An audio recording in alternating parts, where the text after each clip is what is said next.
Hello, everyone, and welcome back to the GDQ Hotfix. Tonight, we are celebrating the 20th anniversary of Halo, an iconic and beloved franchise that many people are familiar with. And we're going to be celebrating with members of the Halo speedrun community as they showcase runs of Halo Combat Evolved, Halo 2, Halo 3, and Halo 3 ODST. Before we jump into the action, I do have a few quick announcements and reminders. If you've missed out on any of our GDQ Hotfix shows, you can check out our archive of past runs and shows over at youtube.com/gamesdonequick. And if you're over on YouTube right now watching, feel free to join us over at twitch.tv/gamesdonequick to check out all of our live shows, most of which start at 7 p.m. Eastern. And while you're over here on Twitch, just a reminder to everybody that Hotfix is funded in part thanks to your subscriptions and bits. So if you enjoy what you're watching, if you want to see more shows like this, please consider subscribing to help support our future broadcasts. On top of the YouTube thing, we also did just launch a new YouTube channel. It's called GDQ Sum of Best Segments. Sum is spelled S-U-M. And it's a highlight channel with regular videos like our main YouTube channel, except it has small highlight reels for all of our main events as well as our hotfix shows. You can type exclamation highlights in chat for more info on that. And as a reminder that AGDQ 2022 online schedule is out now. Also, prize submissions are now open as well, so you can go to gamesdonequick.com for more information on that. With all that out of the way, I'm joined by Sloth, Maxlu, and Wacky for a legendary difficulty race of Halo Combat Evolved. How are y'all doing tonight? I'm doing great. Thanks for having us. Quite good. Thanks for being here.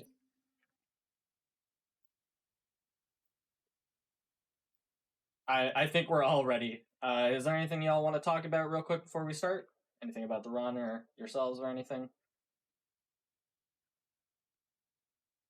No, let's just play some Halo. Excellent. Do y'all want us to give you a countdown? Are y'all ready to go? Be doing that. Sounds good. Whenever y'all are ready.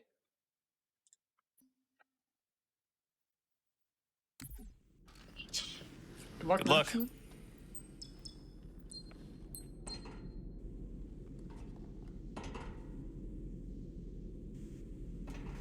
Come on, we've got to get the hell out of here. Positions Alpha to Sierra.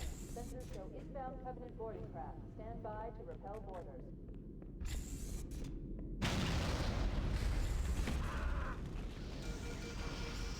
They're right behind us! Secure those blast doors. Move! Move!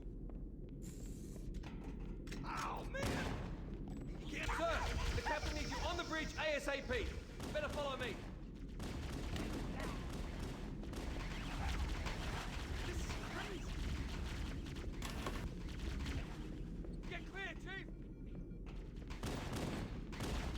Seems like it's working on my side. Don't keep it loaded, son. You'll have to find ammo as you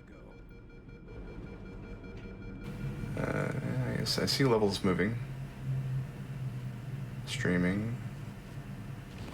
Those Marines could use some help. Oh, I didn't touch anything. Okay, well, hello. Oh, I know what's going on.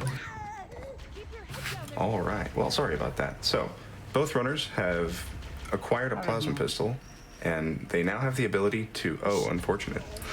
Oh, that's fine. But once you have two weapons, you can do something called backpack reloading. So when you reload one weapon, if you press reload again and switch away from it, or enter a vehicle, or I believe enter a cutscene, the weapon that you put away will continue to backpack reload. It's a really cool mechanic that keeps the pace really high, even on Legendary, because you're constantly able to pump out damage from both weapons. One death in Barricade with a pretty bad Reaver for Maxlu. Immediate death. That. And as the first level, our usual strats are pretty aggressive. And they go well most of the time. Sloth is now clearing out this area near Overshield. In the full game route, you usually used to see people just run by here, or maybe run into the Overshield area, grab one, and then continue on. But recently we've begun doing something we like to call stair skip, where we clip out of bounds with a shield. That trick's been known for a long time, but we're now using it on POA instead of the level keys. And we are clipping out of bounds. And all this out of bounds here is going to be set up for a teleport. what teleports are is when you intersect yourself with the level geometry in special ways that we've taken a long time to sort of R&D out. Specific movements can create consistent teleports, and just moving the correct way will send you across the level. This teleport in specific is skipping the stair section. It saves quite a bit of time, both on legendary and easy. Got it. We're seeing Max Lu finish up clearing Those the room. inputs are very precise. Sloth gets the load on top of the tunnel, and he's near the end of the mission. I'm sorry I missed the introduction there, but hello, I'm Wacky. I'll be commentating this run.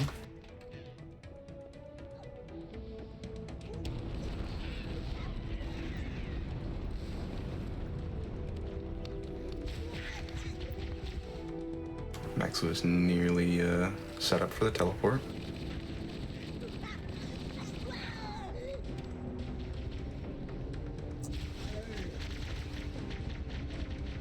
Sloth's taking the safe path, maybe grabbing a checkpoint here just before throwing nades. Oh, There it is. Really nice checkpoint. safest checkpoint in the game.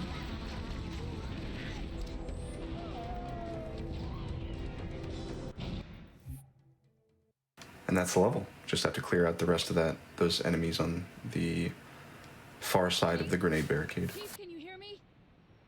Skipping the cutscene straight away, we are into Halo. There's going to be a lot of walking at the start of this. I see Sloth's been doing Halo ILs recently. He threw a nade at his feet. Takes a little bit of damage at the cost of, so that he could save about a quarter second. Not typically done. Never done. But it usually goes fine. We'll see if that little bit of HP matters in a moment.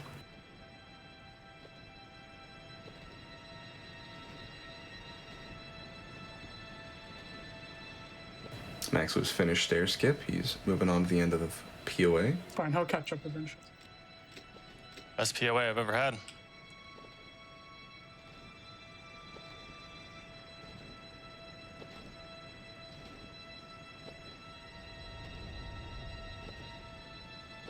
So, as we round this corner, there's going to be an AI firefight between the Covenant and the Marines who have been stranded on the ring. There are a couple mechanics here. We're going to be trying to skip a dropship by clearing the enemies in a particular way. To do that, we also need to make sure most of the Marines are dead. That is Sergeant Johnson and 4 others, to be precise. So we're going to be clearing out most of these enemies, but we still want to be engaged in battle when we kill the last enemy. So you're going to see Sloth turn his attention to the Marines before finishing off the final enemy. And killing Marines in combat makes them less mad at you than if you kill them after combat is finished. So his aggro level is going to be lower because of the mechanisms he's using to clear these Marines, though looks like he's having a bad time. Oh, yeah, that's a really nice checkpoint. Go. The trick that he's doing he's doing this to say, you can probably snipe him later. Done perfectly, it saves about 20 to 22 seconds. So now we're setting up drop skip. This first ship that comes down doesn't matter, but once there are 2 enemies left, the next dropship is going to be called in. Let's call this dropship B.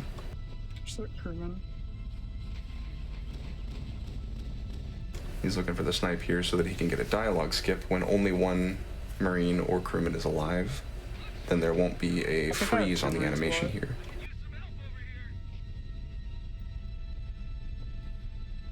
Kill 1 more. Yep. He can still get drop skip, but it's kind of close now. So this dropship here, dropship B, once he clears this, I couldn't quite see if you got it or not. Did you? Should, yeah. Okay. Yeah. Once that ship is cleared, it's going to call in dropship C. When dropship C is cleared, it's going to call in dropship B again. And if we clear dropship C quickly enough, there's a script at the end of the first B sequence that cleans up the spirit.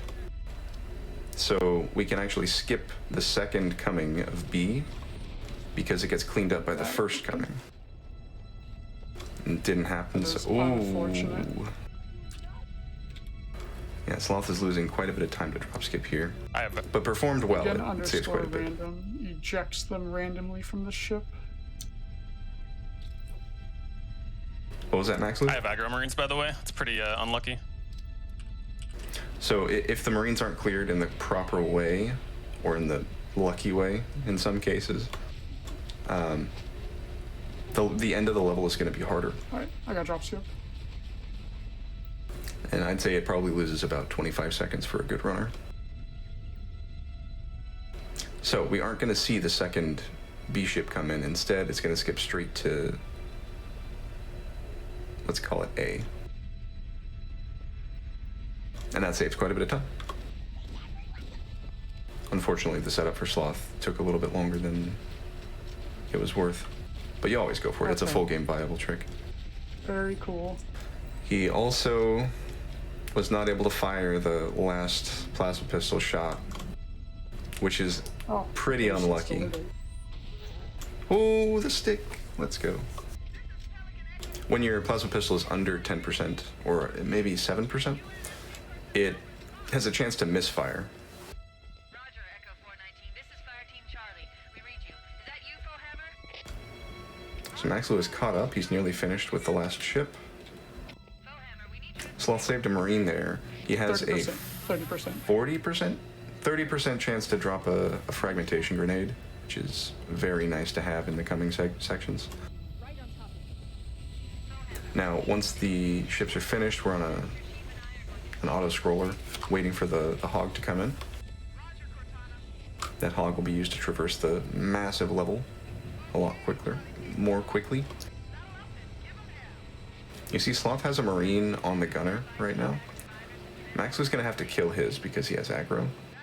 That is a little bit worse for Maxlu because in this coming section, the Marine that you have there is going to draw a lot of enemy fire that keeps you safe as you're hitting the button for the vignette that turns on the light bridge. Broadcasting tactical data on unencrypted channels.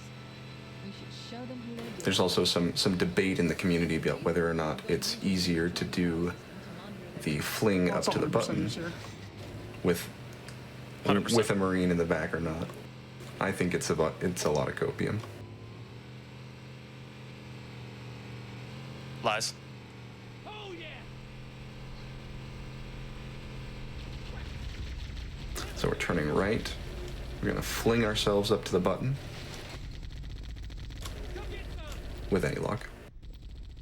Sloth is throwing a distraction grenade there. Just a bit of a safety strat. Plasma nades aren't as precious as frags. We're then gonna kill the Marine once he's done his job. My heart goes out to him. There you go, by the way. That's a rough. Confirmed. Yep. Yeah, confirmed live on GDQ. Marine is better. There's new traffic on the Covenant data network. Anyway, once we get out of here, we're actually hitting the first required trigger of the level that calls down the black bars and the chapter title Reunion Tour. We could have ran past the first area and not done the combat at all. The issue with that is it is slow. If there was a way to teleport there right off the start of the mission, which is being developed a little bit by using a spirit teleport, then it might be faster to teleport just completely past the first area, hit this first required trigger, and move on throughout the level from there. But as it stands in full game, we still like to clear first area. Sloth's heading straight for a sniper rifle, and then he's going to be heading into the cliff section. There are 3 different objectives that we need to complete in the second half, all of which are saving Marines. But if you fail, it's no big deal. The Marines, they're kind of secondary. You just want to be getting off the ring. So we're going to try and save them, but it might not go to plan. Either way, though, the mission objective is completed as long as we go down there and make sure that, we give it our all. And we try our The hardest. Sloth to is save down in the them. first area. He's going to try and save them. He's doing his best. They have been saved. They have been saved.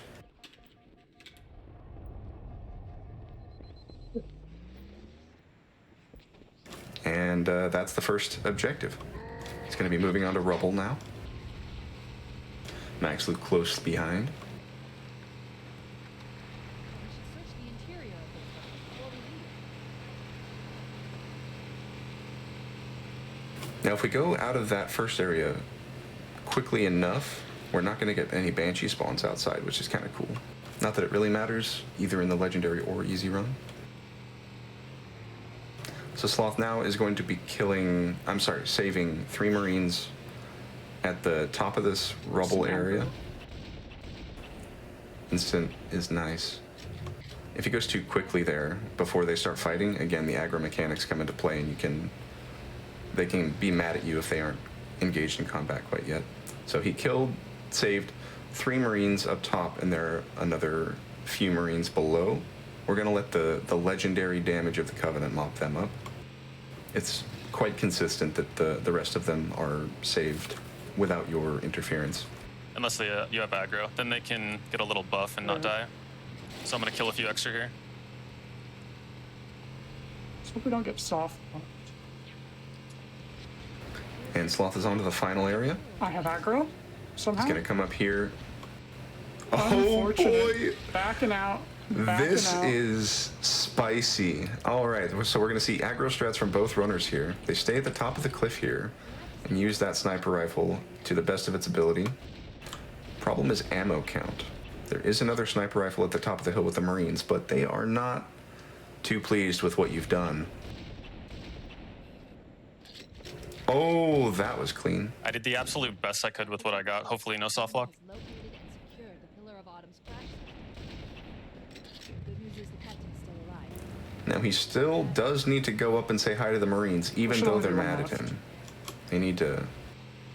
Yeah, usually there's one with an AR in the back. We're going to grab the ammo for the sniper rifle. Now, we're full clearing this section because once all objectives are completed, regardless of the order in which you've done them, there's a Pelican dropship that comes in and extracts you. No soft lock, thank goodness. So there's a spirit That's a coming tree. down. That's This a is the tree. final wave of enemies.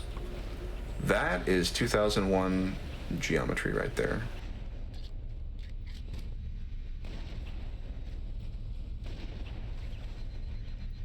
If you were to look in new graphics, it would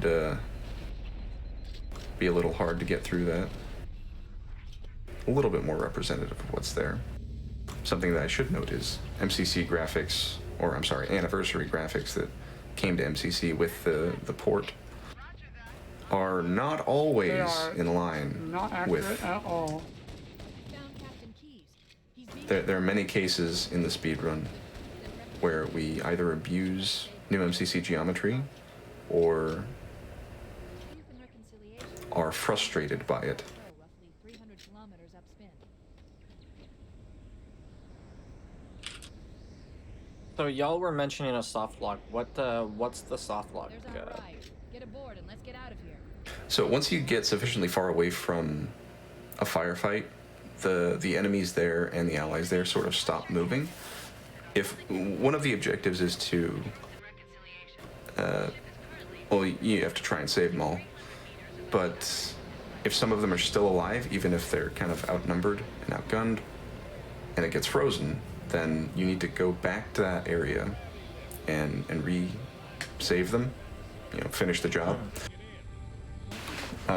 In most cases, that soft lock is basically a reset because it takes so That long. area has like 5 waves. Because, yeah, if you've fully completed the river, the last area, then you need to fully complete the next area as well.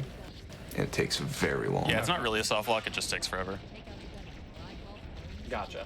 So in races, we typically employ a 2-minute penalty rule and just move on to the next level. Never happened to the GDQ But so with- far. Yeah, so far. Both runners are now on TNR. It's a great level, full of combat. Well-placed nades, spawn kills. This first area is quite hectic. Both these runners have a lot of practice here. This is a rough area for a lot of new runners.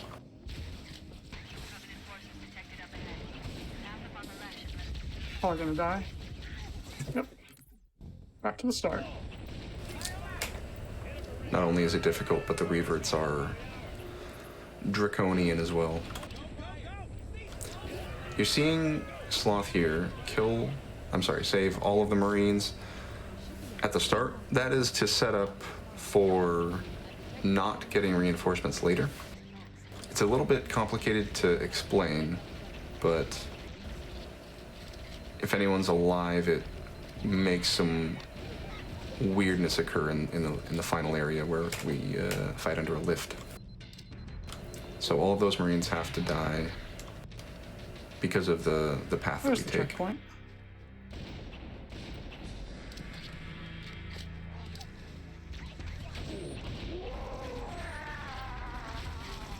Both runners are going to be taking the aggressive path without grabbing an active camo in that previous area. In years past, we'd see runners have that camo as we go into this area and stealth kill everything here, but with time and optimization, we've started to kind of just go crazy. Straight into the firefight, guns blazing.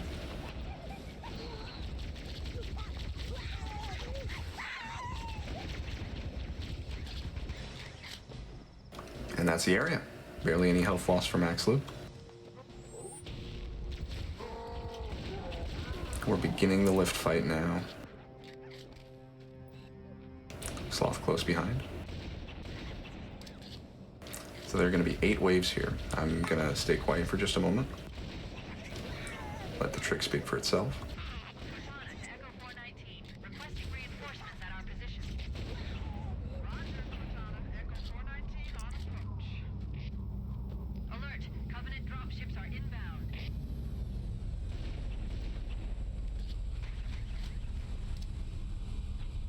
And that is 8 waves of combat. Let's see how Sloth does.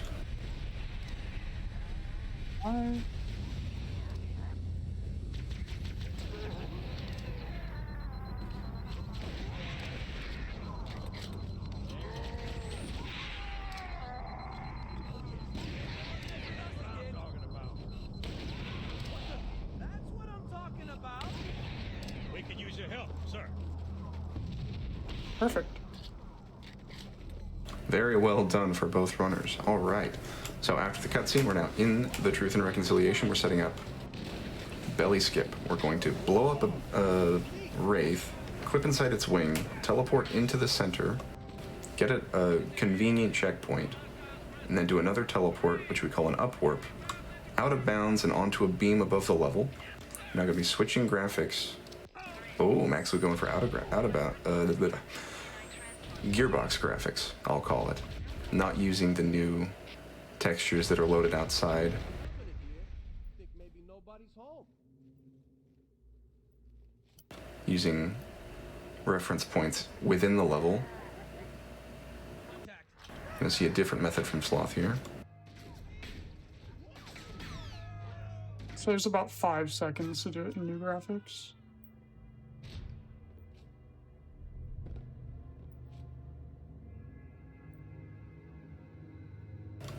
And that's belly skip. Bunch of out of bounds platforming. Very precise. Very impressive trick. So why does the new graphics save 5 seconds over the old graphics? Is it just there's like extra geometry you can use to traverse, or? You have access to reference points that are not available on Gearbox or the original Move a bit release faster. that allow you to, yeah, you can walk forward, you can jump at quicker times. Just because you have a little bit more flexibility, you aren't held to a very strict set of inputs. Gotcha.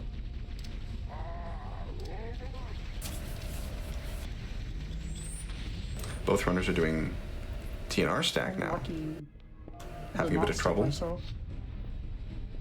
Maxlow attempted quad stack but failed. Or, I'm sorry, he half failed and then did the backup. Sloth's attempting it now.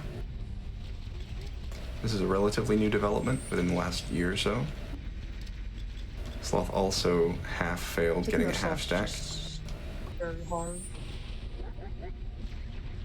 So both runners entered bridge without an overshield. That's the result of not getting the full quad stack right away. If you're wondering why that was possible, whenever you pick up an overshield, there's a period of invulnerability where you can take as much damage as your tummy can take, and nothing bad will happen. Except you will have forces applied to you, and so we use it to do really cool grenade jumps in a couple places.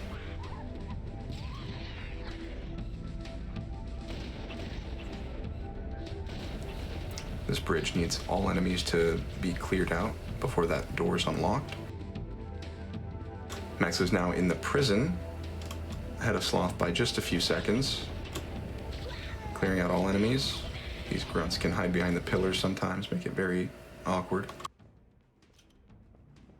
And we have saved keys. We should head back to the shuttle bay and call for Bit of a resupply before the return section.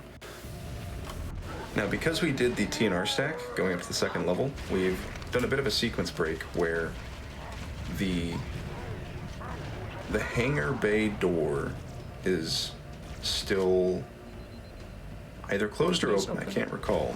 I think it's open. So usually we'd be hitting a button to open it, but because we did the skip, it was never closed. So when we get to the end here, back in the control room, or the bridge, it wakes a sequence that says, hey, are all enemies dead? And is that door open? If those two conditions are satisfied, then the level will end. Luckily for us, it wasn't, I wouldn't say carelessly scripted, but the enemies that are required to spawn in the hangar bay are not spawned until later after this is woken up. So as long as we kill every enemy in the control room, the level ends. And that is TNR. Sloth finishing up a little bit quickly here. Oh, I glossed over aggro. So the level will only end this quickly if the Marines don't want to talk to you. You'd have to spend you'd have to spend 40 seconds talking to them in the bridge if we didn't make them mad. So you saw both runners kill a couple Marines there to make them mad at us.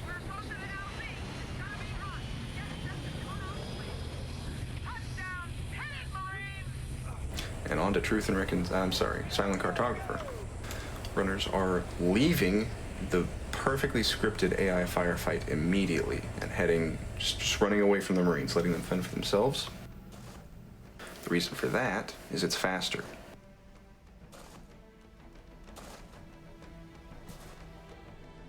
We're running straight to a Warthog and going straight to the Cartographer instead of having that fight, getting a Warthog, having an adventure on a beautiful island.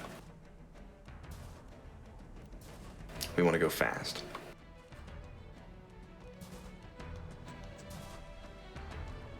Nice long walk on the beach.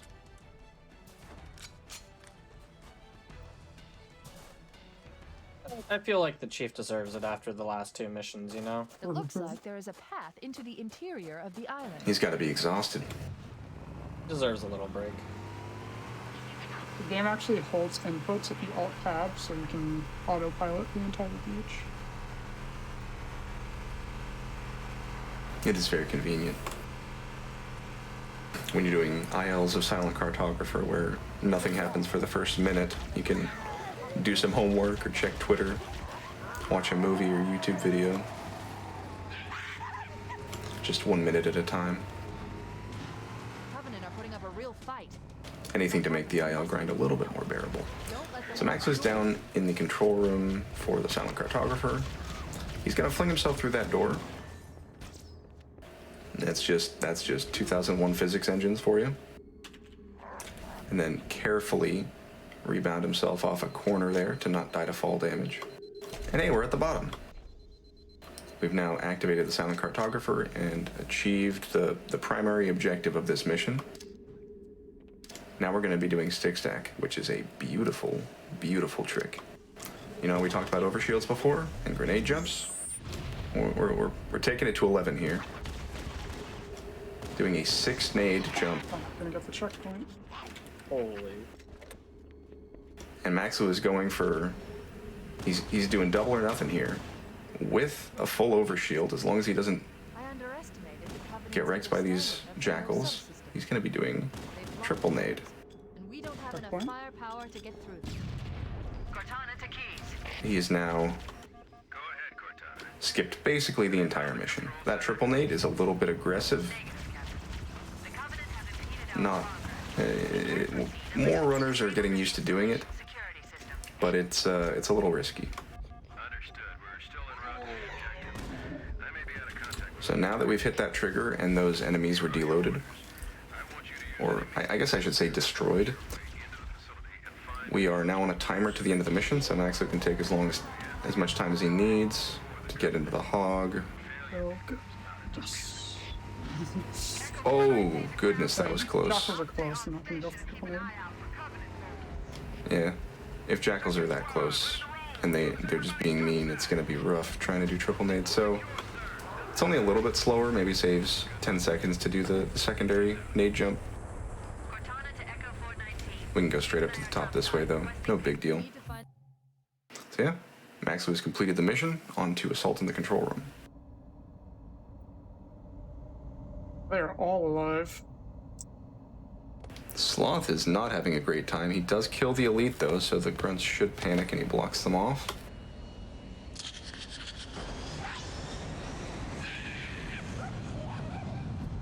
far as I can go. Roger that. We'll be able to find our way to the control center from here.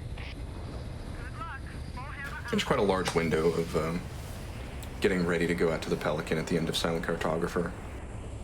So we can take our time, be nice and safe.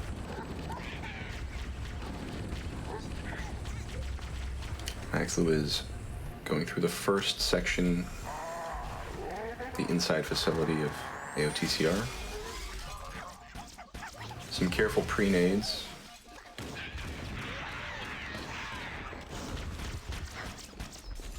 Ah, if you were watching Sloth side, he did what we call the sweaty revert.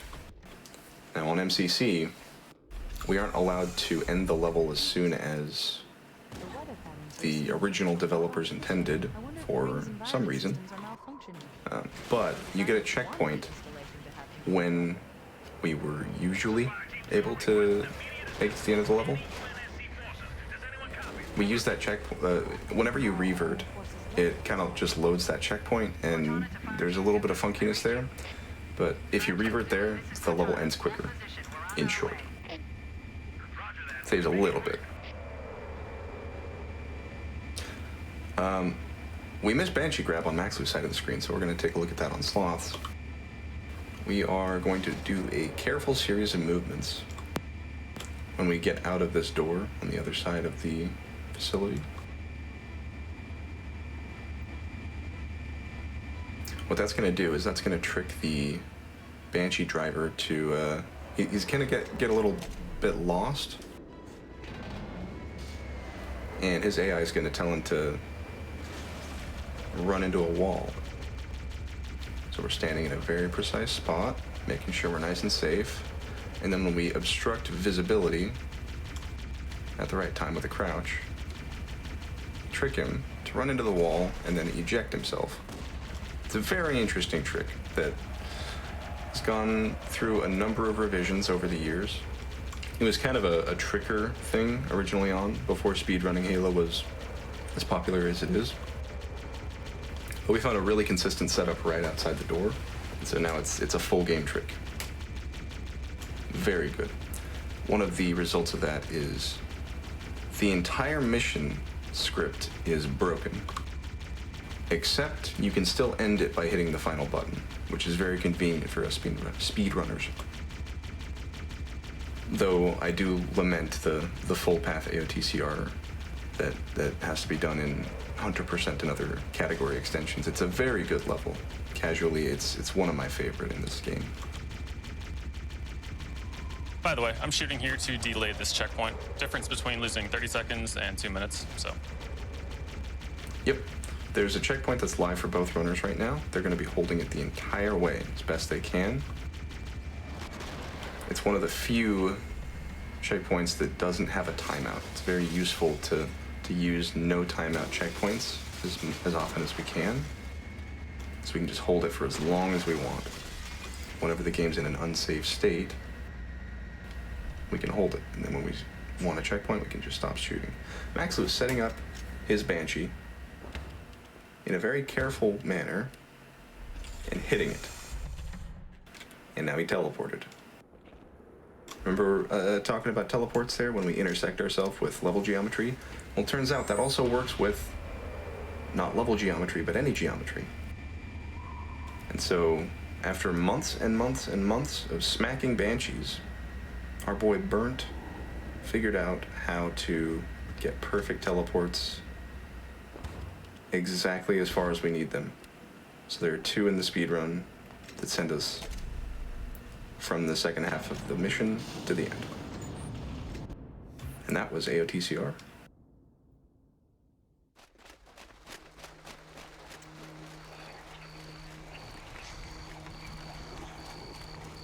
On to 343 Guilty Spark.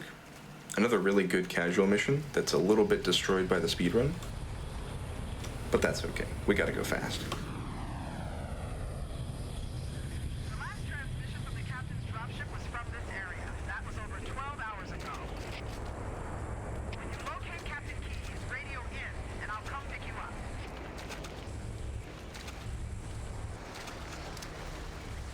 So you mentioned 100% earlier. Sorry, go ahead. Sounds like. No, I'd be happy to answer the question. Not too much going on right now. It sounded like you were going to say something. So you mentioned 100% earlier. Is that just like all objectives instead of skipping stuff, or? Halo doesn't exactly have a 100% category. What we do have is missions, skulls, and terminals. Okay. And that's kind of like the 100%-esque category extension that we can use. It's present in a lot of Halo games. It never really existed in CE. No one wanted to run it or route it. But I'm sure it'll come around to be a pretty competitive category soon. So Maxlu has entered the reveal skip area. I'm not sure what to call it, but if you recall 343 casually, there's a point at which the flood is introduced. We are not going to be doing that. We are in BSP A. BSP is just sort of a level space, binary space partition. We're in A now, and typically we're going to be going to B, and then back to A, then to C and D.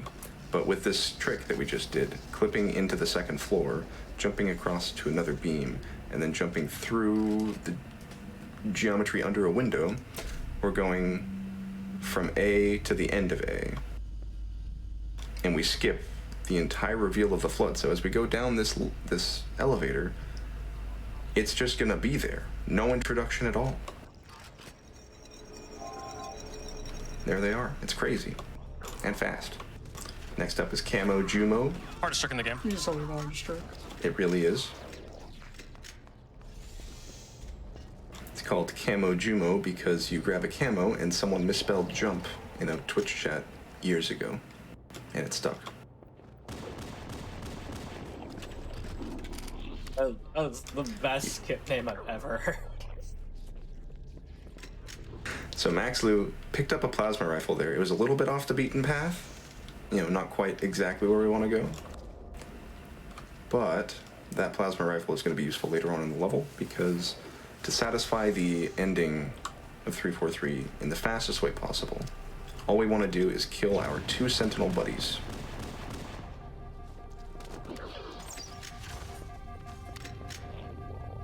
Lots of friendly fire in this run, unfortunately.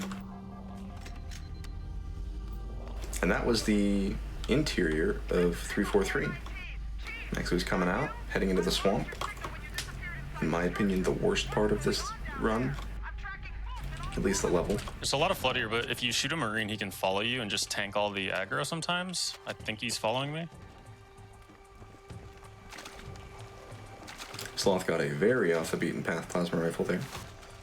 And I know he prefers to use a plasma pistol anyway, so a little rough there. I'm getting adjusted in case.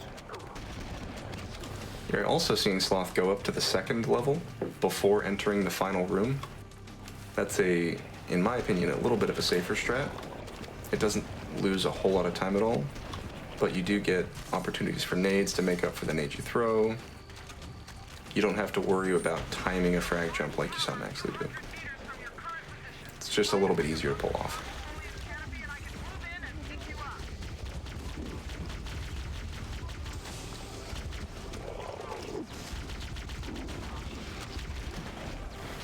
Once the 2 sentinels are dead, the level is on a timer until the end. And there it is. Sloth's entering the swamp now. Let's see if he does as well as Maxley has. This is a close race. Maybe 45 seconds? It all comes down to library. A lot of dice rolling is about to go on. So one flood in this level at start is loaded, and we always know that he's going to be a reviver. What a reviver is when you shoot and kill a flood. Sometimes they wait a little bit and then get back up. They lose their collision when they go down and regain it when they come back up. We use that for, guess what? A teleport. Except it's just a very small teleport, so we call it a bump or a boomo. Boomo nodding to the old Camo Jumo meme again. So we're gonna set up at the door, let him run up to us, smack us, very predictable movement. Then we shoot him twice, he goes down, and we get a bump. And we're through the door. Easy time save. Nice job, Sloth. The sentinel shots are pretty good. So these runners are both a carrier bump away from each other. I'm debating on it. Any eyes emojis in chat? I don't think the Any patch was pause? updated, so if we crash, unlucky. I tried to Isn't use it it? earlier.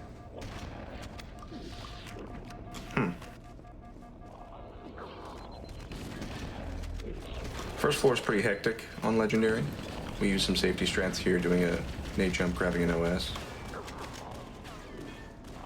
You can make it through without the OS, but it's a bit silly to try and do that in full game.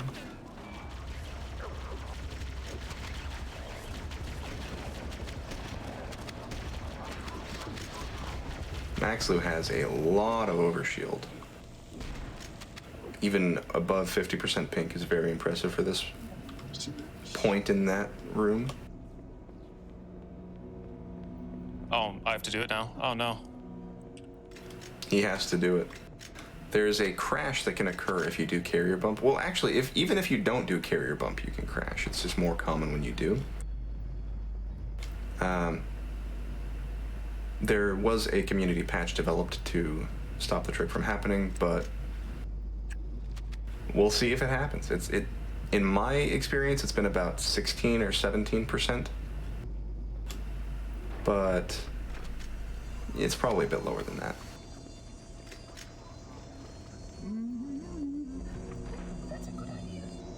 Sloth is through the first door, on his way to the overshield. And as we round this corner, we're going to be getting a checkpoint, typically. Yep, there it is. And then we're going to see an objective. Hold your position until the monitor arrives. That timer may come into play later. So we throw a carrier into the door and get an insane carrier bump. Let's go! That skips the entire sequence where we would typically wait for the monitor. I don't know. That is probably a 47-second time save. The problem is I don't have a timer up, so I don't know about the soft lock section. I'll have to wait. I think you might have to wait quite a while. I'll give it like 10 seconds just in case. But it's still massive time save. There's a soft lock that can occur if you enter a trigger too quickly. Should be good now. Does it mean I have to do it? If this door opens, Oh, we know we're no. good. Yep. Come on, Sloth, you can do it. RNG. You can get the... It is a literally RNG trick. The reason carrier bump sometimes works and sometimes doesn't is when a carrier explodes, popcorn spawn at random angles relative to the center of the mass of the popcorn, of the carrier. You can also get random numbers of popcorn, and on the first frame of being spawned, those popcorn have geometry and collision that we can intersect with. That's where the bump comes from. And because it's an angle around the center of the carrier, it is entirely inconsistent. All right, Sloth. So he didn't get quite the same carrier bump, but he made it inside the door. We can clip out and continue. That's not as much of a time save, but it's still massive.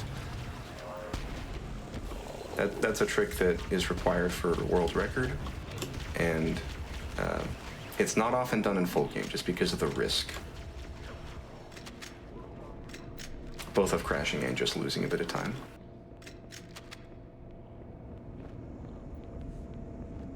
Hopefully the door opens. Yes. The door has opened. Neither runner is soft locked due to carrier bump. 2 carrier bumps in a race. That's crazy. That's one for the books. I have no need for this though.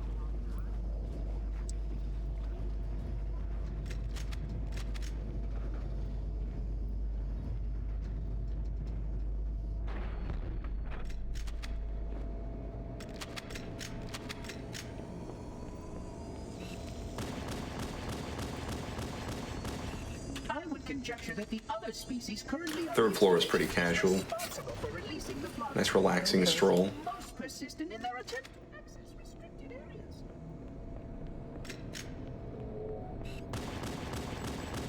Let's relaxing stroll through an infested area filled with flooded nonsense. We've developed a lot of save strats and consistent methods of dealing with them, so it's not usually a place where runs die. Runs die on library because of RNG, not because of the flood. We're coming up on Dark Door for Max Lou. So unfortunate. Time to roll some dice. So I explained how revivers work, but I didn't explain when they occur. When they are spawned, there's a flag associated with whether or not they are a reviver, and that is a 40% chance. Max Lou gets it first try. That flood, whenever he spawned, he gets re-rolled every checkpoint revert. And Max Lou gets it first try. That is Pog Champ. We're now going around the inside here, barely skipping a trigger, so we don't see any enemies here for Max Lou either.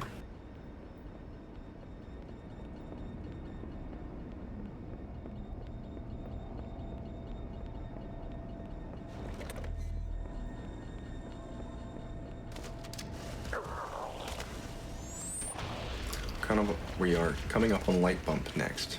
Really cool trick. We are going to be doing a series of bumps and teleports. Who'd have thought?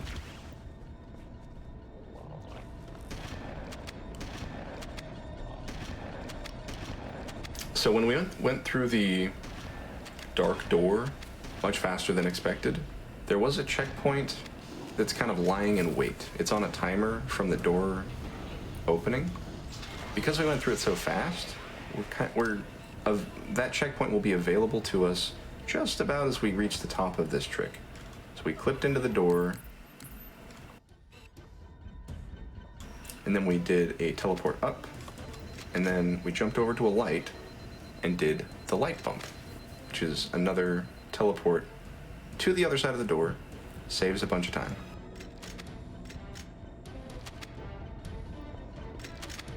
And that was third floor.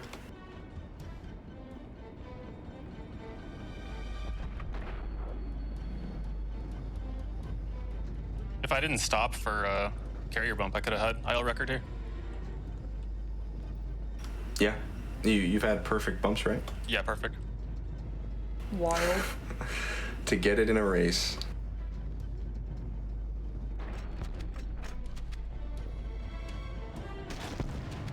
I don't recall the chances of getting all of your revivers and bumps first try, but it's not a big number. If I were to venture a guess, I'd say maybe 1 in 2,000? Yep. The numbers are a bit fuzzy because revivers and other things. It's not just a multiple of 40%.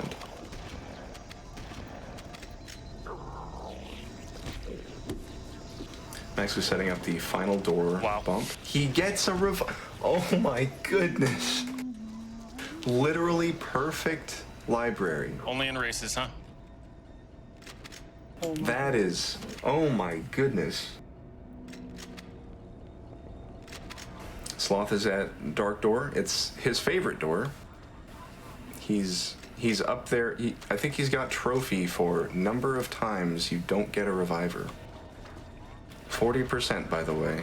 I've gotten a reviver twice. I just failed the line. Unfortunate. Yeah, plasma bounced off the human blood. Okay, Cambit saying the god RNG on library is more like 1 in 100. Which is still awful for IL grinding. And that was library. There's a 63-second unskippable cutscene that could be remedied by adding 3 lines to the script. It's unfortunate that they didn't on one of the most boring levels.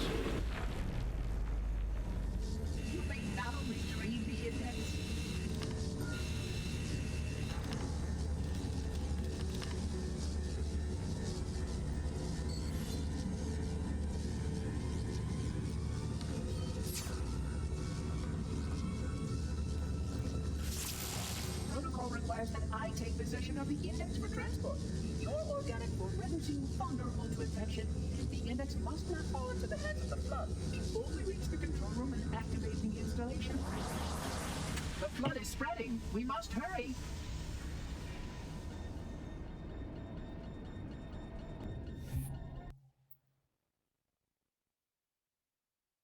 Look out!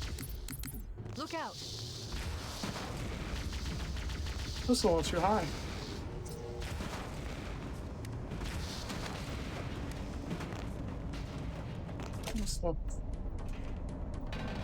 We can't let the monitor activate Halo. We have to stop him. We have to destroy Halo. According to my analysis of the available data, I believe the best course of action is somewhat predictable. An explosion of sufficient size will help destabilize the ring, and will cut through a number of primary systems.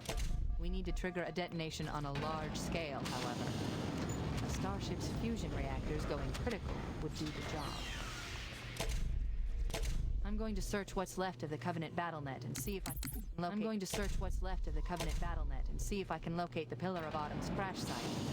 If the ship's fusion reactors are still relatively intact, we can use them to destroy Halo.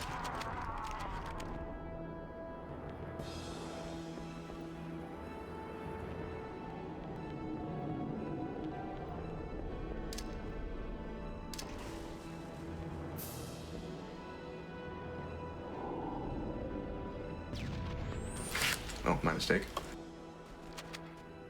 So we've just grabbed a Banshee. With the level script broken, we're gonna go and repair it by hitting the button a 3rd time. So we hit it once to open the door, a 2nd time to despawn the enemies, and now a 3rd time to fix the level, and all the enemies come back.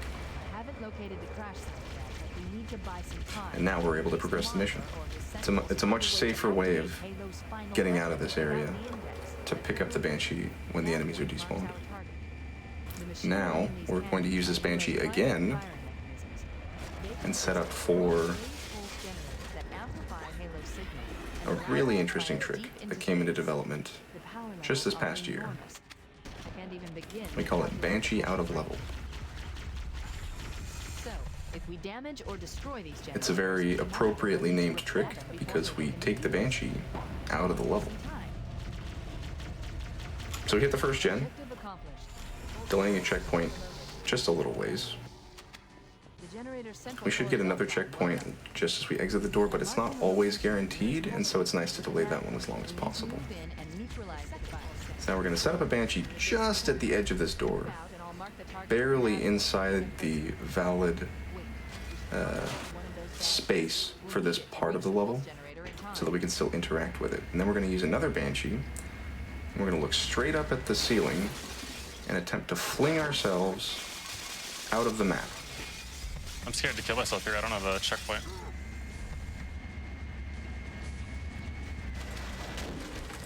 There we are. We've clipped through the ceiling. Now we're going to load the inside again. See that loading done? There is a really good checkpoint. He didn't get the checkpoint before, but now that he's on top and safe, he does get it. Very convenient. And so what we've done by loading the inside area is everything outside that you're seeing now is deloaded. It has no collision. It doesn't behave as we typically expect it to. You're seeing Maxley run in new graphics now. The reason for that is if we were on old graphics, nothing would be visible. All of this would be just a black screen. But because we have the ability to use new graphics, it's always loaded at all points in the level, at least visually. So we can use it to hit every single trigger that's required for this section out of bounds and with no enemies present. So we are progressing the level script as we go through this. The runners have learned where every single required trigger is, and so we're just carefully hitting every one of them. Each of them are on 1 second cycles. Typically you're supposed to be running through them on foot, but because we're in a Banshee, we move significantly faster than the developers expected. 1 second cycle is typically fine if you're on foot, but in a Banshee we can skip them, so we need to be very careful about hitting every trigger. Is there any... If we see an explosion there, which we did for Max Loop, we know that we've hit all the triggers required, and now we're going to be going back up and loading the loading the exterior, but we're again going to be doing it from out of bounds. We're going to continue to stay out of the level, even when we progress to a new area of the level. What was that? You had a question? I was going to ask if there was any visual indication or anything that you got the trigger and then you answered it. There are a few points where there is feedback, whether it be audio or visual. We're now loading the inside on the bottom end of the canyon, which will enable us to progress further. We kind of need to chain these BSPs together because of something that happens later on in the mission. If we were able to satisfy one condition by killing 5 Flood, my goodness, Sloth's having a great time with that Banshee. There is a theory that we would be able to complete more of the level out of bounds, but it hasn't been fully developed yet, and maybe not possible. So that would save a lot of time, but we can't do it quite yet, so we need to do these BSP loads out of bounds in a few different areas. But we're still hitting triggers. We're now flying up to second generator. This is one of the most harrowing parts of the legendary speedrun, this room that he's in right now. We're doing it with nothing loaded, and that is very safe comparatively to what we used to do about a year ago. I've located the Pillar of Autumn. She put down Now he's flying back the way he came. He's going to be reloading the second canyon. The systems on the Pillar of Autumn. This is where the chained BSP loads comes in. Without authorization from the captain. We'll need to find him, or his neural implants, to start the fusion core detonation. Oh, what have I done? 1 target remaining. Let's take care of the final pulse generator. It is a little bit tricky to get these BSP loads lined up correctly.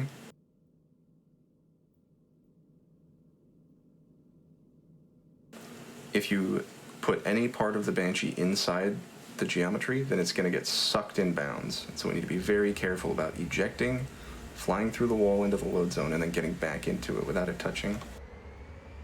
That was complete. Now we're heading towards this nav marker. So the canyon is now loaded. He had to fly under it, or else he would be getting sucked in bounds, which isn't a huge deal at this point. The only issue is there would be enemies that can kill him.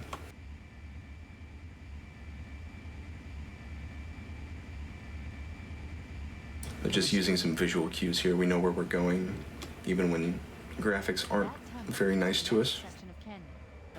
Hitting some more triggers, and now we're flying again through a black screen. Just with a little bit of practice, we can figure out where we're going. Finally getting the first checkpoint after all this time? Yes, when we do Banshee out of level, we don't get a checkpoint for a large portion of the trick. Coming back inbounds now to this door, it's going to explode, and we're now doing Banshee door skip. Gonna ram ourselves into the top, clip the wing through, get our nose through next. This is just a complex series of movements that we've labbed out over the years to get that Banshee through. We're now hitting a melee trigger and a weapon trigger, so a lot of flutter now spawned.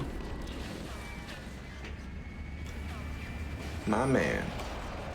A lot of runners like to hit just the melee trigger, hit the button, and then hit the weapon trigger. It's a little bit safer, but it's a little bit slower. It's nice to see the aggressive strats come out.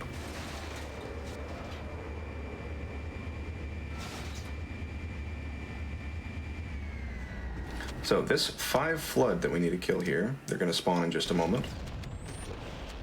That is the reason we've done every single thing that we've done in this level. If that trigger or that condition didn't exist, then we wouldn't have had to do anything but get out of the map and then hit all the triggers, and the level would end.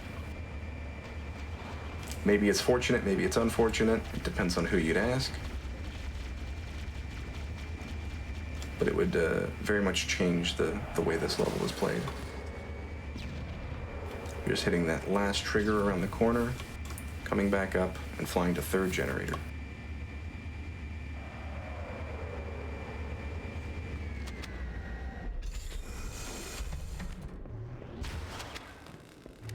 Primary objective of this mission is to destroy 3 generators by overloading them with your shields. Once those are satisfied, the level's over. And on to keys. Very nice TB, Maxlin. First time I haven't failed it in a race. I'm really happy. So now we're setting up the keys manip.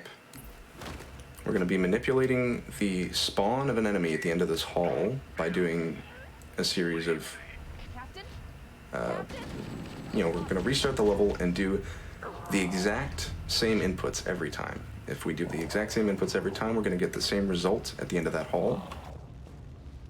And that is that the reviver, or rather the flood that we're bringing back here with no arms, is a reviver. So when we overcharge him, he goes down, and we bump straight through that. And Keys is a funny level in its design, in that we see the end area from the beginning. So we've skipped about 10 minutes of casual play with that bump there, just by going through the wall. We have a bunch of enemies that are deloaded, or rather the AI is inactive, so they're just T-posing.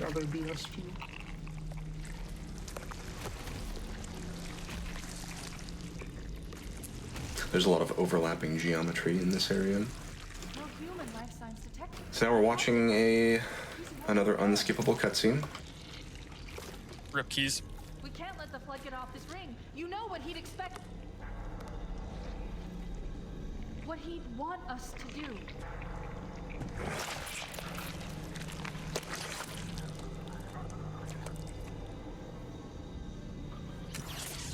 Now the enemies have AI when we exit this cutscene because we've been BSP swapped.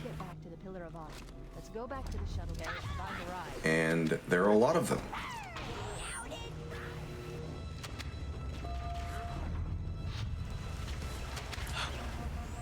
Sometimes you can get pretty unlucky there. Sometimes you can get lucky. So now we're just kind of winging it, jumping down, landing carefully. And we've now basically finished keys. We need to get into Banshee. That's the final requirement at the level end. These Banshees are interesting. They're flying with the back open. When you get in them, they feel different. Like they accelerate differently, they turn differently, and they can also go through walls. Perfect. Grab one of the escort So now the level is basically on a timer to the end. And Max was doing a funny little glitch here where he enters another cutscene. So that was a cutscene overlap, and he's now playing another part of the mission while the level's ending. It's a fun little glitch you can do at essentially no risk or time loss. And onto the maw. From there, we can use the captain's neural implants to initiate an overload of the ship's fusion engines. The first thing we're going to see here is a shotgun grab, hopefully. Helps later on in the mission. Missed the shotgun. That's okay though. It's not core to progression. We're now using a door to glitch out of bounds. That door animation is fairly consistent, and we get into a consistent spot, pop up, and now we're doing a bunch of very careful jumps over the lights and things that are able to be stood on. Axu unfortunately misses just a little bit. Has to start over. There's like a pixel there that just sends you in the wrong direction. I don't understand it. All of the geometry above on the roof there is very... It takes a long time to get used to, and when you're out of bounds, there's some weird physics shenanigans where you kind of slip and slide and bounce differently than you would inbounds. Creates some really odd behavior sometimes.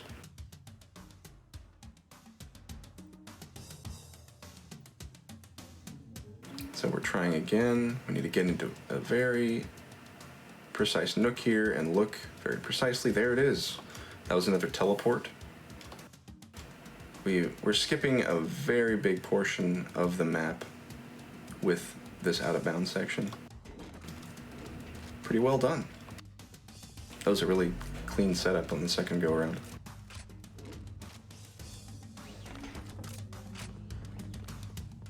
So Max has grabbed overshield. That means he's going to be doing a nade jump plus rocket strat if the enemies in this hall permit him to.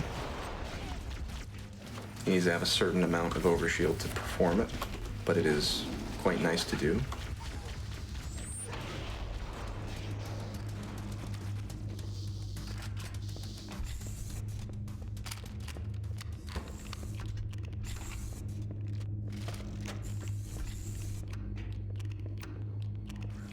We've now gone to the armory and grabbed rockets. Does have plenty of OS, so he will probably be doing the rocket nade jump. It's really cool, really fun to see.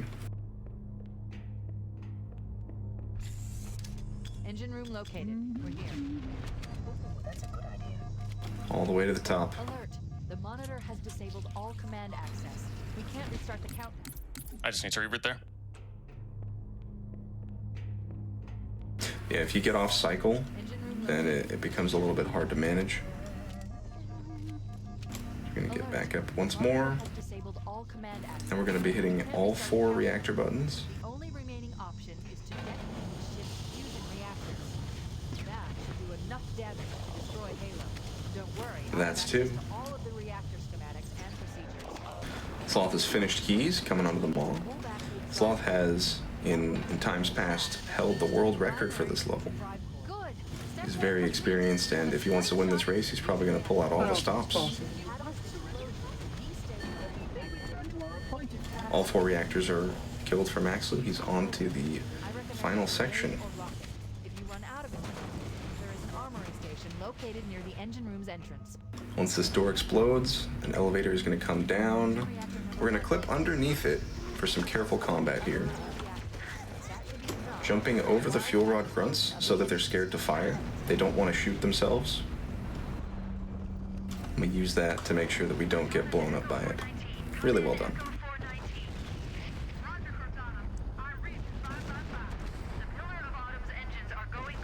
See, Sloth's movement is very practiced. He's spent a lot of time on this level.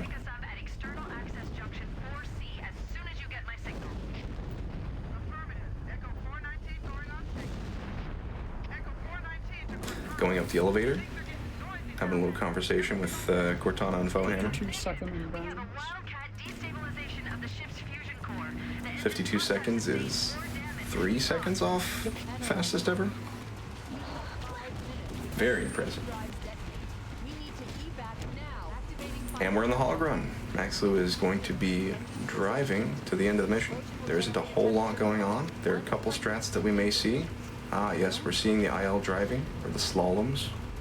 Going around the left side here, wiggling the back end of the hog left and right between these little bits. It saves a little bit of time over going through the center, weaving through the columns. Now, Sloth has not gone for overshield, I believe. Lost it. And he's going to be... Oh, he just lost it? But we will be seeing a slightly different strat because he doesn't have the opportunity to grenade jump. He's hitting them out of bounds, something we call buttonless. Oof. The safer buttonless, I guess.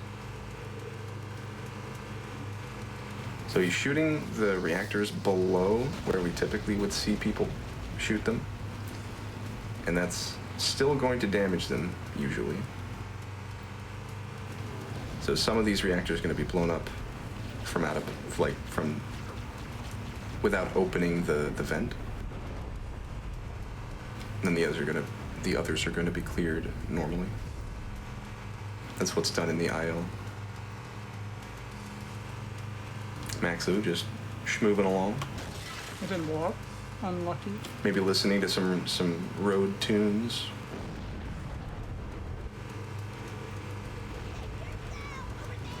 This driving is not easy that he's doing right here. This is very difficult to do quickly. Oh my god.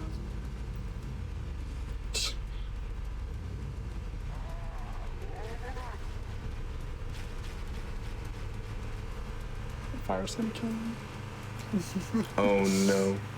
Okay, he didn't die to the fire. Whew. Wait, stop. Maxu has arrived at Foehammer. No rockets. Unfortunately, we're gonna need to play some sad music here. We're going for it. Got the teleport. So what Maxu's doing here is, remember that Banshee grab on AOTCR? We're gonna do something similar. Oh man. You can use a plasma to make the driver of the Banshee freak out and give you a Banshee. And then you can fly that Banshee to the end of the level. It actually loses time, but it's still cool. It looks cool, so. We're about a minute away from the end of the level for Maxlu now, and the game. This is the final mission. Sloth is heading up the lift into the driving section. We're probably going to see an excellent display of driving prowess from him. Again, as a former world record holder, he's very practiced at this level.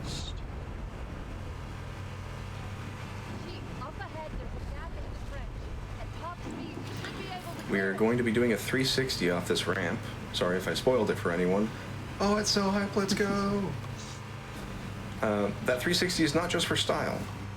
The Halo Combat Evolved Warthog is a little bit of a finicky beast sometimes, and when you land, funny things can happen. Not randomly, but often. And that 360 keeps us upright and can sometimes give us a little bit of a boost as we land on the ramp. But it's really cool. We clip through the barrels there, just, again, the CE Warthog having very strange collision that can kind of like, phase through walls just a little bit. And that's the end of the level and the game. Actually takes the lead. Congratulations. GG's. With everything that's happened this run, it went out pretty well. And we are playing on Legendary, so we will see the Legendary ending of this game. Come here, you mother.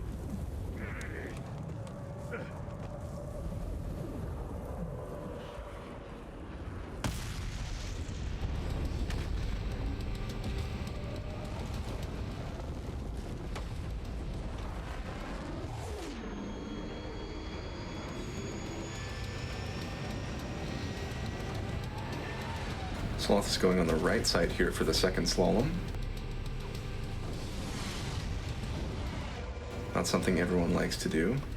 But you can see he's really good at just weaving that back end through those columns. Saves a bad second. Really impressive.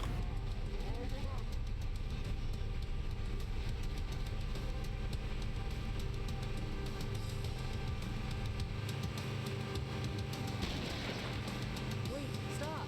This is where Bowhammer is coming to pick us up. Hold position here. We're about 1 minute from the end for Sloth now as well. Echo 419. And then we're going to be moving on to Halo 3. Halo 3 is a really cool run that I really hope everybody sticks around to watch. Still docked to launch bay 7. If we move now, we can make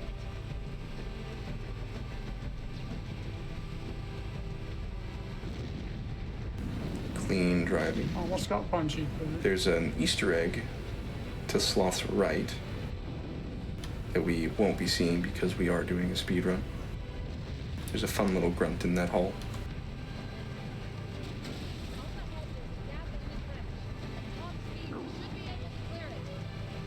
Seclusive wants you to do a barrel roll. Unfortunate. Oh, let's see it.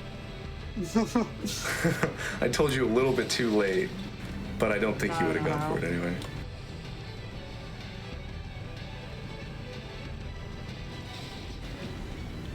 Barrel roll, turret fire drill. Explosion. Oh, right, yeah. So those explosions as you go through that tunnel can kill revivers.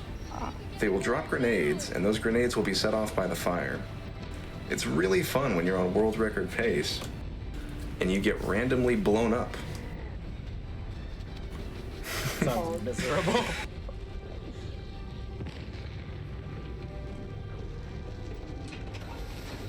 And that's the game. I hope everyone enjoyed it. Big shout outs to Maxlu and Sloth. Really good CE runners. Yeah, GG's guys. Thanks for the commentary. Shout out to the CE Done Segmented as well. Just released. Oh, right. We just finished the Halo Done Segmented as a bit of a celebration for the 20th anniversary of Halo. So check out haloruns.com and the Halo Runs YouTube to see that incredible run. I think that's it for us. Well, thank you all so much. That was an amazing display. I appreciate all of you coming and joining us tonight to show off Halo Combat Evolved. We are going to take a quick break in just a moment here. Just before we do, I'd like to remind everybody that we do have a new highlight channel. It's called GDQ Some of the Best Segments. Some is spelled S-U-M. And it's a highlight channel on YouTube. It has regular videos every day, or the same time as our main channel. It's just highlight clips instead of full videos, and that'll be for all of our main events and our hotfix shows. And also the AGDQ 2022 online schedule is out as well. Prize submissions are now open as well, so you can go to gamesandquick.com for more information on that. We're going to go get set up for the Halo 3 Legendary run. While we take a break, if y'all could just consider getting up, just taking a quick break, get some water, get a snack. Just look after yourselves while we get ready for the next run. We'll see you all here back.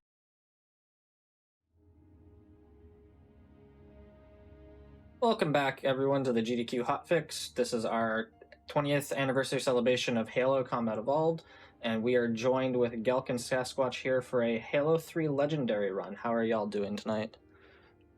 I'm doing great.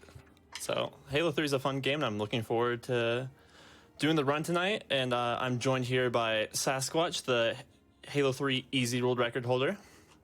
Let's go. Thanks for having me. And Gelk, the Division 1 athlete.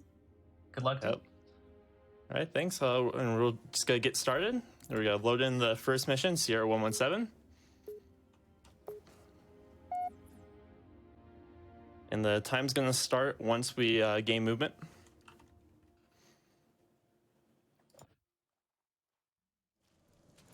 So we just jumped off the ship in Halo 2 after Lord Hood asked us what we're doing on that ship, and we were finishing the fight. So now we're doing what we were saying, crash landing into the jungles in Africa. And we're just getting started. The first movement tech you're going to see here is called slide jumping. If you gain some height, then crouch and jump at the same time on a sloped surface, you can conserve that height into momentum, and you can get some nice movement boosts. It'll be pretty common throughout this mission. It's going to save a ton of time. It probably saves over 20 seconds on this mission alone. And we are playing on the legendary difficulty, meaning enemies do a lot more damage and it's very easy to die. So this trick right here is legendary exclusive. It's called the ghost jump, and we're going out of bounds here to skip a trigger. So normally there's a couple phantoms that bring in a bunch of enemies, and it makes this section very difficult to survive. But if we do that ghost jump, it doesn't spawn them in, and we can just walk on through without any enemies. Yeah, I guess here he just wants to have some plasma grenades, if possible. Looks like he does, and a bubble shield too. Nice slide. Oh, that was an interesting slide. Yeah. Gaming. So this next section has a bunch of jackals perched up in trees, and it's kind of random where they spawn. And we can either get some good spawns or bad spawns, and hopefully we get good spawns. But we're going to take a special path here into this cave to guarantee us a checkpoint, and it makes this section a lot safer. If you're going for fast attempts, you do a couple slide jumps through the section, saves about 5 to 6 seconds. Looks like he got pretty favorable spawns. Throwing the sticky up there to take care of that jackal so he doesn't have the angle when he does this jump. Barely makes it. And my shields are stripped, but we're moving on through.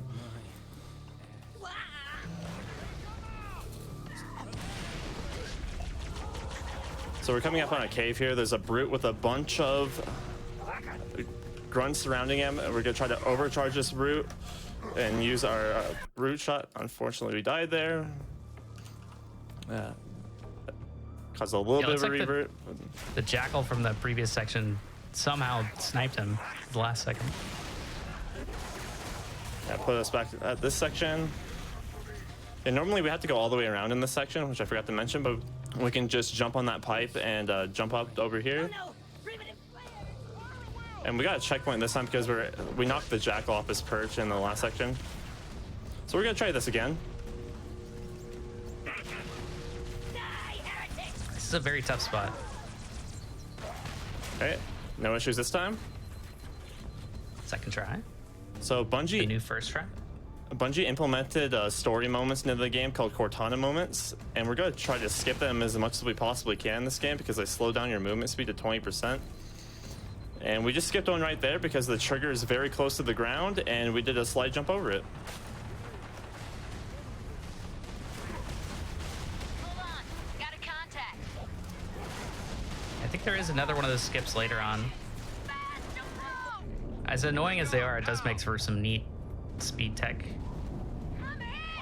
This glitched water is due to a recent patch, actually, the last Season 8 patch for the Master Chief Collection. It allows us to see it a little bit better, I guess. Yep, now we're coming up on the Jackal Forest, which is a very fun section of the mission. A lot of skill involved. The jackals can spawn randomly on trees, so we have to pick out where they spawn and just try to one-tap them while running through.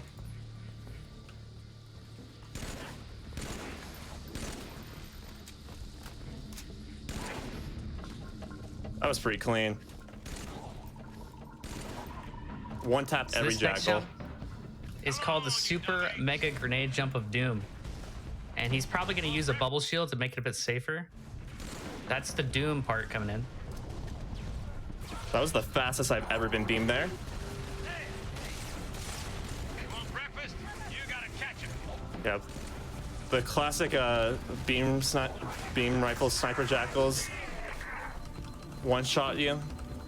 That's a pretty big It's sequence not just- break. You're supposed to like go all the way around and making that jump saves about 15 seconds, but you have to make sure Johnson deloads, goes far enough into the cave and deloads so that he reloads, and that we can continue the level. So now we're coming up upon the dam section. Johnson, instead of getting running into that cave and deloading, he was actually supposed to get captured. Now he's in the prison in this section. He's jumping here so he doesn't get shot in the toes by some snipers up top. Going super wide to play it safe.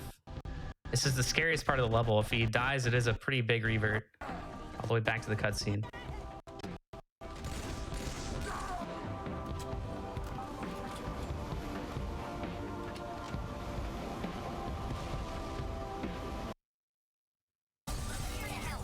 There's so many enemies.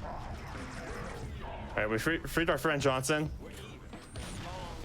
Yeah, so now that he freed Johnson, the Pelican, he's waiting for the Pelican to come in, but he wants a hammer, and he wants to live. Those are the two objectives here. Roger that, Hocus. Friendly gunship coming in hot.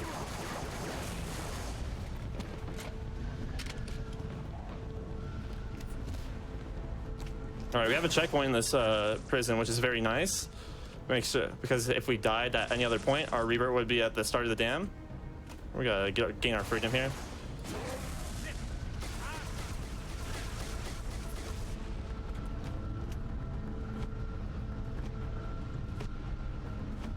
Gotta punch these cones because it's fun and it sends them 3,000 feet in the air for no reason. And we picked up invincibility equipment. Halo 3 introduced the equipment. There's a variety of different equipment that we're gonna use throughout the run. The invincibility is definitely the most useful because on Legendary, because we're gonna be trying to run through a lot of sections, and just taking no damage helps a lot. All right, we're gonna be doing a trick here called Early Pelican. So the game just checks to see if you're in the Pelican to end the mission, and if we get in it early, it'll end the mission early. Focus, Phantom. Gonna combine a frag grenade and a hammer to get in this Pelican early. So that is the end of Sierra. And Sorry. that was fast. Now we're on the Crow's Nest. We got brought back to our mountain base, and Miranda said we're going to war when the Marines asked where they needed to go, so I hope they figure out where they actually need to go. Point of entry, best assessment. Hangar Sergeant. Agreed. Master Chief, get there. So we just have a little bit of walking to do before we encounter the enemies in the first section. Good. This channel is secure. My fire teams are spread thin. In the first Okay, section, grabs a BR off the wall. I need that hangar. I guess I should go ahead and say like the skins on the weapons were also due to a recent patch, the Season 8 patch. There are skins in campaign, it's pretty cool. Here's some combat he's gonna try and fly through to live.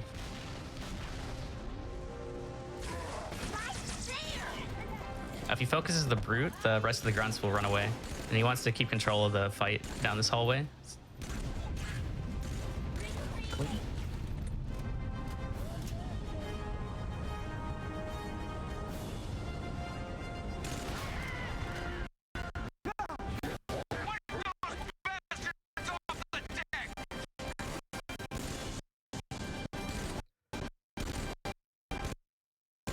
So this is going to be a wave fight.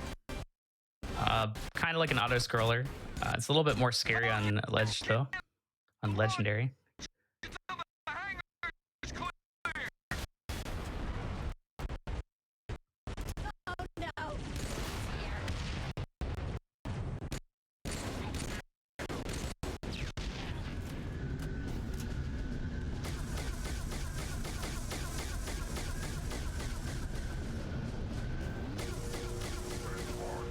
Yeah, we're just gonna try to spawn kill all the waves as they come down, just to try to eliminate as many threats as we can.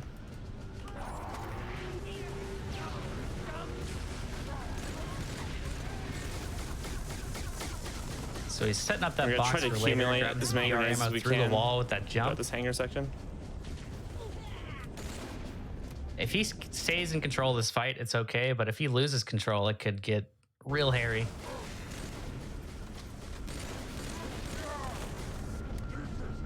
Those spikers shred.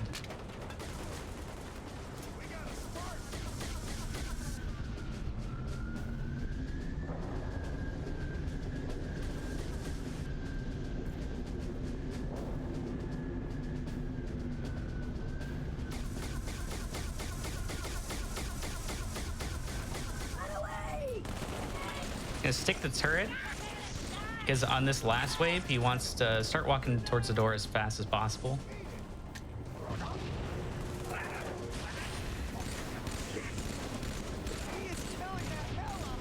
All right, the Jackal did some weird movement, so it made it a little bit hard to hit. I cannot see this grunt. There he is. You can't even trust the Marines to kill one grunt. It's like 5 versus 1, and you just can't. The door won't open until everybody's dead. This door up yonder. Yep. And we picked up a deployable cover in the hangar that's going to be useful for a section coming out.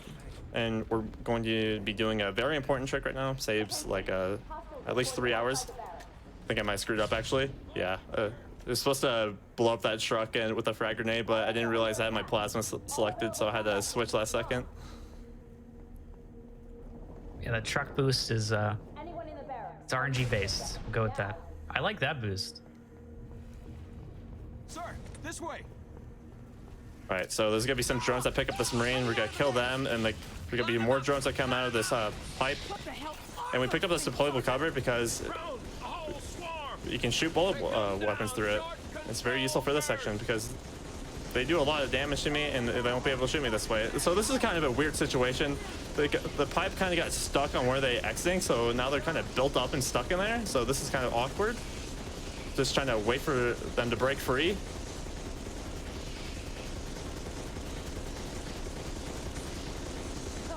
Short control bursts. Oh, there's still Very a bunch nice. in there. Yeah, that's what. Yeah, that's interesting.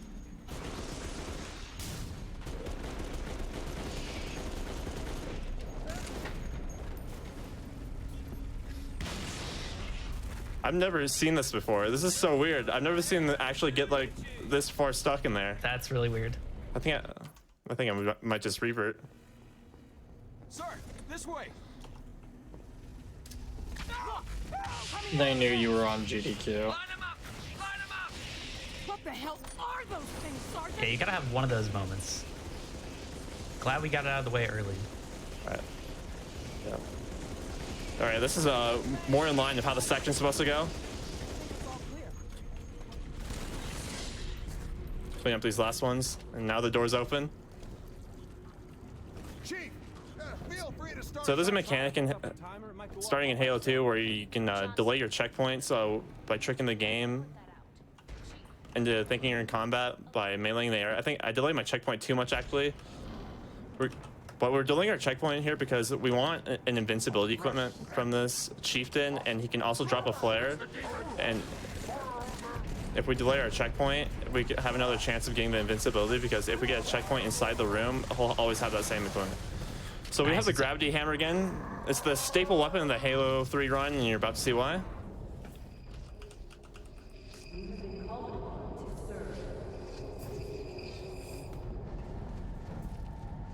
Nice setup against that wall. The grenade. Beautiful.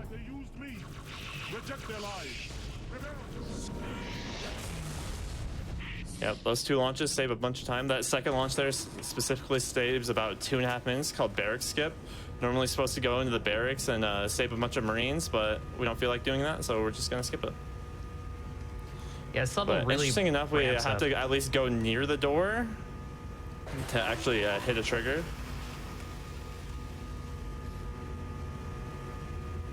And now we're moving on to the jetpack clear, so I'm gonna focus up on that. So after he kills 2 brutes, a new wave of brutes spawns up top. He's gonna want to kind of like control that spawn and get ahead of it. It looks like one of the other brutes fell off. He didn't get a.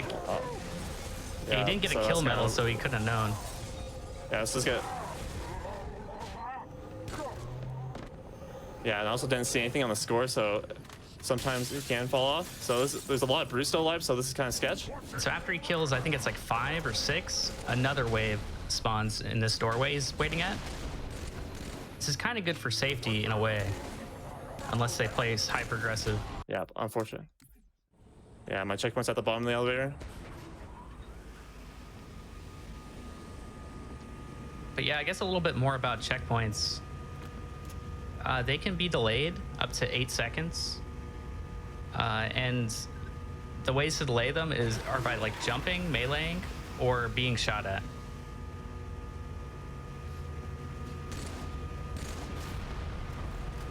Ma'am, I've got movement above and below.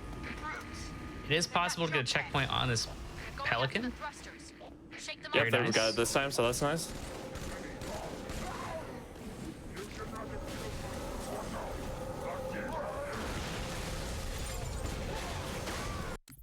Okay, good thing we got that Pelican checkpoint.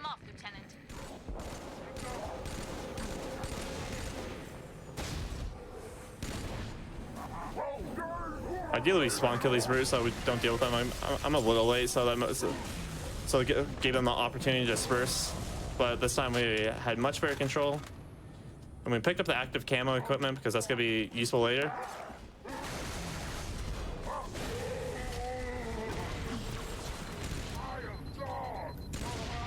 Oh yeah, this time around I was very clean. Yeah, that's what a pretty clean fight looks like. Shame we didn't get first try, but it's okay. Go! I'll cover you. So we're just gonna run through these drones. Not really any threat of killing us. Actually, it's a bigger threat of your Marines killing you with grenades than those drones.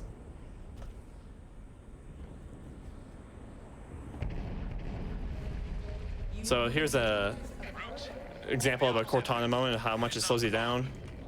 Sorry, Commander, there were too many. Actually, fall timer there. That's fun. Sorry, Commander, there were too many. Nightmare, Chief. Actually, why too fast? Oh, good launch. Yep. Second launch was good. So this is why we picked up the camo. There's a ton of enemies here. Well, with sniper jackals, just camoing through it makes it very simple. Now we're entering the bomb room, and we're gonna try to remain undetected as long as we possibly can before we can hit the bomb, then make our way out. So he's using these We're gonna try- grenades. He threw that first one to knock the guy off the turret, and he threw the other one to distract the other brutes. Unfortunately, Dodge Grunt mod. threw a very bad plasma.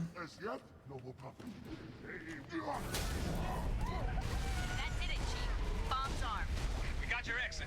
A service Okay, no issues this time. Head downstairs, cut through the caves. And now we're just trying to run our way to the end of the mission. The enemies are just fleeing, so we can basically ignore them. Uh-oh. That jackal popped some shots onto me. So another very important trick coming up. It's gonna look very silly. Delay our checkpoint a little bit. I'm gonna I fire missed my doing this on VR easy. here to alert these drones. And we're gonna use the mechanic of lunging with a melee and canceling that input with a reload input to just fly on those drones. That's so sick.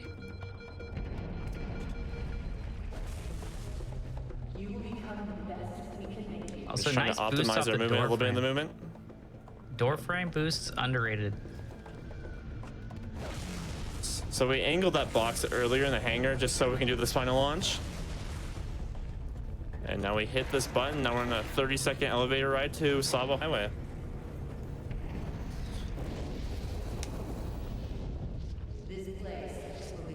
Very nice. You might want to check Discord. Yep.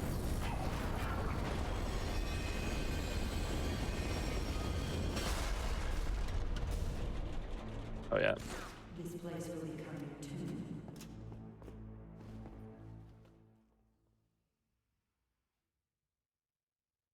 Looks like my bit rate's fine now.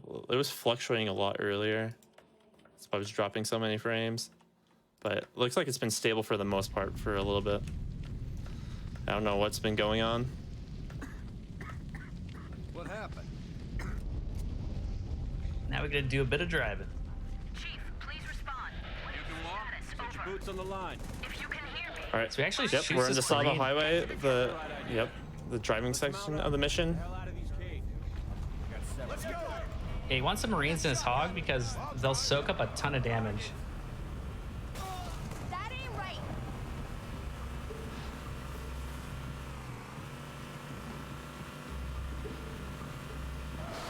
This is a very optimized level. There are some spots where he's gonna just have to pray and hope that he gets through. Second squad, coming through. We're just trying to optimize our driving path as much as we possibly can. The Warthog moving downhill is the fastest vehicle. Move at very high rates of speed. And we picked up some Marines because they're very good at soaking up damage, and the next sections would be pretty much impossible if we didn't have them on our Warthog. Still can't get the commander. Comms are a mess. Pelicans are scattered. Best thing now, get some distance between us and the base. Brutes are gonna be looking. Not only can you have weapon skins, but you can also have vehicle skins. I'm a little bit disappointed that Gelk doesn't have one enabled. The green hog skin. This is one spot that he could die pretty easily, but looks like he made it through. Yep, that's a very scary section, and the section coming up is also a very scary section. We're on the Sabo Highway about east of Void. Someone, anyone, please respond. So he's opting to grab a new vehicle. Isn't damaged. Until gets that fuel sniped. rod shot hit. Yeah, through the building. Insane shot. Dude, this is the most rigged I've ever seen this section. Everything is looking at me already. Yep. Well, good thing we It's got a also checkpoint here. RNG which side the turret is on. I think the left side is the one that you don't want. Yeah. So it looks like he's gonna take a different route. Yeah, if it's on the right side, we can normally just hop on our Warthog, break the shield door, and keep on going. But if it's on the left side, we have to wait for our shields to come back.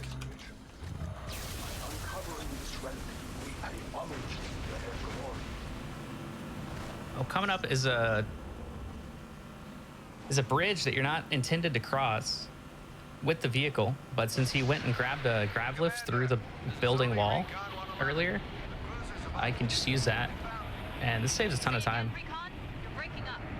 Something in the crater, ma'am. Something beneath the storm. Yeah, the game doesn't want you to take your Warthog over this bridge, but it's a lot faster to do it. So we're gonna defy what they wanted. And normally we come up onto a big way fight here, and it's actually a pretty difficult way fight, but we're just gonna drive on past it because there's actually nothing stopping us from doing so. Just broke like teenage me's heart. Like I spent hours on this section in Legendary. Yeah, I remember doing that too as a kid. It's a pretty difficult fight. Now we're just trying to drive around these choppers here and avoid the Wraith as well. We got flipped around a little bit, so hopefully we do not die.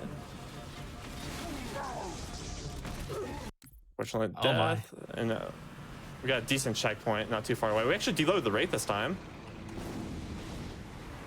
Yeah, so if you turn that corner and use your use your camera and slowly turn it, for some reason the Wraith will deload. I don't exactly know how it works. It has to do with your camera. We gotta exchange our Warthog here for a Brute Chopper because we're gonna use this chopper here to avoid a couple Wraiths that we're supposed to fight here. We're supposed to go up that hill and over this bridge, but instead we're gonna take this chopper and do a little boost up this hill and skip all of that.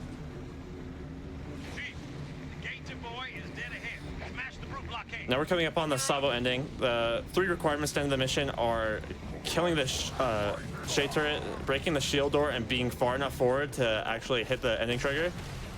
And to do that, we're gonna destroy the shield door and the shade turret from the distance and just take the chopper up to the trigger. And Sabo Highway. Brilliantly executed. Very nice. That goes so much cleaner than when I try it. We had I think that just one death. Not too bad. Actually, 2 deaths. There was one at the shield door, and that flip exiting the Wraith and Chopper section. But now we're moving on to Storm. We start off with a 20-second Warthog ride that we can't do anything about. Just have to wait for the Marines to let us out. You can lose time to this drive. Looks like you got a fast one. Yep, that was pretty good. Have to murder our Marine there to get in the Warthog a little bit faster. Take it to the button, bring it up here. So we have a plasma grenade already. That's gonna be useful for the section coming up. I got killed by a nade. Unfortunate. Subble is very unforgiving with checkpoints. Now, luckily, we weren't too far away from this checkpoint, but there's some very lengthy reverts in this mission. All right, got the plasma grenade again. Okay, didn't hear the button. Actually just ran to that nade this time.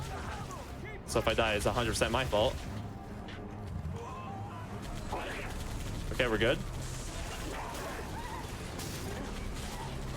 Tried to splatter Brute there, but I missed all of them.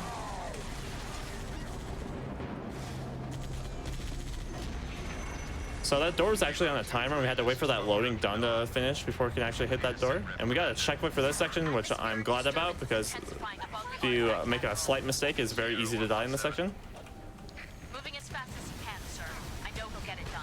So we're trying to meet a quota here. Try to kill as many enemies as fast as we possibly can to try to lower the timer to open the door to the next section. If he sees a we got the load, loading done. Beautiful. You should be able to continue. It's kind of a complicated amount of enemies, and if you take too long, it can get even more complicated. More waves will come in, but looks good. Yep. I'm gonna take the ghost past some enemies there. Just try to ignore them. I need my BR.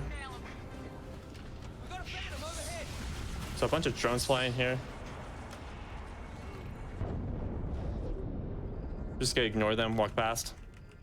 And now we're coming up on the second lake bed, which is another wave fight. A couple waves of phantoms drop vehicles, and to end the section, all the vehicles have to be dead and the phantoms of the second wave have to be gone. And we can actually speed up the section by killing the last phantom of each wave, because the game just checks that phantoms are loaded in or dead. And if the second phantom is dead because that's the last one to leave, then we can actually speed up the section. We got set up a rocket launcher pre-fire shot to take up a couple ghosts as they fall out of the phantom. Right, we got both ghosts. Then we're gonna take out this AA Wraith, then we're gonna try to take out these ghosts on the second phantom.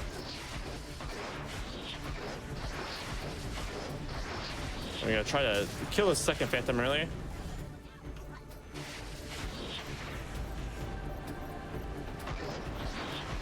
This is going really well. It's one of the most nightmarish sections in the game.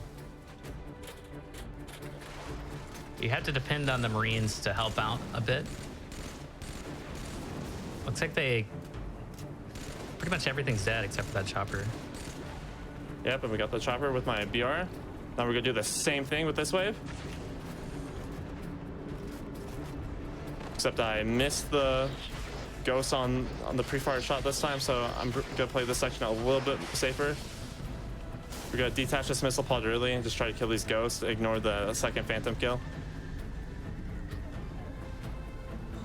Looks like the Marines might have actually gotten the ghost, so I might have been able to actually get that second phantom.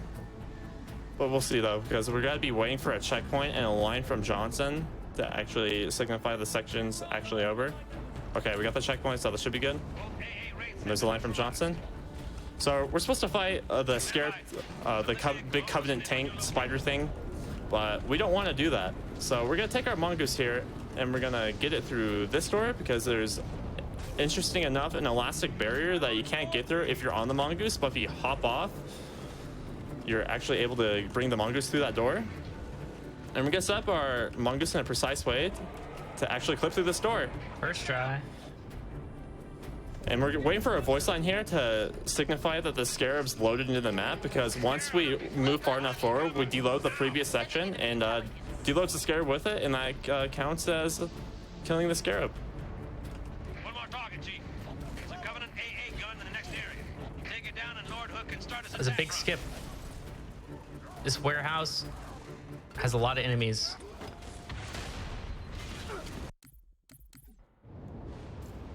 Got melted a little bit by that turret. Just try to hope that enemies over there don't see you. Take it down and Lord Hook can start his attack run. If he can get a bubble drop off some of these brutes, that'll help out a lot as well.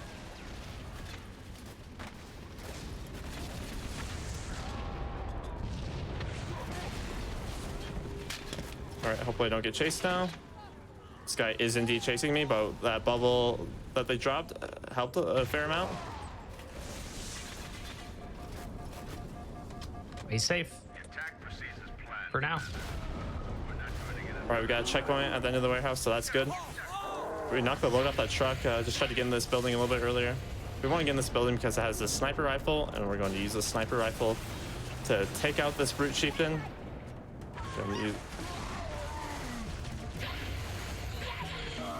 Unfortunately, I died last second, and I was about to pick up the invisibility but there was a regen on top of it, so we're gonna try to do this again. This is a weird area, and it has a knack to deload objects like so. Right when he was about to grab the invents, his dreams crushed. But I have faith. He's gonna hit these shots. Ooh. So he grabbed a plasma pistol. Bit some. This is really cool. Bunch of sniping coming in.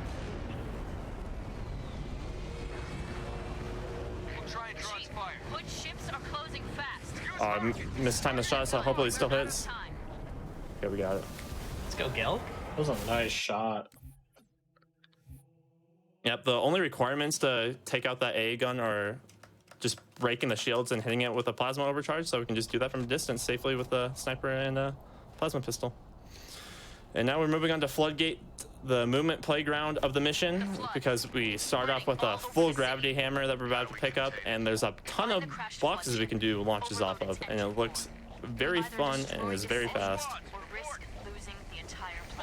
Yeah, I think this is everybody's favorite speedrun mission. So he's gonna use grenades to set up these boxes and get the right angle. This one can be pretty tricky to not die from. That was a clean first launch. This guy's just nailing everything. Gonna try and we're gonna use a spike grenade to angle this box.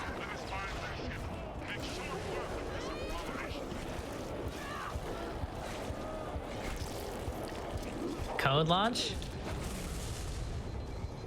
Oh, you love to see it. Yep. It's not over. Even more box launches. So we picked up a deployable cover equipment through the floor there. You're gonna see why in about 30 seconds. A very fun trick with it's coming up. So there's another Cortana moment on the floor here. So we're gonna throw a grenade at this box to make it so we can have a little bit of a platform to move on at the edge of the doorway so it can avoid the trigger. I actually splattered on that, and my checkpoint is very far away. Oh no. You can, that's a pretty good checkpoint to get. I'll be honest, this is another one where you don't get many checkpoints at all, maybe like 3 the entire level. Yeah, if I waited a little bit after the Cortana moment skip, I probably would have gotten a checkpoint. So we're just gonna do that all again. Just gives you another look at it, no big deal. Unfortunately, we just got a little too much speed on that box launch. It's actually pretty rare to die on that box launch, even if you hit that wall. So another interesting thing is that you can jump up here on Floodgate, but not Storm.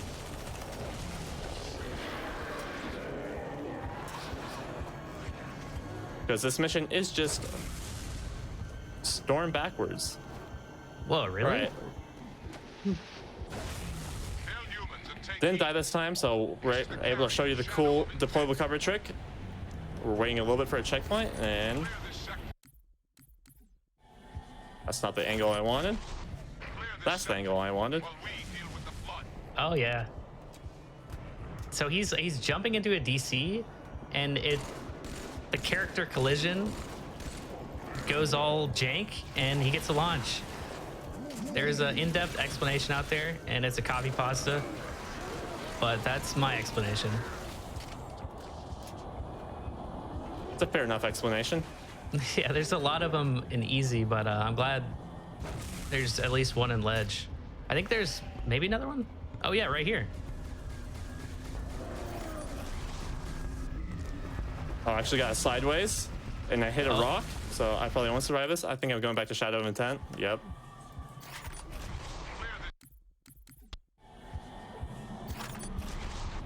So there's another example of some unforgiving checkpoints. So usually you actually get a checkpoint before that second DC launch, but for some reason I did not that time. It really depends on what the enemies do and if they see you or not. This is the only spot where he's taking it a bit safer. Other than that, this is the same on all difficulties. You don't really have any combat at all. Do I get the checkpoint this time? Okay, we'll try this again. There we go. Got it this time. Beautiful. We're just gonna do a bit of hammering to try to optimize our movement. Do not be afraid. I am peace. I am salvation.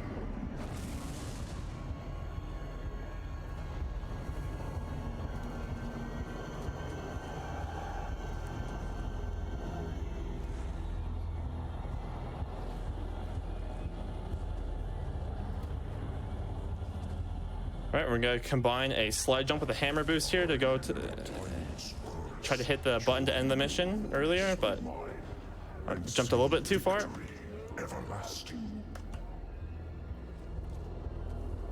Now here's kind of like the halfway point in the game where you're done on Earth and now you're going to the Ark. Yep, and we're moving on to the Ark. It's where a lot of runners say the run actually begins, because the back half of the game is pretty much the bulk of the run. The next two missions are very difficult and they require a lot of skill and execution to do well.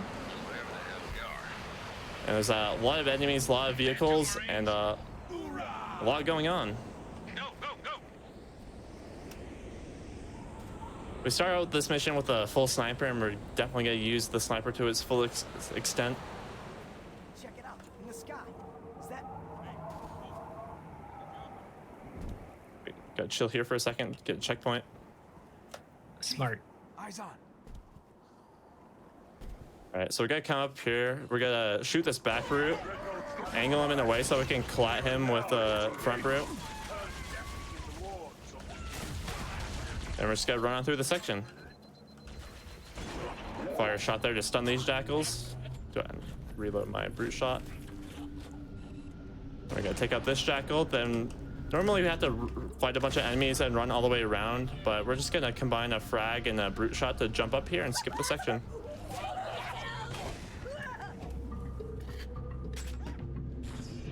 Galk is Pretty insane good at start. this level.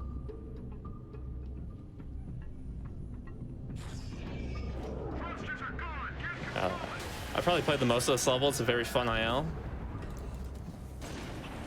Okay, we're gonna snipe this back route. We're gonna do a 360 here, try to get that guy. Unfortunately, we missed, but we're gonna pick up the rocket launcher here. It's gonna be useful for the next section, and we're gonna grab the mongoose here. And there's gonna be a couple prowlers that come over this ridge, and they do a lot of damage, like every vehicle in this game. So we're just gonna chill on this rock and wait for them to pass. Then we're gonna take our mongoose and drive on past. They're even still trying to kill me even though they're very far away now. We're gonna take our mongoose up here and exchange it for this ghost. The ghost has the boost capability, and it's also useful for riding on walls, which you'll see in a second.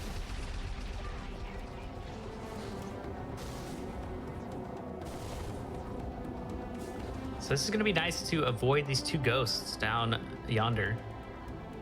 They're very aggressive. And driving up here also skips a trigger that spawns a bunch of enemies up here. Forgot to stop my boosting, so I got a little too much height there.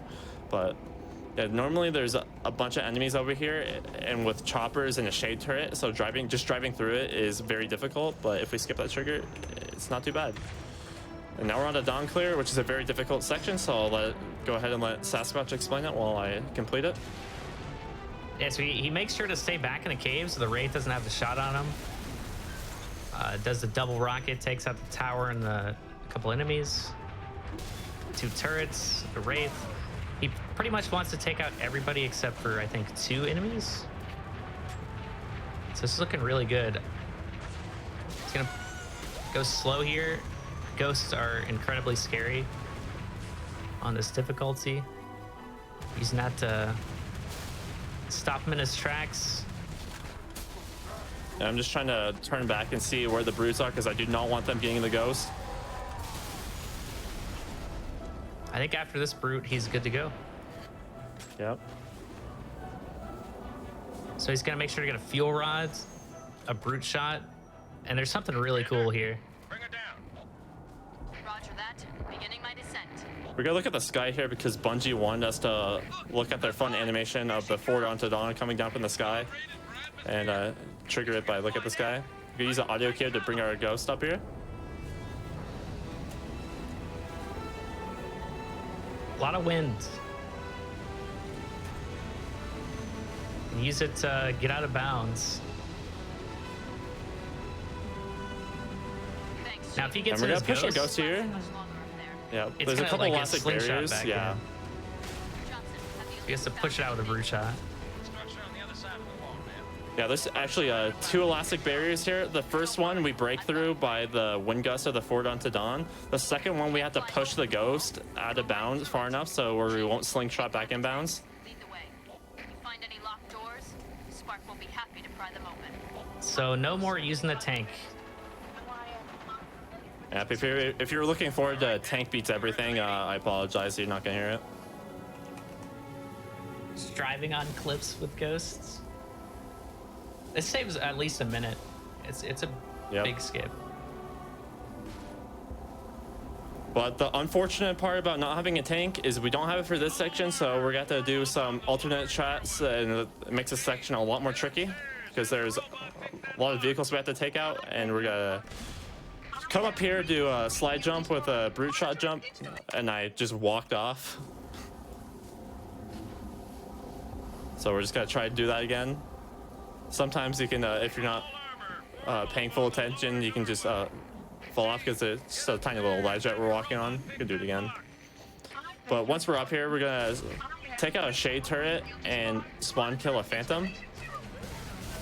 And that phantom's carrying a wraith, so killing it as fast as we can is very beneficial. If he kills it high enough, the wraith will actually die to fall timer. I think he's gonna have to punch it now. Yeah, I missed one of my field rod shots, so we have to punch the wraith. No big deal though. So now we're gonna use this chopper to push forward to the other enemies. Gotta ram that shade with our chopper. Then we're gonna boost toward this wraith, and we're gonna punch the gunner. This other wraith is very scary. If he decides to shoot at just the right time or low enough, oh my. Did you see that pro dodge? That was insane gameplay. And this is where keyboard and mouse comes in handy. You can control vehicles like the Ghost and the Wraith and the Hornet so much better on mouse.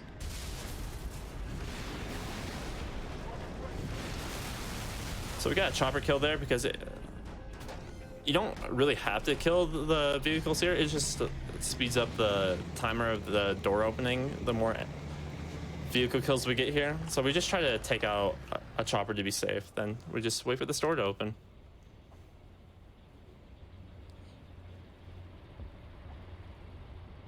Yeah, it's good to have a bubble shield for later on. But other than that, there's not much you can do here. Maybe like search the rubble or something. But we're gonna wait for another door for Spark to open.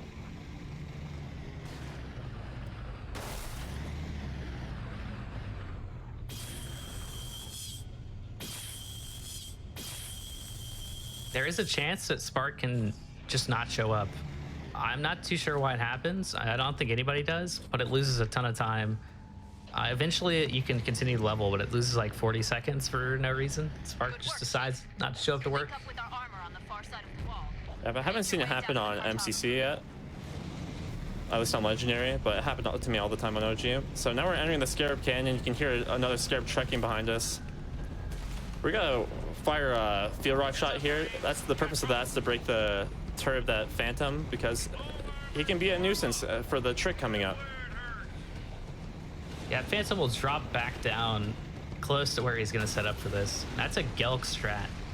He made that. Smile. That is true. So the Scarab's gonna come down here, and we're gonna try and spawn kill it. To do that, we're going to combine a frag and a field rod jump to get directly to the quarterly.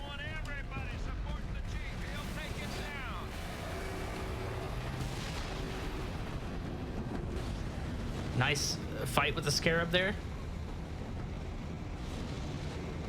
Yeah, so far, Gelk 2, Scarab 0. Maybe even like -1.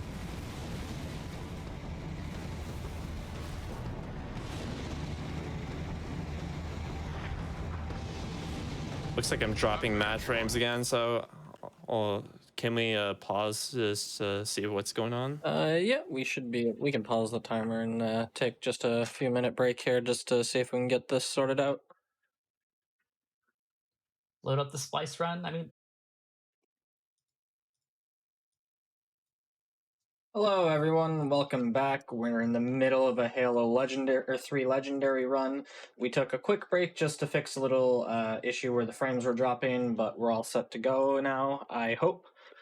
So we've got Gelk here and running and Sasquatch on commentary, and whenever y'all are ready to go.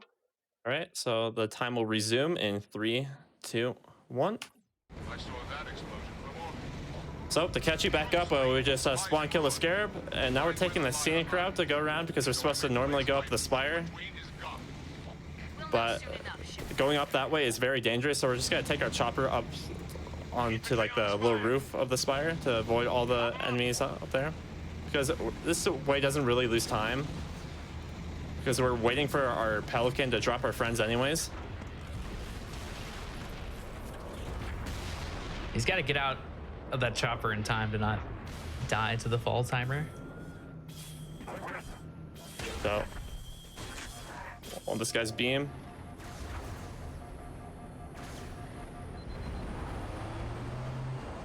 Another Walking here spot. to try to hopefully de-aggro the Wraith. Another spot we're just hanging out, waiting for Spark to open another door. So that killing that Marine did have a purpose. He has a. Oh god, that Wraith mortar is still aggro onto us. Okay, get in. But killing that Marine is important because that Marine has a dialogue with Spark, and the door won't open until he finishes this dialogue with Spark. And killing him just accelerates the section. He's committed future crimes. Needed to be stopped. We also handed the other Marine the beam rifle because there's enemies below us, and for some reason handing that Marine a beam rifle makes them not alerted. Another Gelk strat. This whole inside having part's them not really alerted is scary. great because we get a checkpoint here.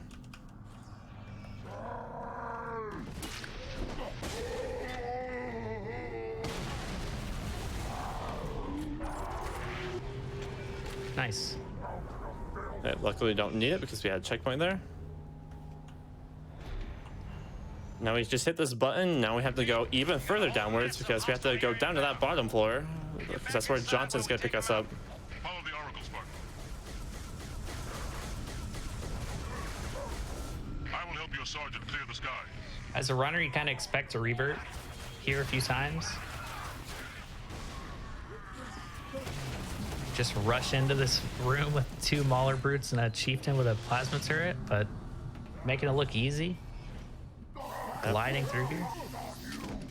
The jackals in the previous section can be in stupid spots sometimes and just overcharge you every time, but luckily we didn't have any issues with that this time around. Now I'm trying to find this last camo brute. I think he's camping behind this wall. Good jump it. Pick up some nades. Okay, pick those up and we're gonna through run past the these floor. jackals. They're on the level above. You're intended to have a fight with this chieftain in the middle of the ring, but Gelk is acting dishonorably and takes out the brutes first. Oh, dude, he did not do the attack I wanted him to. Oh, and we're all the way back up here too, unfortunately.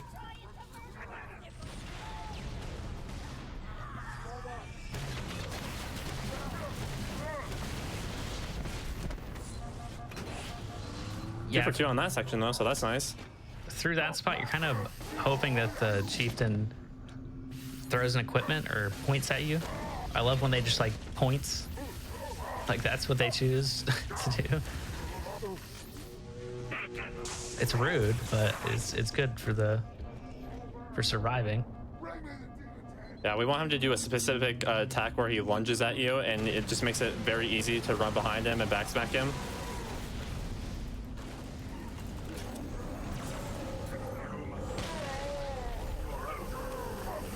This is like all the grenades. Yeah, I died from the shoot again. Come in handy. That's the checkpoint.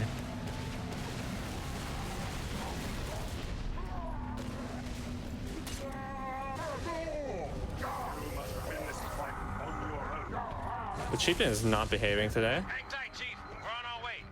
I don't know the exact percentage of how often he does that attack, but it's more than what Gelk is dealing with. Nice nade. I love the saving of that nade for those 2 jackals that pop up at the end. The level just checks for all the enemies in the section to be dead, then we can just move on. And that is the end of arc. Not too bad of an arc, just a couple of misplays, but nothing major.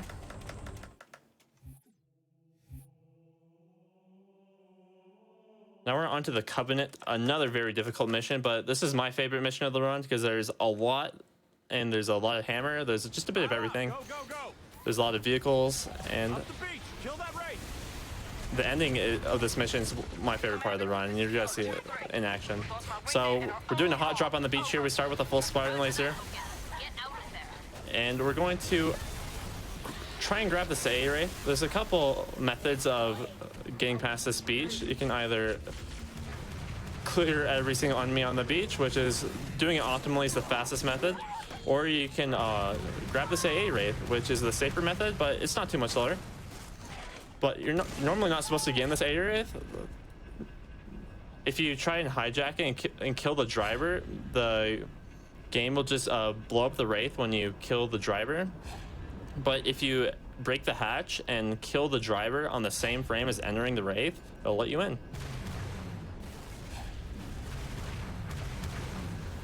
So he's actually shooting here to make sure that he has his shot on the right side for later, because you know it'll like shoot 3 shots on each side. So wants to make sure moving through here a lot easier than if you were on controller. That's for sure.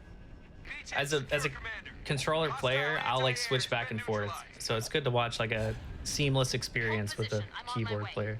Shipmaster, begin diversionary bombardment. And we're just trying to boost up the hill here. We're moving on to the first tower. The goal of this mission is to disable the energy shields of all 3 towers, and we're at tower number 1 right now. Wants to snipe that grunt so he doesn't get in the ghost. Grabs a beam. Yep, now we're just entering the first tower. Get to the first tower. Entering the first tower is a bit tricky because there's a bunch of enemies down here. And we're gonna try to just ramp through them and throw a bubble, and hopefully they don't shoot us.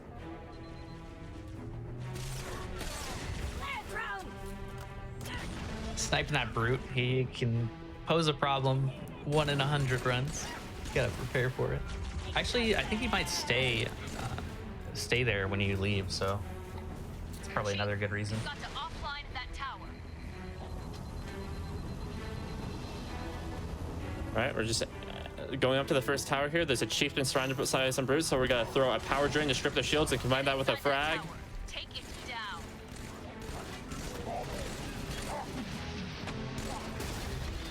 Chief, Pretty good first tower. controls and shut it down.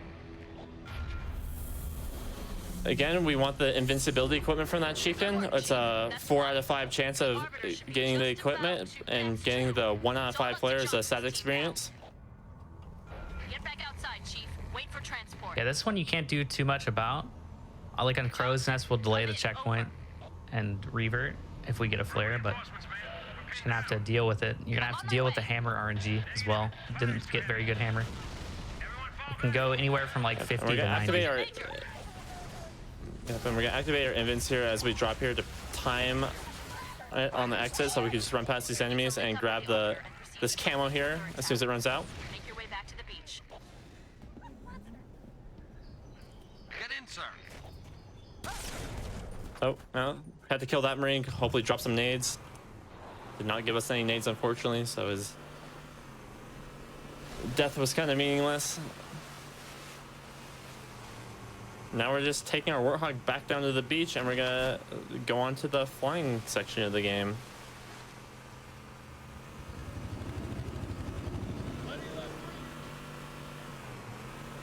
The Warthog downhill is satisfying to watch. A lot of speed.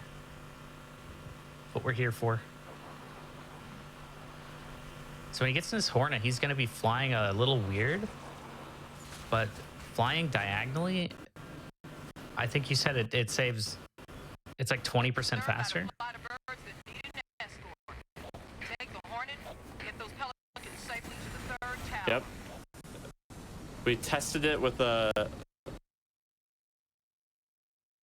Safely to the third tower. Yep.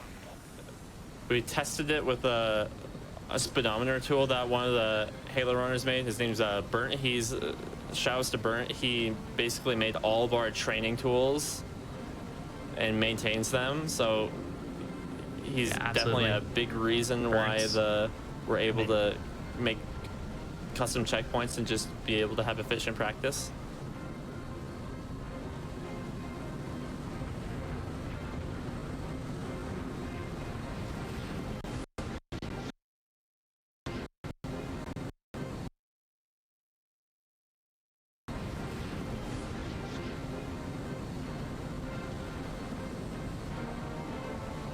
Objective in sight, Commander. No sign of Johnson or his team. Understood.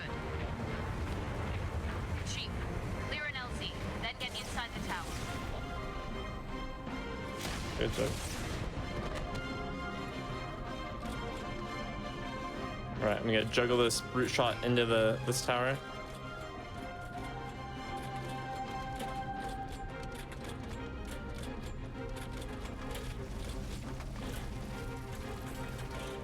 All right, let me pick up the brute shot here because when you kill 8 of these drones, to get them to leave us alone, but unfortunately we did not kill 8 there.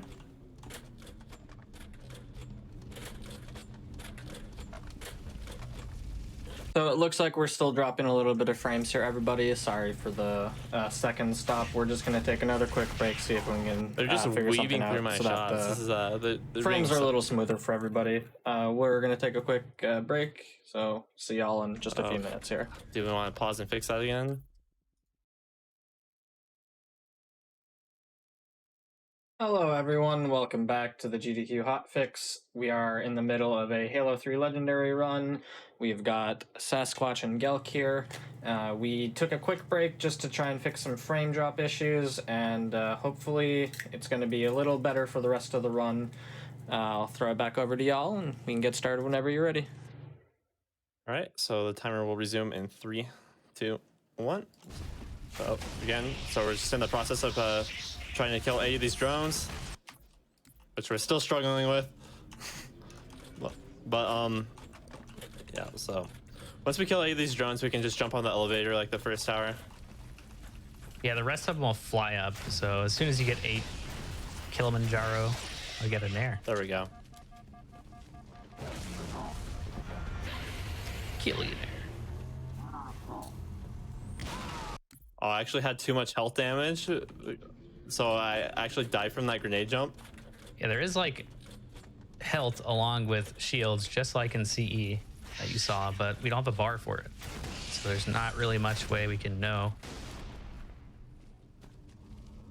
All right, we'll be fine this time. No more issues. All right, we gotta wait for a visual cue here to do a grenade jump and try to get to the top of the tower a little bit faster. Do a little bit of sniping. If you kill these brutes quick enough, the chieftain will actually lose his AI. Don't know if... Oh, no.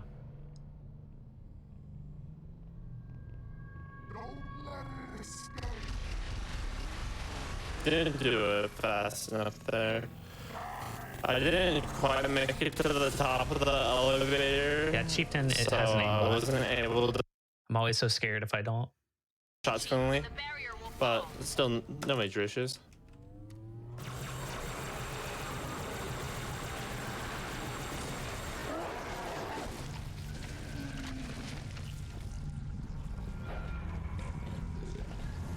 So now we're coming up on the 3rd tower exit, which is one of the most scary sections of the run. Significant damage. Weapon system disabled. Got a checkpoint going down the elevator here, so that's good, because there's a good chance we'll need it.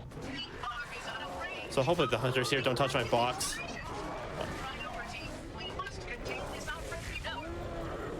They tried to knock the other box into me, but...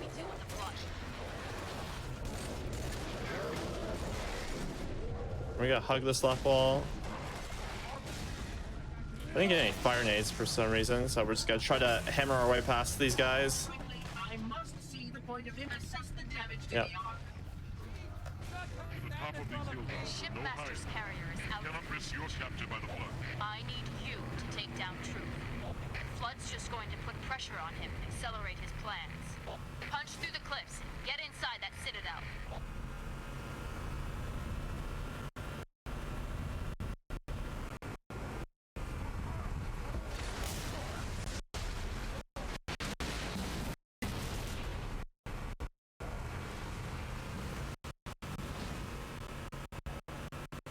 Citadel inside. All right, we're driving to one of the most iconic sections of the game, where we're gonna fight not 1, not 3, but 2 scarabs.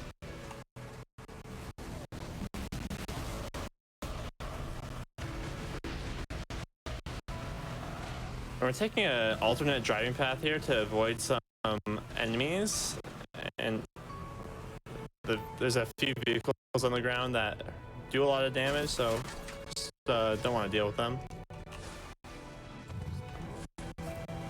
Hornets inbound!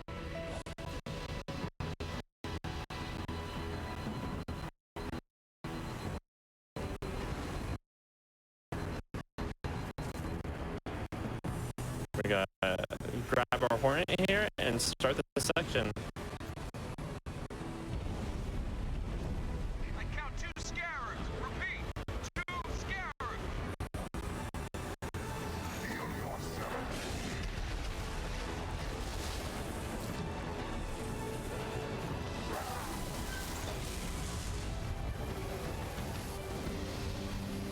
Yeah.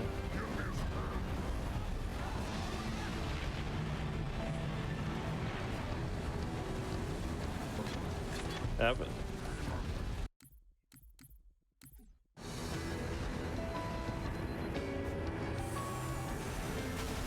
Yeah, we tried to land on the second scarab there, and we got killed before we can even land on it. I count 2 scarabs. Repeat, 2 scarabs.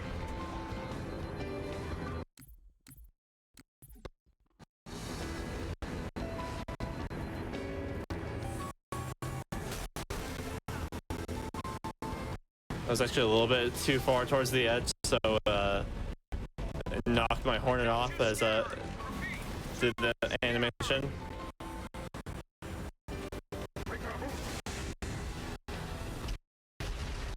So we're gonna try this again.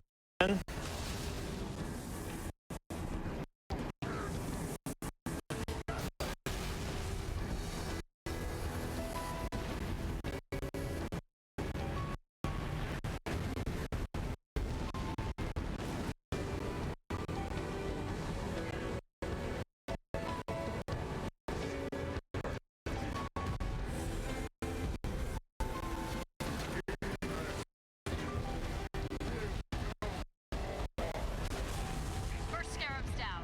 So yeah, I got kicked by the leg a little bit there, so I had to try to run around there. So that was the second scarab. We're gonna try to pick up this Goshawk. And then we're just gonna hide behind this cliff. Yep. We gotta hide behind this cliff until the scarab explodes.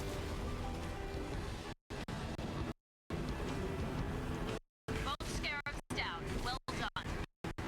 Marine, kill the stragglers.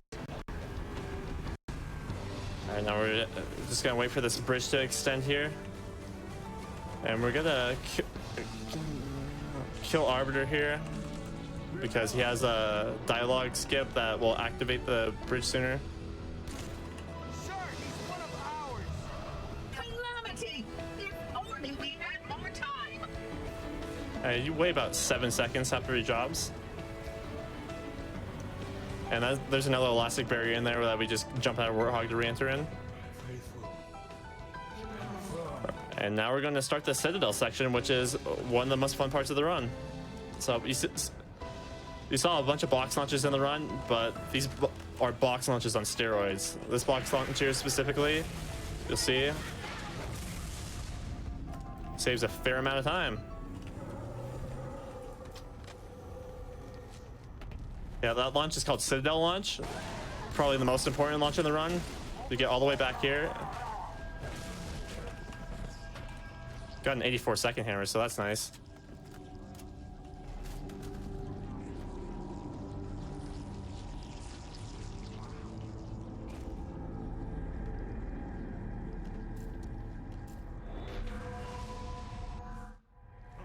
I can barely keep hold of it, Chief. No way I can pick you up. Head back to the lift. Find a way down.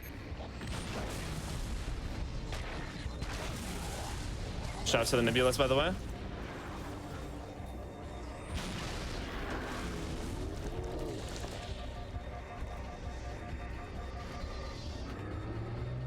Yeah, I mean, this is the Citadel return. Do a lot more of these high-paced box launches. I'm a thief, but I keep what I steal. We're gonna go for this final launch here. If I can actually angle the box properly. Okay, I can move this back a little bit. Yep. It was well worth the setup. And now we're ending the Covenant and moving on to Cortana.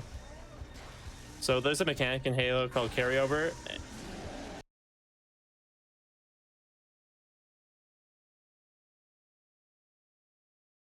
Moments, but you're gonna have to pick up a deployable cover and do a really finicky launch to bounce off pinball down the hallway, and it's very luck based. It's not even in any of the full game runs.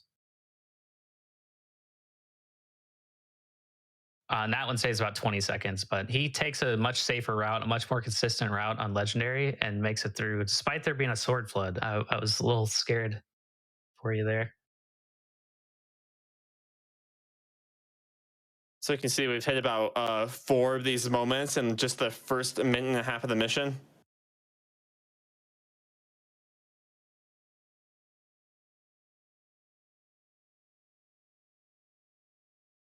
Now we're gonna pick up a deployable cover here.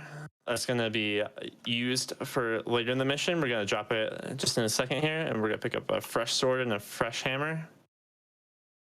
We're gonna drop our deployable cover down this hole because we're gonna be returning through this section later in the mission, and that's gonna be useful to have later.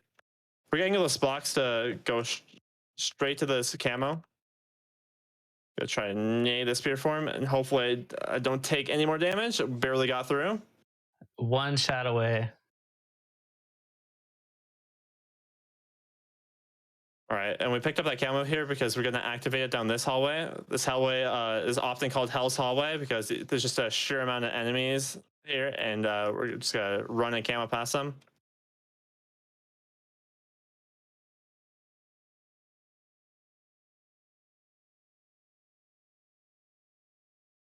Yep, and there's a large wave coming back here.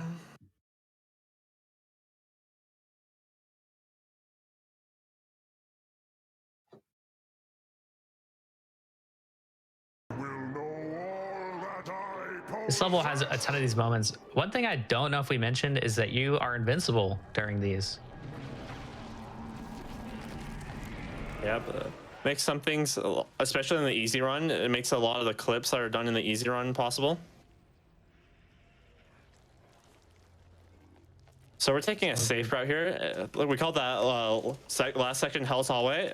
And unfortunately, I got a lunge from the hammer and it launched me back to the enemies there. And I was supposed to do a hammer jump up to the top, but I just went right back into the enemies. And this is kind of a strange checkpoint because it's in the moment. And if you get reverted back into a moment, it just doesn't play the dialogue. But it's kind of spooky. Due to a Season 8 update that added collectibles in the game, you might see a bird. It's rotated out every week, so, you know.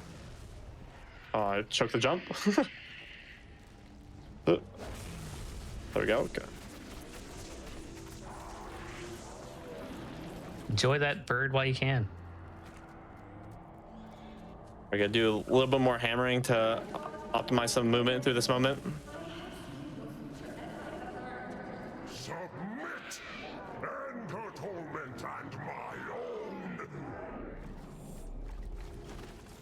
Gonna delay checkpoint a little bit here. So we're gonna do another fun box launch here called Reactor Room Launch. Gonna throw a plasma grenade here to angle this box, but unfortunately I splattered off the box, which can happen occasionally.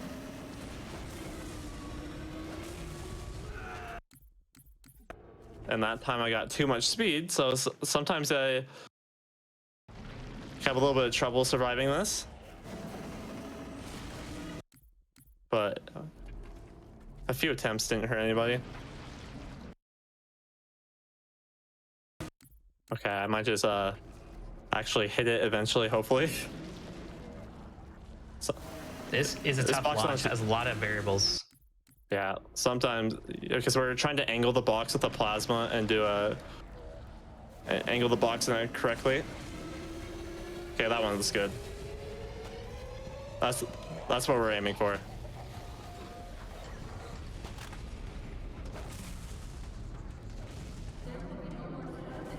And we're gonna try to do another moment overlap here.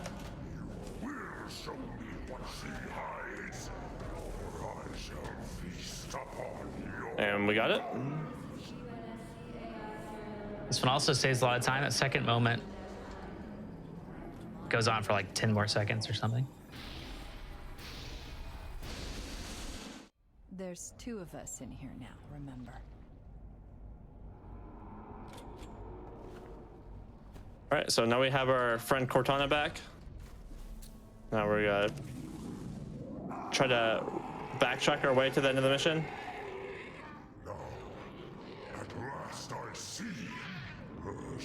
Grave Mine, letting it all out.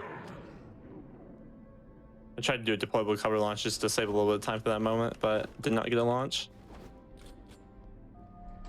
Yeah, since you're invincible, it'll cushion the impacts.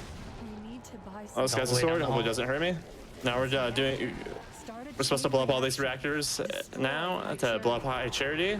And this section is very scary because we're just gonna try to hide in our bubble as long as we can and just break these reactors.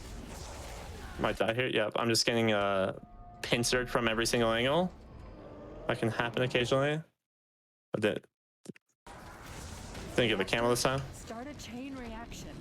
Oh. Destroy High Charity. Just try to run past these guys and get the bubble again. Not the worst spawns I've seen, but not the best either.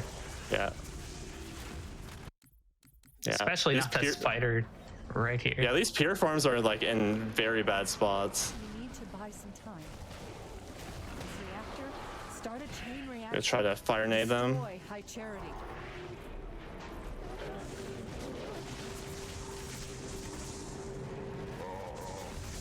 It should be good this time.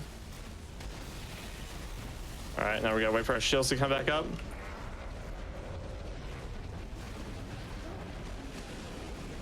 And we're gonna try to run out of here. Still losing all of our shields. So I still probably will die here. This is just a very unfortunate set of spawns. Just fighting for your life, punching everything that moves. And that guy has a sword flood. Sword flood will one-shot you if they decide to hit you with it. Buy some time. This reactor, start a chain reaction. Destroy High Charity.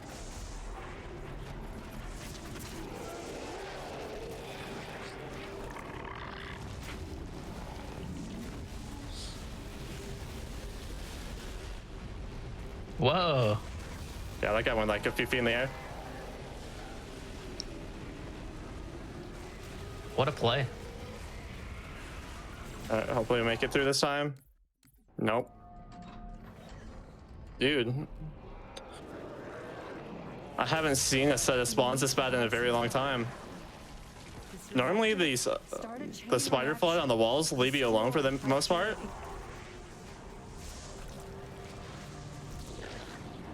But there's an off chance that they will just pincer you to death like this. I got killed from behind this time. The pincer maneuver. Yeah, and unfortunately, this like basically the only way we can get through this section is to brute force through it.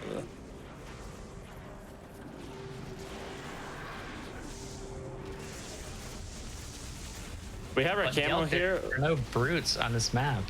What do you mean by that?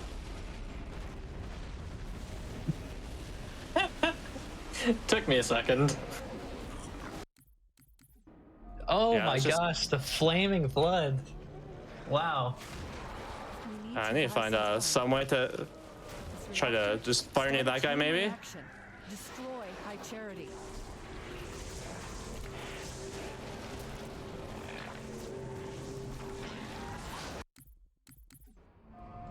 And sometimes he can just punch your bubble like that too.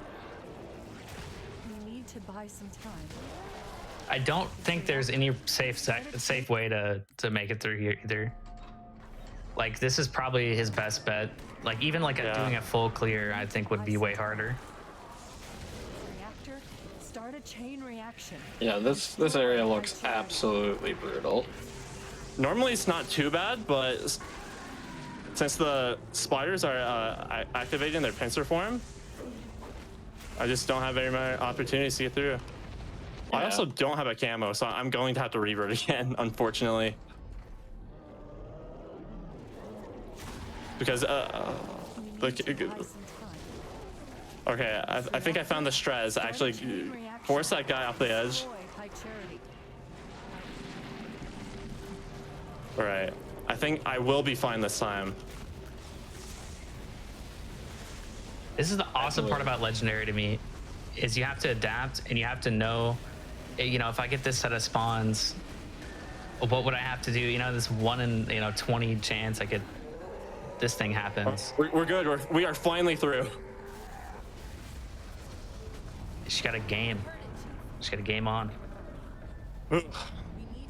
Believe it or not, he saves his camo for an even more like annoying section to survive.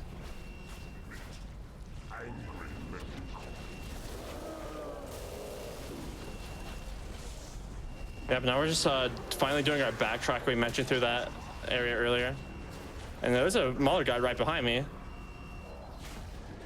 I'm getting chased. Okay. So we're gonna try to kill the enemies here to get a checkpoint, because if you haven't noticed, we haven't got a checkpoint in a decent chunk of time. And here's the deployable cover we set up earlier in the mission.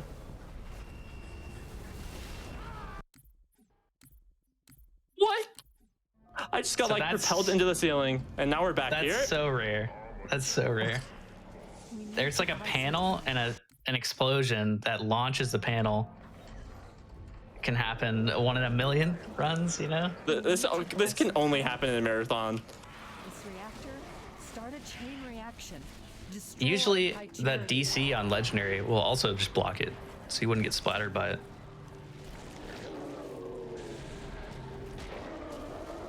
Yeah, it looked like he just fell over and died, but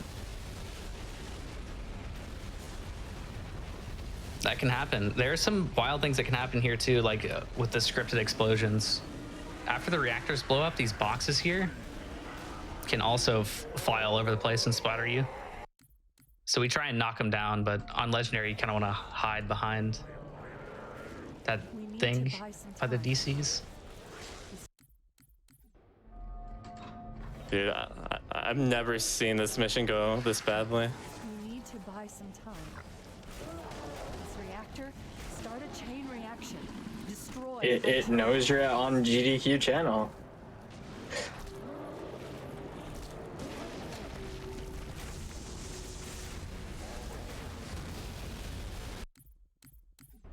And I got hit with an explosion. I'm dying in every single way possible right now. The game just wants to show you how many ways you can die. Start a chain reaction. Destroy high charity. Nice. Accidentally activated my camera this time. So if you wanted just to see a tour of the reactor room, this is Chain reaction. Destroy high charity. this is good for you. You're getting very well versed with the reactor room.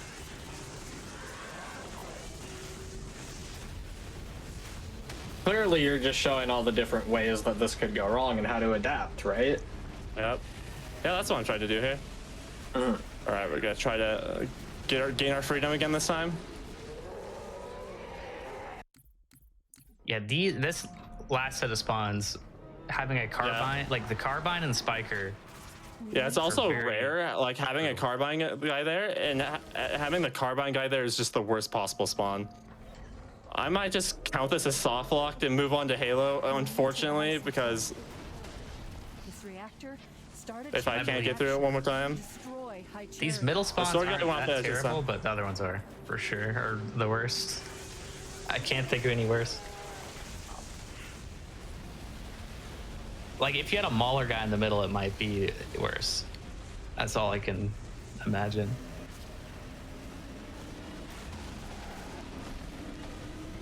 All right, we should be good this time. Finally. You heard it, Chief. Not for long. Sometimes you can get a checkpoint right here. Blood once and for all. Now the game wants to see you suffering.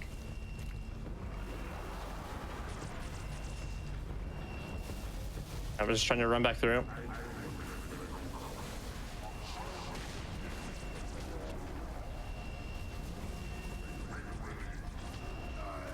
Oh, And I got chased down the hallway. I think for the sake of time, I'm just gonna have to move on to Halo, which I really don't want to have to do, but it's too much to handle right now.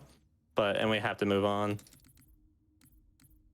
That was pretty well the end of the level anyway, so it's not like there's a lot that's being missed out on. There really wasn't any tricks at all. He was gonna jump up that hole and then walk the rest of the mission and hope that he lived. Yeah. And empty out his ammo so he didn't get carryover. So it works out. Yeah, but now we're moving on to Halo. But another thing that we were supposed to explain at the end of the mission is, since this is another mission that features carryover, and we don't want to carry over this mission because we started with a full rocket launcher this time. And if we have an empty brute shot, we will not carry over. Yeah, but that was the most lethal Cortana I've ever seen in my entire life. The game really didn't want me to progress. Yeah, that was unbelievably unlucky. That room looked absolutely wild to deal with. Yeah, and you factor that in with like you don't get a checkpoint for like another 2 minutes later in the mission, so it's really difficult. Yeah. So that brute always drops a hammer there. So we spawn kill with a grenade, and we just try to hammer our way to the tower, and we're gonna try to jump on the spire early to get to the top early.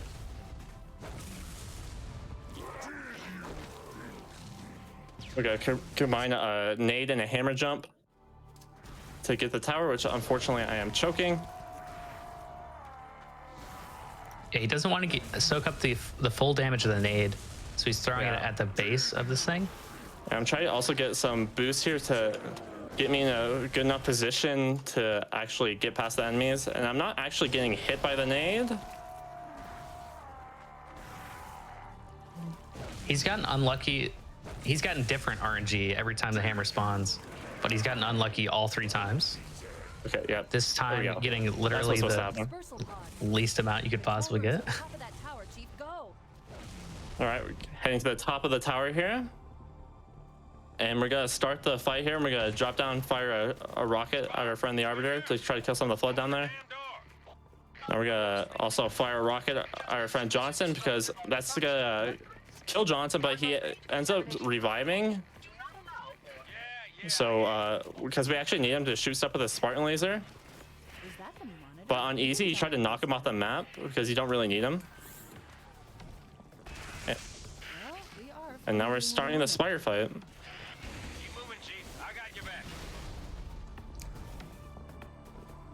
This is just raw combat. He's gonna want to use up all his rockets and then jump down and get some more. And just try and get as many multi-kills as he can. Maybe if he gets a high enough one, he can put it into his montage.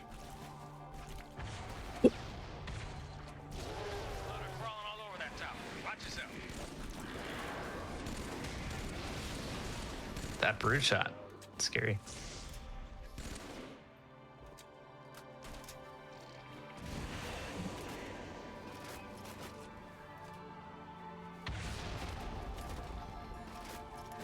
This jump, nobody says anything about, but it's so scary to me. If you miss that, you fall down to your death. It's a lot easier on keyboard and mouse because you have to crouch and hold forward, which you can't really do easily on a controller. Now we're just chilling at the top here, trying to pick up as much flood as we can from up here.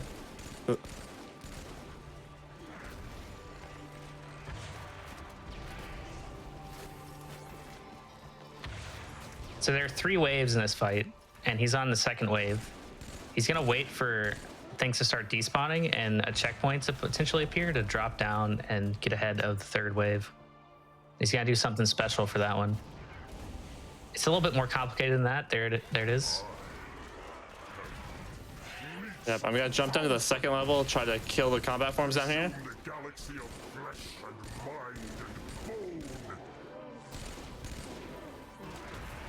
There are like bosses at the end of each wave that either have a rocket launcher, like that flood, or a fuel rod. After you kill them, it'll start cleaning up enemies. Yep, so there's some enemies left alive up here. Looks like our pal the Arbiter somehow died. Okay, that's the end of the section. Arbiter came back just in time. We're gonna pick up an auto turret here. And we need to keep 2 swings for a trick coming up, and we're about to approach the hardest boss fight of all time.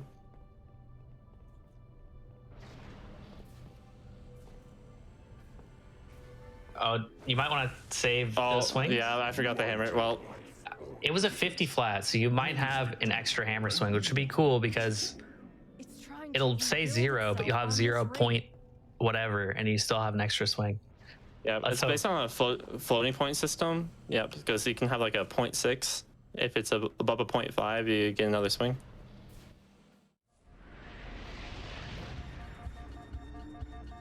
We'll try it once to see if we actually have the hammer ammo, but we might just have to kind of do this the casual way. I take no pleasure in doing what must be done. And we do have a 0 swing, it looks like. You can tell because it'll say switch your weapon, you don't have any ammo, but it doesn't. So we need a swing left to hand it to Johnson, because if it's empty, we can't trade our weapons with Johnson.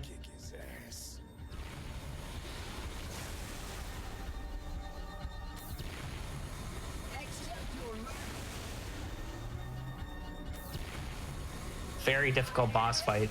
He has to dodge the laser with gamer focus. This is really cool. He's setting up the hammer against the wall, and then when he exits this cutscene and his weapons reset, he can pick it up.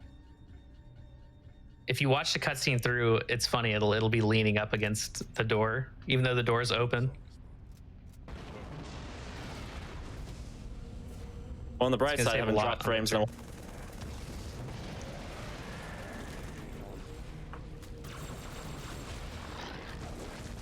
I'm gonna pull out my hammer.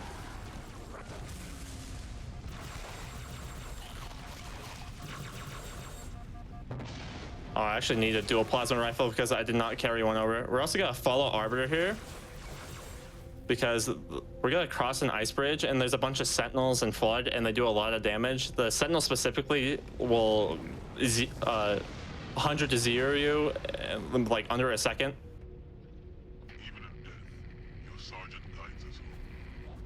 But having dual plasma rifles here, able to take out the enemies, makes it a little bit more bearable. So we gotta chill down here, and waiting for Arbiter to come up here makes this section a lot safer. So we're just gonna let him lead the way.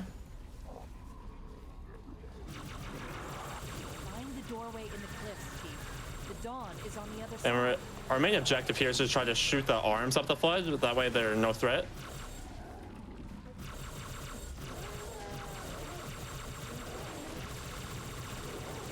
Teamwork. So if he wipes out all the enemies here, he'll get a checkpoint once he gets to that objective triangle. Yep. Thing. Yep, we got our checkpoint in here, and this is another very scary room because the Flood and the Sentinels are having a little battle here, and we're just trying to walk past them unnoticed, but it looks like we have a Flooder and a tail, so we're just gonna kill this guy, then run down here, and this carrier is gonna activate. We're gonna shoot him to stagger him back up. Don't let this ring be the end of us, Chief. It's a nice trick right there. Oh, here's another carrier. Whoa. A trap waiting around the corner. So Bungie also left a little trap here, a popcorn Flood, that seem harmless, but if you try to run into them, they will one-shot you. Come on, Spartan. Go, go, go! Gun it. Yep, and now we're on to the famous Warthog run.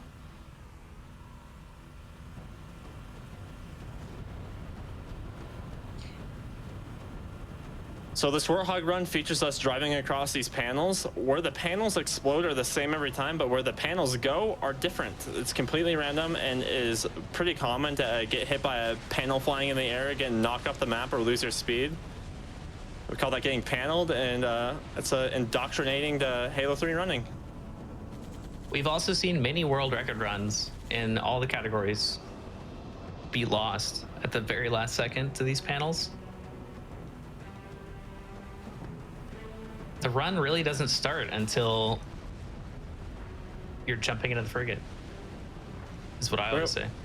And you also saw me take a strange route on the first roundabout. We did a little jump to go to the right there. That skips a trigger. That's why you're also not seeing any enemies here, because normally there's a bunch of Sentinels finding Flood, but we're just gonna drive straight through.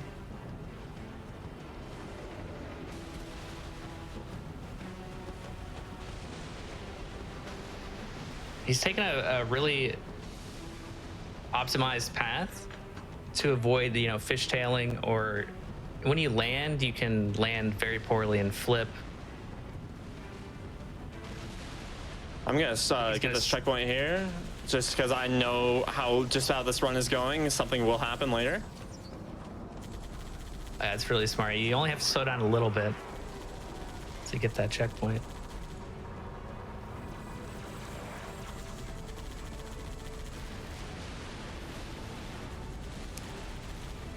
I don't like the way the Sentinels are looking at you. Yeah. Okay. But we drive a little bit left there to try to avoid them as much as we possibly can.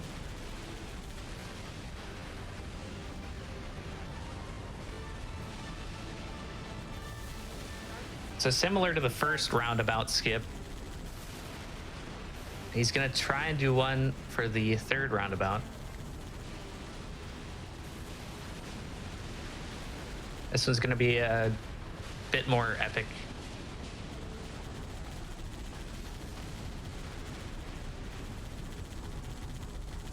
I should have enough speed. Well, you can see a panel there. That panel was looking to cause some trouble. But we hit the skip. That's an important one to hit because if you don't get third roundabout skip, it spawns a bunch of pure form floods that are in their turret mode, and they'll just pincer you against a wall. Yeah, I think you'll have enemies all through here as well. Yep. So we're gonna do something cool coming up. Hopefully it won't mess it up, but it'll look very cool if I hit it. Wait, what is that? We're gonna be attempting a barrel roll. What?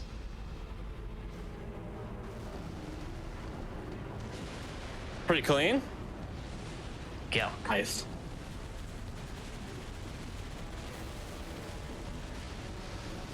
You're gaming too hard, man. And now we're just on to the final push. This is the last portion of the driving section. Not really many ways the games will kill you, but we're just trying to optimize their driving, try to not get flipped.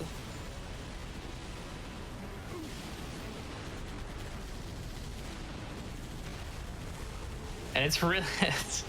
Now I got hit by a panel. Scary. Arbiter can shoot those sentinels and they'll explode and flip your warthog.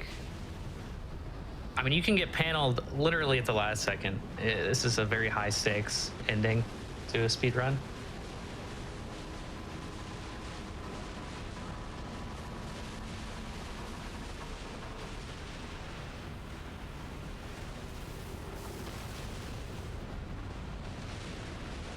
And that is time.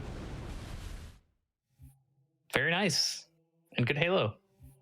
Yep. At least we ended somewhat strong after that, what happened earlier, but apologize for my ISP deciding that turned into a slideshow instead of a speedrun, but thanks for bearing through it and thanks for the tech to try to fix it. And thanks for having me. Unfortunate that it didn't run smoothly, but hopefully the rest of the event will go smoothly. Thank you so much for showing off the game tonight. This was a fantastic run, and I'm happy to have all of y'all here helping out and, you know, showing your love of the Halo games for the anniversary. It was a great run. I appreciate you for having me. I enjoyed the CE run, the race, and I'm looking forward to the Halo 2. And just a reminder, all these runners, everybody involved with the marathon is active in the Halo Runs community and streams on Twitch and has YouTube channels and stuff, so check them out. Yep. Yep, absolutely. Yep. Sorry, go ahead. Oh, saying GG. Yeah, GG. So we are going to have a Halo 2 Legendary race coming up afterwards. Before we get into that, I've just got a few announcements here. If you've missed out on any of our GDQ Hotfix shows, you can check out our archive of past runs and shows over at youtube.com/gamesdonequick. And if you're ever on YouTube right now watching this, you can feel free to come on over to twitch.tv/gamesdonequick to check out all of our live shows. Most of them, they start at 7 p.m. Eastern. And while you're over here on the Hotfix or the GDQ channel on Twitch, I'd just like to remind everybody that your subscriptions and bits do help fund the Hotfix shows. So if you like what you're watching, if you like the content, if you want to see more like this, if you can consider subscribing, it really helps us out. We're going to take a quick break and then we'll be back with Halo 2 Legendary. We'll see you. Hello, everyone, and welcome back to the GDQ. Hello, everyone, and we're celebrating the 20th anniversary of Halo. We're in the 20th anniversary of Halo, and we've got a legendary race of Halo 2 here, and I'm joined by Sinister HR, iBig Blue, and Wacky. How are y'all doing tonight? You're doing good. Yeah. Ready to see more amazing Halo. We all love these games. We love showing them off. Yeah, I think we're pretty much ready. If you want to give a countdown, Yeah, I'm ready to. All right, we're starting off on Cairo in 3, 2, 1, start. Good luck. Good luck, Sinister. Something to note, we are... Go ahead, Blue. I think you're about to get into what I was about to say. So we are skipping Armory. A recent rule change for the run is that we no longer need to do it. I think that's a good thing for most people who like to play Halo a lot and speedrun it. Yeah, definitely. So we don't have to go through all the shenanigans. I'm gonna say we should also probably mention that we're playing on the Season 7 patch of the game, just because the most recent Season 8 patch kind of just like messed with a couple speedrun tricks for Halo 2. Yeah, right now. So you saw Sinister was meleeing to delay a checkpoint as he was waiting.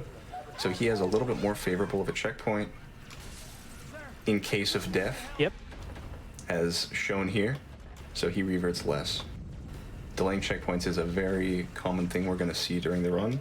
Probably won't go over it every time, but it's something that the runners do often to make sure that they revert the shortest distance. So we're going to grab a plasma pistol and head into Hangar 1. Right into some really good combat. Going to be focusing on the noob combo, overcharging elites to drop their shields and then headshotting them. There are a number of waves here that come out of the tube. Once I believe 2 enemies are present, or less than 3 would be more precise, then the next wave is triggered to spawn. The final wave is on a timer, and it's going to have an ultra elite. Ooh, mistimed the overcharge there. Even though the visual shield disappears, it's still a barrier for a little bit of a time. Oh, I'm just had a mini heart attack. Yeah, that elite can mess you up. The grunts too. You're gonna see Blue. He's actually looking straight out the window here. Oh, I'm back here. Oh no, he didn't get the checkpoint at Hangar 1. Blue is looking straight out the window during that entire sequence when there's no combat. The reason for that is Bungie wrote in some scripting to make that take longer if you aren't looking out the window at the events in the skybox. It's a little annoying because you have to like walk around. No Hangar 2 checkpoint, by the way. Looking exactly where you're going, but it's not that big a deal once you understand. So Hangar 2 is very hard. You're seeing Blue wiggle back and forth behind this little yellow and black guardrail. It's at the perfect height to where all of the elites on the ground floor, they shoot the guardrail when they're targeting his head. So you're actually quite safe as long as you keep moving. You don't get hit very much up here. It's a really cool strat. You're also seeing some BXRs. What Blue's doing when he's reloading his BR is he's meleeing, tapping reload, and then firing immediately after. It's a way to really shorten the reload time. It's something that it's one of the many button combos that Halo 2 has to offer. It really adds some depth to the run and like that extra level of knowledge that can really make the run impressive. No way to second up here when this door opens, just to make sure I get a little checkpoint. Yeah, even though we get black bars here, there's if you're safe there, you can get a checkpoint. It's hard to know when you get it or not, just because you don't have the visual feedback. But runners have learned that you can get the checkpoint just right there. Cool. He's gonna throw a distraction grenade on the other side. Hopefully the elites run forward and check it out.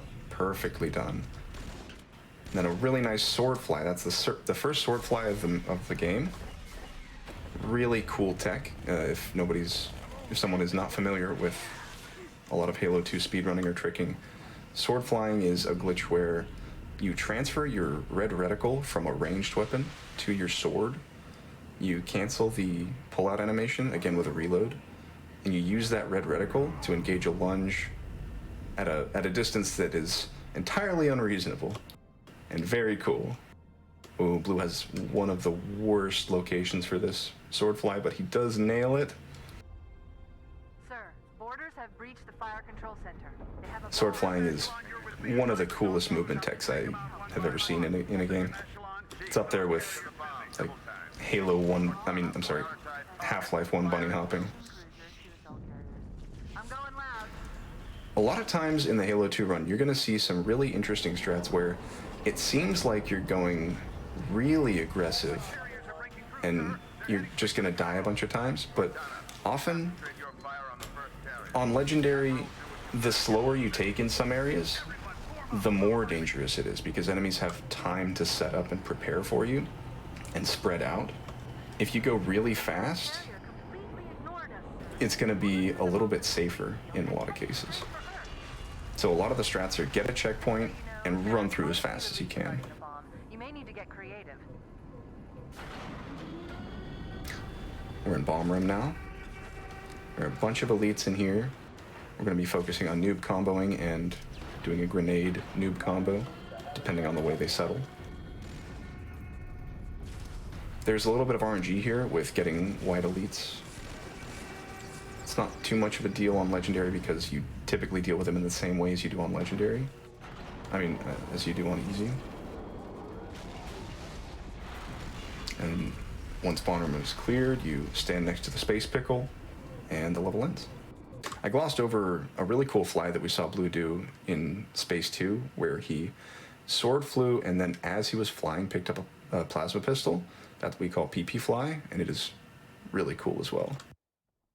If you can hear me, And on to Outskirts. Shake it off, Marines! Yeah, Outskirts has some of the most fun movement, but it doesn't last very long.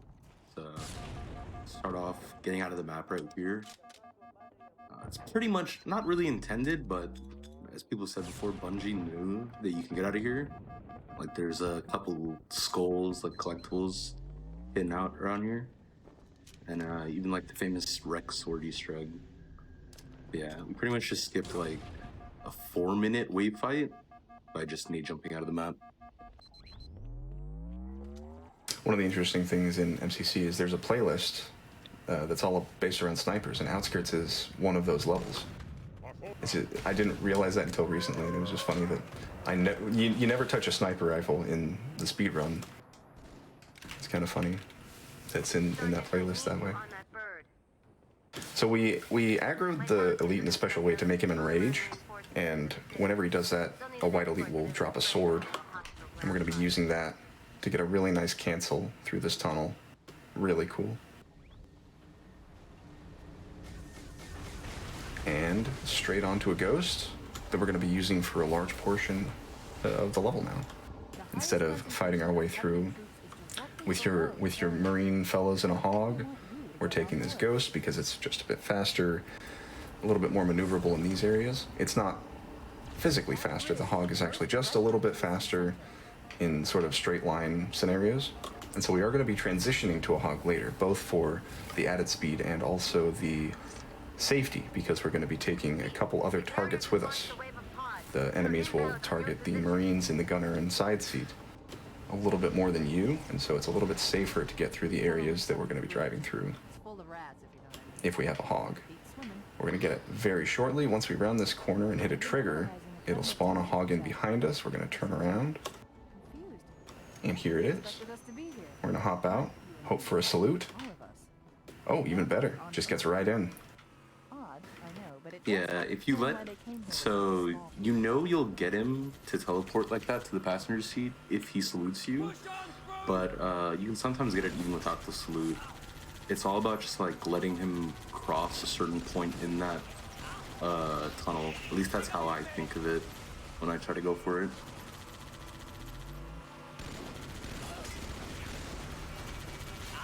And so this is just going to be optimal driving, taking really nice lines. There is a bit of an RNG hog explosion there. On Classic, it was quite a consistent launch that the Scarab sent that hog in the same direction every time, but on MCC, the physics changed a bit when it changed from 30 to 60 tick. And that hog kind of goes wild now. Sometimes it'll block your path and sometimes it won't. So it's a little bit of a source of frustration, especially on easy. So now we're just taking these really nice lines. Some are a little bit out of the way, but they're used for consistency and making sure that these shadows don't kill us.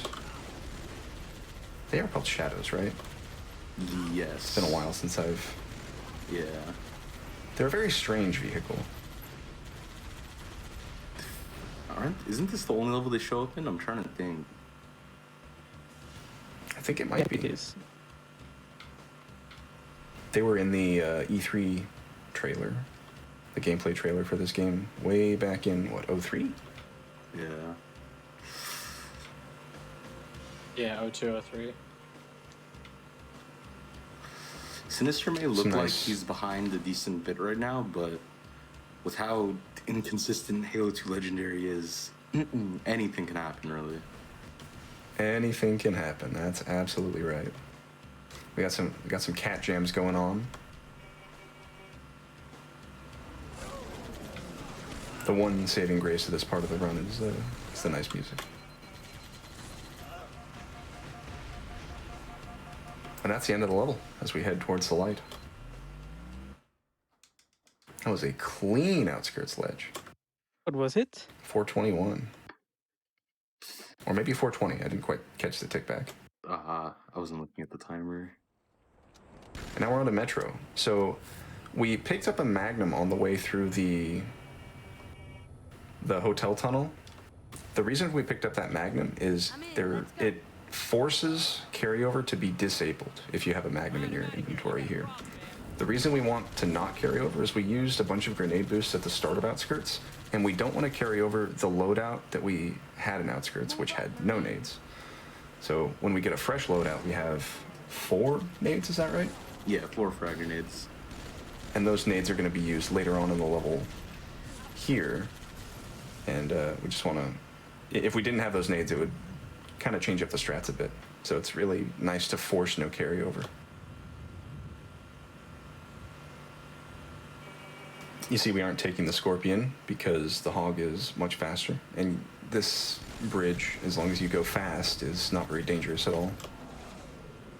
Yeah, people like to make fun of the walk on the beach for Silent Cartographer. That's quite but a welcome party. The drive at the beginning of Metro and the drive at the end of Outskirts are just some really nice straight lines. Yeah. It's pretty bad.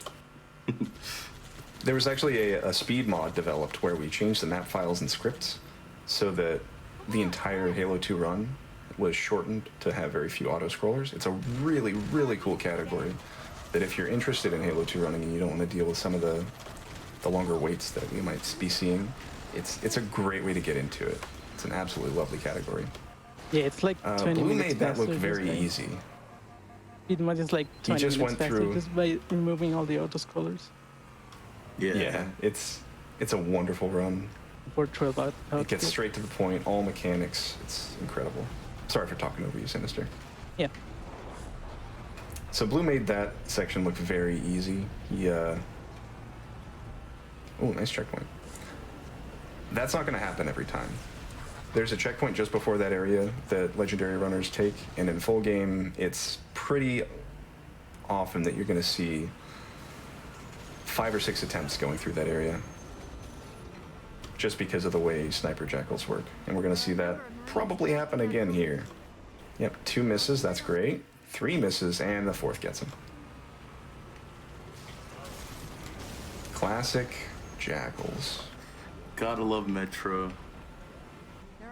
This is another checkpoint that we take just because these jackals, they just get you. There's nothing you can do. But like the alternate strats in this area are very, very slow and unreasonable for a speedrun, and so we just ram our heads into it until it works. And there it is. We're gonna do a nade board here. Get into this Wraith. We're fortunate that we didn't get third Wraith. Third Wraith is spawned when the Wraith that Blue just boarded is like closer up towards where he came from and outside of a trigger. It makes an extra Wraith spawn and it really slows down this area. So it's very fortunate that he didn't get it. We're seeing Sinister come up to this dangerous part here. You might see a few reverts like I was talking about. Had to kill that Marine. It would be amazing. Ammo. Just a worthy sacrifice. List of many. Wow, both runners through first try. That's very impressive. So yeah, Blue picked up some extra rocket ammo there. Now he's going to be using those extra nades that he had from forcing no carryover to get onto this pillar. This is a really cool strat. And it looks like you're setting up for a nade board, but there's also an option to do what we call a moon jump, where we use the moving gravity field of the Scarab to gravity-assisted jump all the way up to the top. But we're just going to see the regular nade jump up here. It's also going to grab a checkpoint by cutting it really close to this building and grabbing a checkpoint from a trigger volume. There it is. That checkpoint is very nice because if you don't get it, you're reverting maybe a minute and a half more than you otherwise would. Sinister's cleaning up the Wraith fight. So I went down to the bottom level there to spawn in all the enemies. And now we just need to kill the 3 pilots, which are going to be these 3 elites right here. Thankfully, this Ultra Elite's not trolling me. So just, yeah, really clean and Scarab clear. Now showing off some of the weirdness of some of the Halo 2 geometry and interactions with out-of-bounds space. If you put your head in a wall, you can actually do what we call like a head glitch or ostrich, where enemies can't exactly see you in the way that they typically would. It's a safe way of kind of inching your way through a level sometimes. Especially on Arbiter and Oracle, there are instances where you want to camo and then put your head in a wall when your camo runs out and let it recharge while you're kind of tucking in there and hiding. Yeah, you're gonna see that head glitching a lot on Arbiter right now. By the way, I killed all those allies at the beginning to skip a lot of dialogue and like 45 seconds of waiting.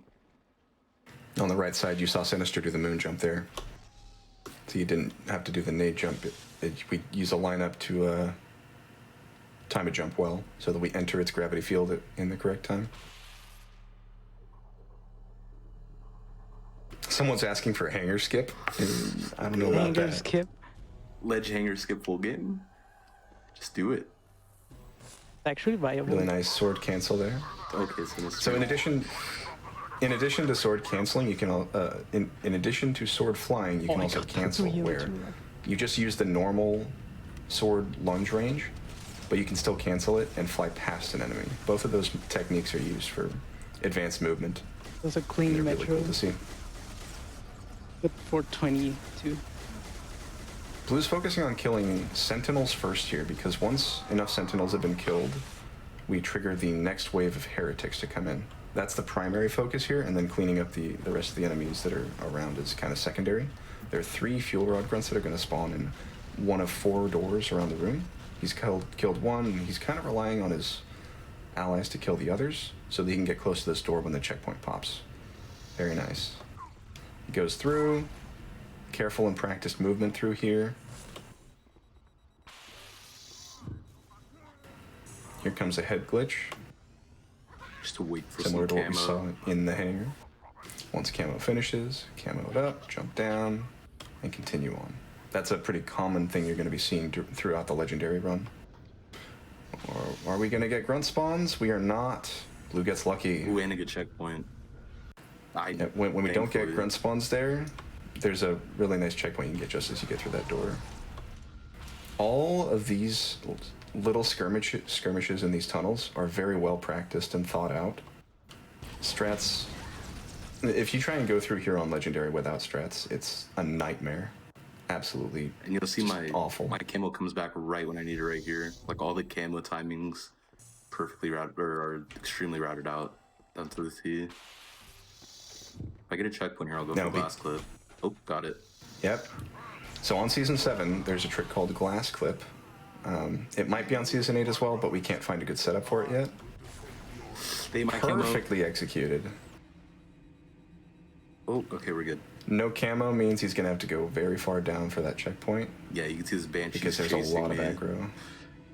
Normally, if you went the normal route, that Banshee would have like already followed its pathing, but because you're out there early, you're just like right in his line of sight.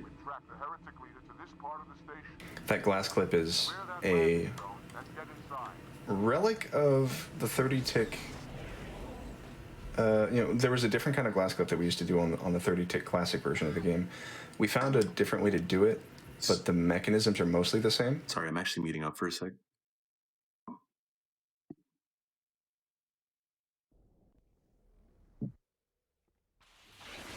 All right, he's on to Oracle. We're going to be killing these two grunts here because they waddle very slowly, and the trigger at the end of the room is contingent upon all of your allies being on the lower level with you. So, oh no. By killing the two friendly grunts, we only have to rely on the elites entering the room, so it speeds up what we're doing here.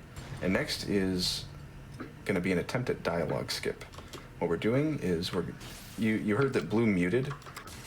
He wanted to listen for a cue, and it looks like he gave up on dialogue skip because... No, actually, on ledge, sometimes he can spawn in super early. So yeah, I was just like out of it. Couldn't do it.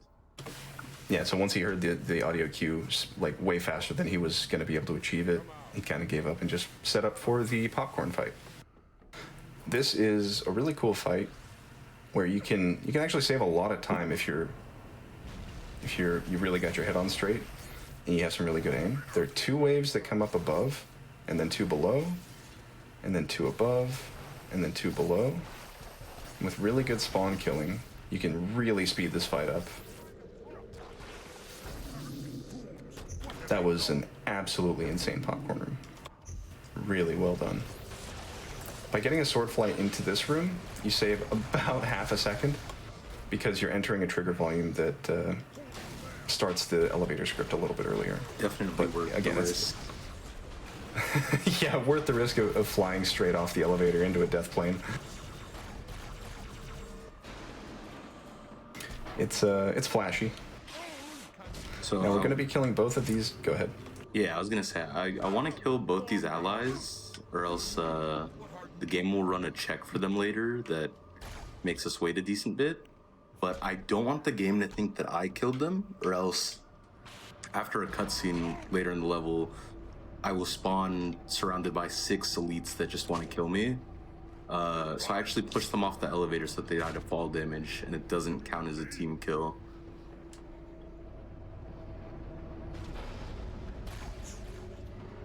And this elevator is entirely auto-scroller. There are scripted spawns that can happen, and you can get more or less spawns depending on the behavior that you use in here. But generally, you're not going to speed it up at all. There are some co-op strats that you can do that are really interesting, but we aren't able to see them in solo quite yet. So we just have to wait until the death plane below us disappears, and that happens 2 minutes and 43 seconds after it starts moving. Something around there. Ooh, Sinister got glass clip as well. Yeah, it was like third try. I died 2 times without a checkpoint. Oh, the slinky flips make up for it though.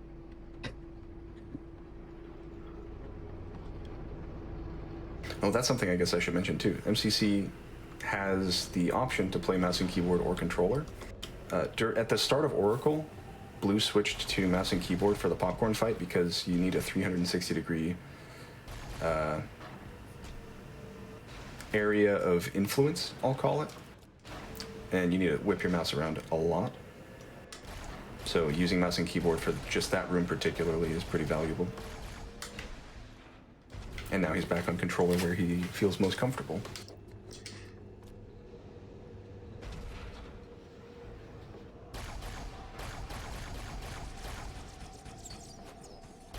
Just a little target practice still until the death plane is removed. Yeah, I think this is our last cycle. Yeah, we're here. Really good checkpoint. Using a carbine to fire through the glass is something that's possible on every version of the game. Am I right? Am I right? It's just an... Yeah. I've only... yeah, it should be every version. It's a really funny little interaction that not everyone may know about. And it is useful there, killing the sentinels faster than you otherwise may be able to. We're just about ready to jump down. Visual cue of the barrel most middle to the screen.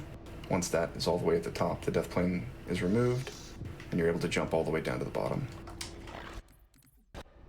Ooh, unfortunate mid-air stop there. Again, wow. There we are. Are they chasing? Momentum carry. This guy's chasing. And those two flood that you cancel over sometimes can come back into this area and mess up your... they can confuse you, and I don't think they contribute to the counter, but it just makes it weird when you're trying to figure out what in-game time events happen at, which is important for this area. I'm gonna do a very So after I kill these last clear. 4 flood, the level's gonna be on a timer. So that's 3. That's the 4th one. So I killed that 4th one when my in-game time was at 5:22, and now 4 more flood are gonna spawn in, and I could kill these flood. Oh wait, I could kill these flood as many times as I want, but they'll always respawn. Never mind, I'm dead. So yeah, pretty much after I kill that last flood, the room will be on a minute timer. And then after that minute timer passes, I'll kill them. Once again, on the right side of your screen, you see Sinister head glitching. Because we're on an auto-scroller, we can kind of just shove our head into a wall and wait out the timer. You don't need to kill everything on the elevator if they don't fight you. Pretty unfortunate time loss for Blue there. He was nearly safe.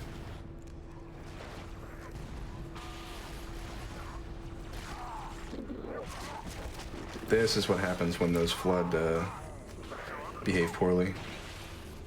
So now my 4 flood are gonna be like all spread around the room in weird places. 2. Now I need to find the last guy. I'm gonna just play it safe, clear these guys out. So yeah, my timer's a 6:37 now. So I'll know I can kill them when the timer reaches 7:37. Just let these guys spawn in. I'll actually kill one just because, or 2, I guess. It doesn't really matter. And they were kind of in bad spots for me. But I am gonna try to lure them all over to this door over here. I said 47, right? Yeah. Yeah. I think it might have been 37, but we'll play it let's safe. call it 47 to be safe. Yeah. Just in for this.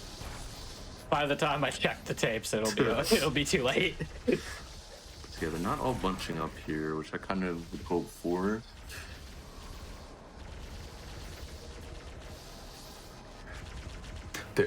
The 4 flood spawning and the 1 minute timer is, I don't want to say a recent development, but it's fairly recent to Halo 2 running. Like, there was a long period of time where people didn't understand how this room worked, and as many times as that, they'd keep killing a bunch of enemies and not figuring out how it worked, and they'd be spending minutes and minutes in this room trying to progress, and it just wouldn't happen.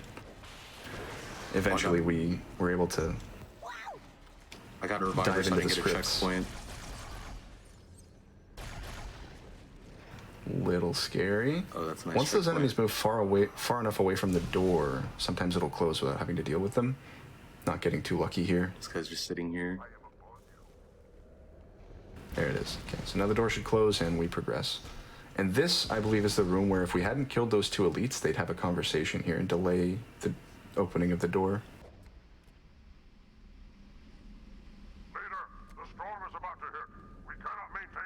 I just realized my auto splitter paused.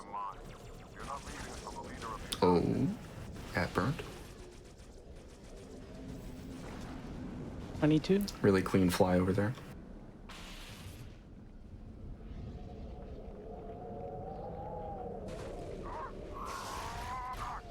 Nice. I was scared about left fight, but fortunately everything went correctly. So going into this next room, there are going to be 3 sentinels and 4 flood. Focusing on the sentinels first. We're going to see Blue kill 2 flood and then look around to make sure he finds the other 2. Once 2 flood die here, the others go into a kind of a fear state and hide behind pillars and stuff, and it can become very difficult to find them. So like getting your bearings in that room and seeing where they are before you kill 2 of them can really be beneficial in clearing them fast. Coming up is a really cool glitch where we start the elevator and then bring it down on our head. It's a pressure launch that throws us up the elevator. It activates the invincibility script that Bungie added as kind of a safety against splattering yourself on the elevator because their physics engine was a bit borked. And so now we're invincible for the rest of the level. Yeah. It's really interesting. These cables aren't a timer, so we have to wait for Halfshaw's dialogue. So I'm here, but it's not cutting. Gotta wait for him to finish talking.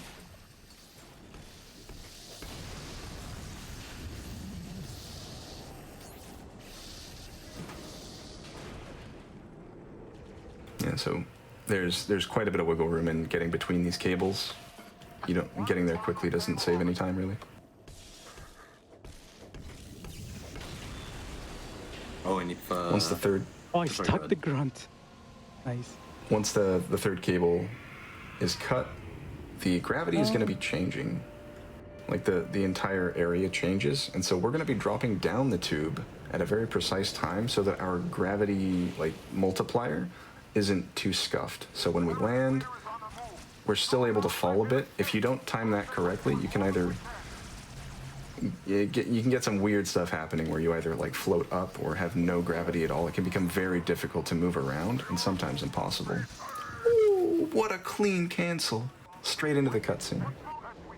So now we're gonna grab another Banshee. Straight across to the other side. You can actually die in the cutscene here, so skip it fast. Killing one flood and one sentinel here to force some sentinel spawns in the next room for some more sword cancels. Yep, we get spawns. Nice camo. An okay cancel. Didn't save as much time as it can, but that's quite a difficult little time save. So now we're gonna be just trying to do optimal movement through here. Fortunate that he got the cancel off that grunt. That grunt typically dives to the popcorn quite quickly, and sometimes you can't quite get a target off on him. So just optimal movement all the way back through the level. This was what we played in Arbiter, just in reverse. And since we're invincible, it's no biggie to just run into them. That invincibility persists until the end of the level, but we will not have it as the levels progress, neither in Arbiter nor Chief. So this boss fight, it's pretty easy. I pretty much just killed him right there to end the first cycle. Now he's gonna go into one of these tubes, and I'll just follow him up and spawn kill him for every cycle afterwards. So yeah, I'm not really doing damage to him. Again, you have to wait for him to finish dialogue for the damage to actually go through. Now I'll go back up. I got him in the saving tube. Oh, this isn't good. Get off my head. Okay. Yeah. Now we're just spawn killing him. No. Ooh.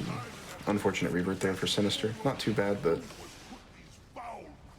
trying to sword cancel through strange gravity can be odd sometimes. And I got really bad spawns. This is what I want. There it is. Oh. So on Classic, this fight isn't as trivial as it is because we don't have access to that pressure launch. On 30 tick, that will just crush you. So it's interesting that H2A has that much of a change in the route.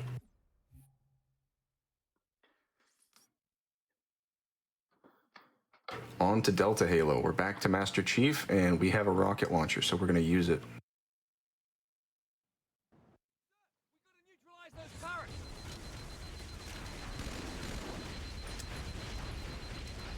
Very aggressive at the start here, but this is all labbed out.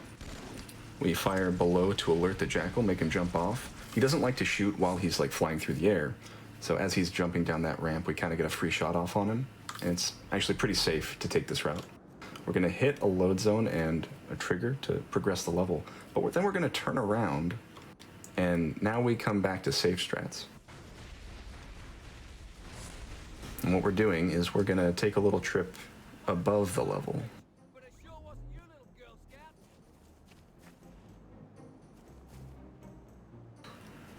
Just casually jump up the mountain. Totally intended by Bungie, 100%. Absolutely. Just walking through the trees. Great music. Absolutely great music. Up here, out of bounds, the Halo 2 anniversary graphics kind of get messed up a lot. They didn't put a lot of time into making these accurate to the geometry that's present. So you get some funny glitches if you're looking at new graphics here.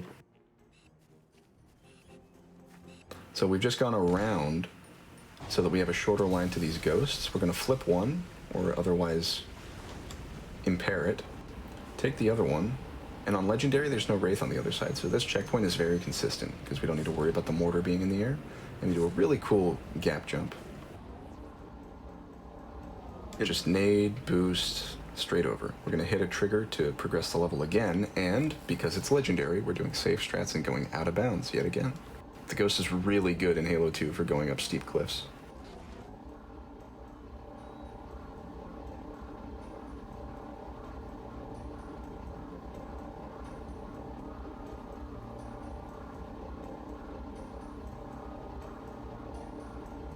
So now we're going back in bounds to hit another trigger to progress. Careful dropping so that we don't fall timer.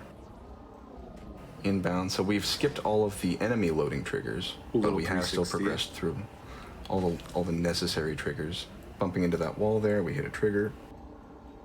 And now we go back, straight back out of bounds the way we came. I guess it's not quite accurate to say out of bounds, because there aren't really bounds. Yeah, it kind of just lets you out here.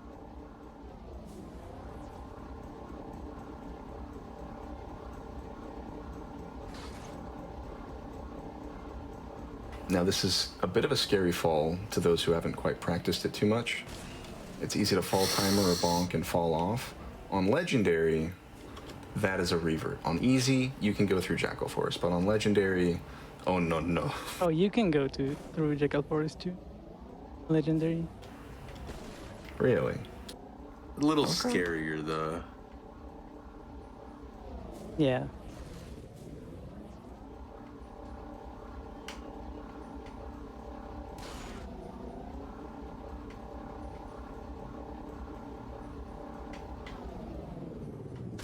Another attempt at the drop. There we go. That's what we want to see. Just a clean little boop. Sometimes Halo 2 Anniversary Ghost doesn't want to just fall nicely though. We're dipping in here to load the enemies and progress the script yet again, and then staying out of bounds, off of path rather, and just going straight over the top. Hitting 2 overlapping triggers here, one for Cortana and one to load the map.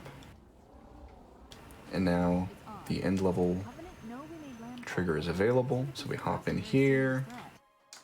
We're gonna move into an area where we deload an enemy, or anti-load an enemy. Yeah, like skip and pick up a sword at the end. And that was Delta Halo. And carryover comes into play quite a bit here because we picked up a sword and it will carry over to this next level regret. And it's very important. The IL strats where we can't carry over are very different than what we do here, because we don't have access to the sword.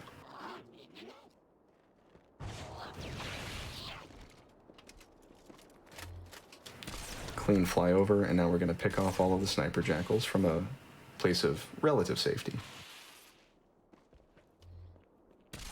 And now we're going to get a checkpoint on the gondola before we even trigger it to leave. So now once we get this checkpoint, we load in the enemies, send the gondola off. And we are now on the gondola that we should never be able to be on. This creates some really funny business with the script, because this thing is going to be carrying us over to the other side well before the game expects us to be here.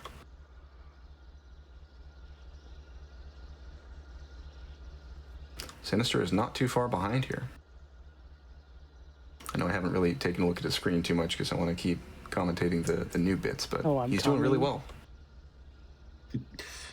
Regret is Sinister's level. You've seen my regret fights lately, Sinister. I haven't, but I can.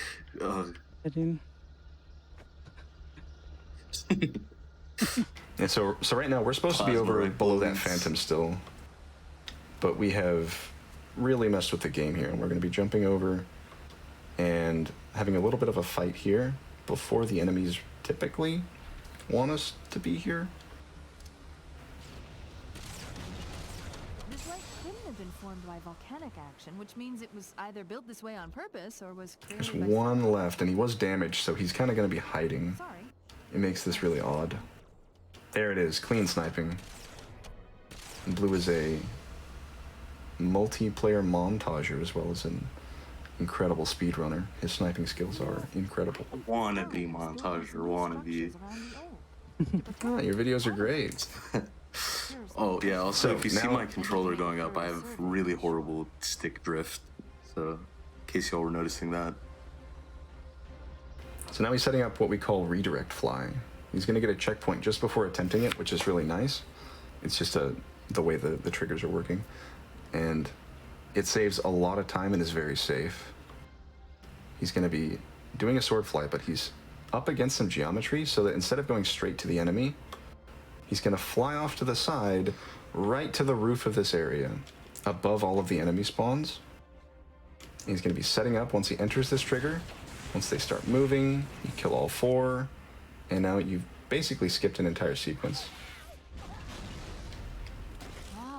If you hear Cortana say, "Ah, now I see," that means that everything was done properly and the lift below has been called. Looks like we're going down. Unless you'd prefer to swim. Okay, I didn't choke the start for 2 minutes.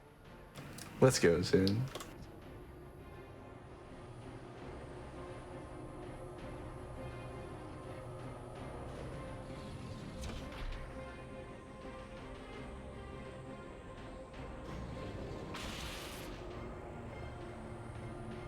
This is one of the many Halo 2 auto-scrollers that we encounter in the run. This would be skipped in the speed mod. Sinister. Or rather, accelerated. I only saw the end of that, but what was... Dude, I need to watch your P... Is that in your PB? The way you get on the gondola? Oh, what? Like, you went right side, right? For the gondola Yeah. cancel? Yeah. Is that in your PB? Yeah, I always go right side. Oh, I need to check that out. That's crazy. Apparently, Regret jumped the gun when he attacked Earth. He's asking the other prophets to forgive his premature arrival, arguing that no human presence was foretold. That explains Sin's why there clearing was up so few the first gondola here. It's odd a prophet would have such bad intel. Oh, I got all 4. Ooh! Nice. That's a clip. Got all 4 drones with one shot. He's a gamer. All right, Blue is coming up after the end of the first underwater gondola into a little bit of a harrowing room. Well, the first room's easy peasy. It's the next 2 that are a little nerve-wracking. Yeah. Yeah, so we got to fly across here, and then this room here with the hunters coming out of the side, sniper jackals, sword elites. It's all. Ooh. Again, like, because it's legendary, there's a weird dynamic where just running through everything with a nice checkpoint is generally faster than trying to do really important clean combat. It's just, first try getting through there is really nice. Now we don't want to get rigged here, and we didn't. Very clean from Blue.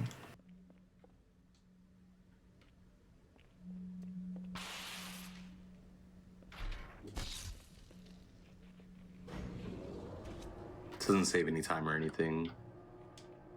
Just fun getting fun out of the mode. gondola.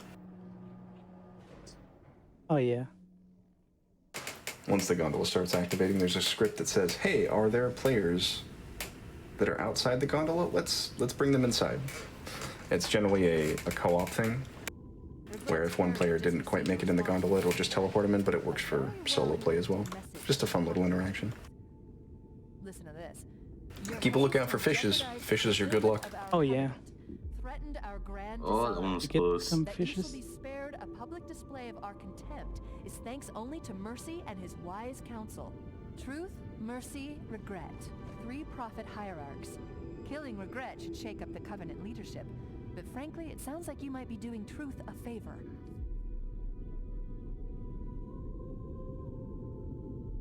Both runners on separate underwater gondolas. So what, like a minute and 30 of difference? Probably more.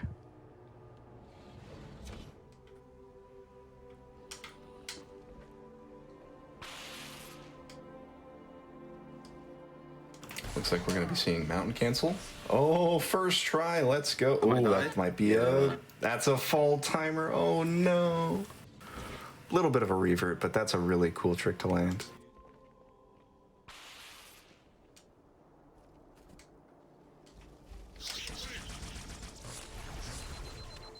Now this time it won't be saving any time. We're gonna have to go around. But getting over that mountain is really nice. On easy, you wouldn't worry about picking up this extra rocket launcher, but on legendary, it's really nice to have those safety tubes. Because there are a lot of enemies that we need to clear on the way. I'm gonna make sure I try to drop my sword on this weapon carrier, because weapons have a tendency of clipping through this gondola, and I really need that sword. Sort of barrier. We're trying to find a way around it. I'll keep you posted. Gonna be fighting 2 banshees here. They can roast you in half a second, so he's always gonna be staying near something he can hide behind. Seems like they're behaving today. There we are. Unfortunately, we didn't get a one-shot kill. That can sometimes happen on legendary. It can save you a rocket for clearing these enemies or using a rocket later on in the old man fight.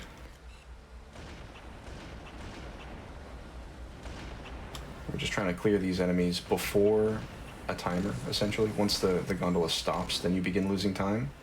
But if they're all dead before it stops, it's about as fast as if you do it just before it stops. There we are.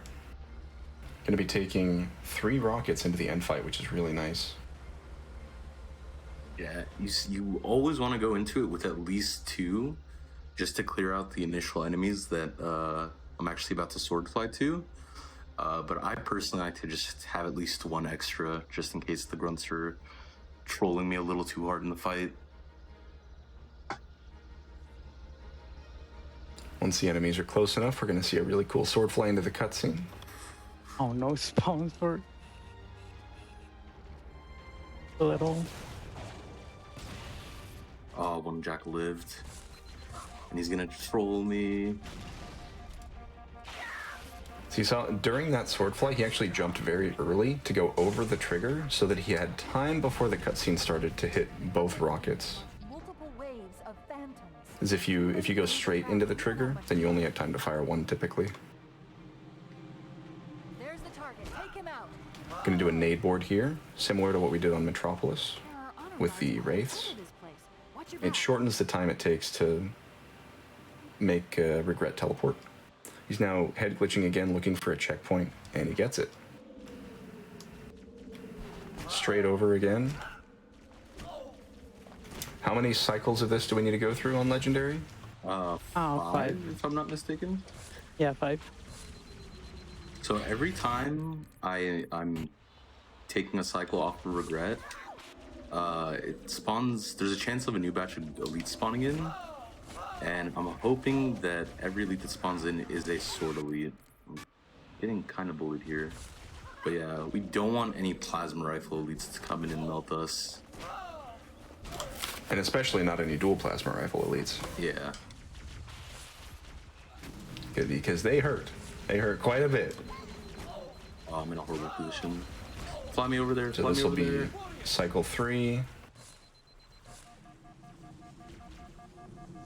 Elites came in from the previous room. I want him to get away from this. Oh, and I got a plasma rifle spawn. This is a bit Monka-esque. Just have 1 more cycle left. 1 more though. And once he finishes, the enemies will de-aggro. Oh boy. Okay. I'm gonna take my time with this and just look for him. Where is he? Calculated. It was calculated. Where is he? Where is he? Oh, he's right. Well, okay, he's. Oh no! What happened? Teleport! Teleport! That is very uncommon. That is a GDQ thing. That is GDQ luck. What happened? Regret fell out of his chair and killed me with his plasma pistol. Oh. That is, that is the second time I've seen that in 3 years of being in this community. I don't think I have ever seen that. Where am I?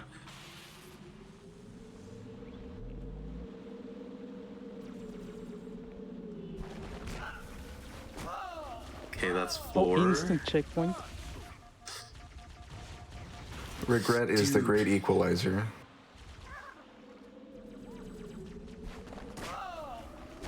Oh, that's a double plasma. I mean,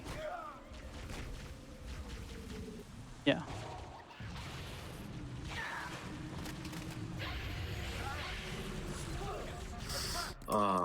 This is going how you'd expect Regret to go. This fight's actually a little bit nicer on Classic because you're able to pick up the Envy Skull on Delta Halo, and then you get Arbiter's Active Camo as Master Chief. Makes this fight a little bit nicer. He keeps hanging out near these plasma rifle elites though.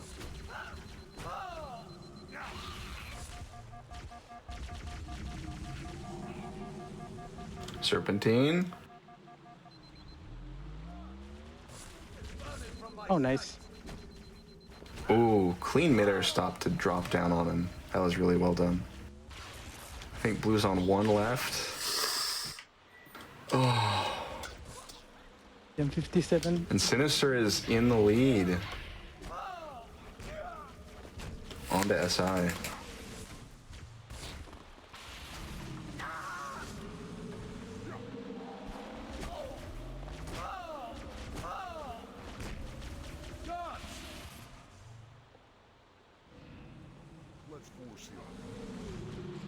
Alright, so on SI we're going to be going down some tubes with some clean movement here. But don't be too clean about it because these first tubes do not have anything against fall timer built into them. And so you can fall timer through that first one. Yeah, you always We finally learn get that, it. Congratulations, Blue. Now we're going to throw a grenade at this Sentinel depositor thing, and it can give you a really nice boost through. Like once again, on Legendary, sometimes even if you're taking damage from a nade boost, if you're running through the enemies fast enough, it can be the optimal strat. Faster is better in almost all cases.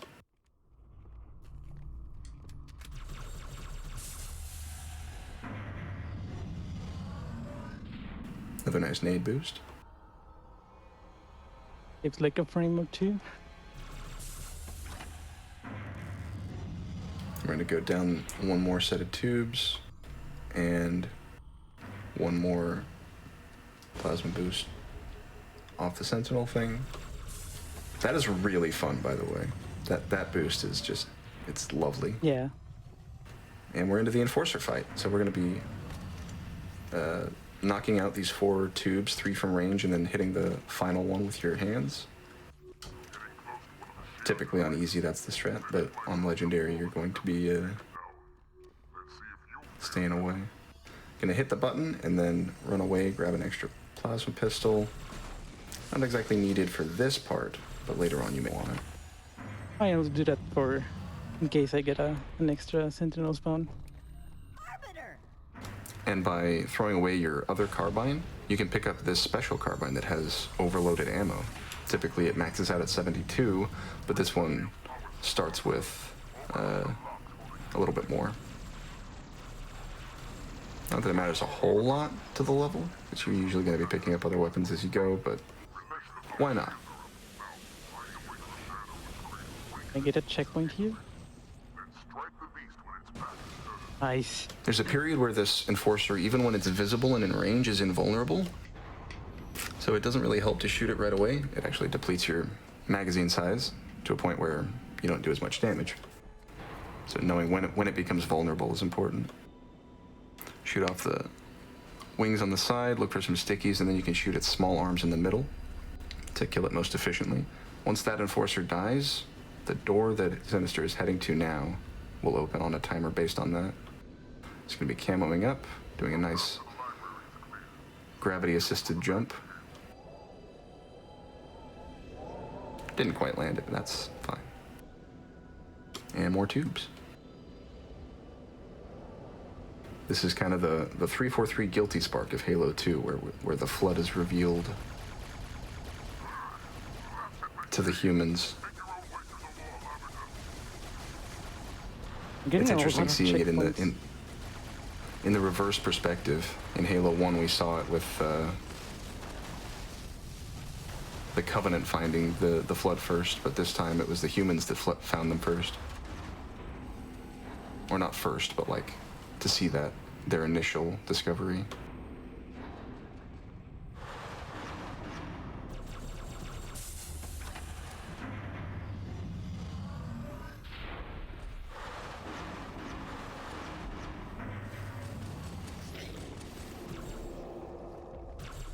Carriers are very dangerous right here. Got to be very careful about not reaching, staying inside their explosion radius. No checkpoint for carrier holes. You will die on easy in that carrier area as well. Yeah. And those popcorn broke my camo. Ooh, shotgunned in the back.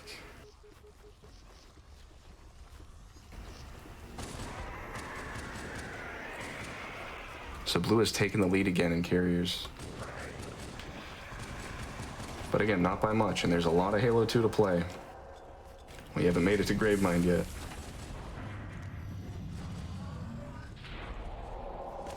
Ooh, Sinister showed off a really cool shotgun cancel there. The button combo for that is... It's BXA... BXR. It's like a BXR with a jump. It's like a melee, shoot, reload, and jump. I don't know if I said it in the right order. I can't concentrate. It's pretty hard to pull off when you're just starting out, but it's really cool, and it's something I like to practice a lot. It's really fun when you nail them. Ooh, Blue! Incredible. Blue special. That is the Blue special off that carrier. Negative, ma'am. They are not Covenant. Cover that doorway.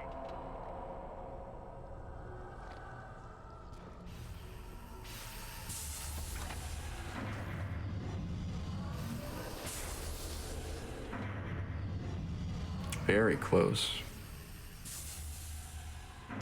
One death in the end fight can even it up. Yeah. Shouldn't happen, but it does sometimes. Some evil shenanigans can happen. I don't remember the last time I got a checkpoint.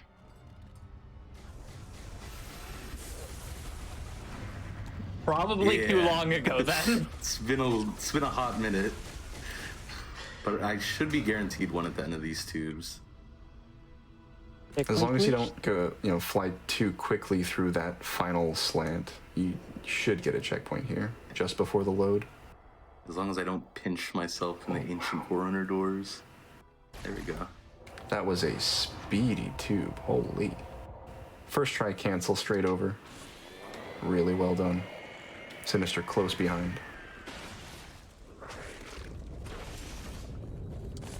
What? The Halo 2 melees, ladies and gentlemen. Ghost melees everywhere. It was actually like a redirect lunge. I slid off the wall and it took me off my target. That's not good.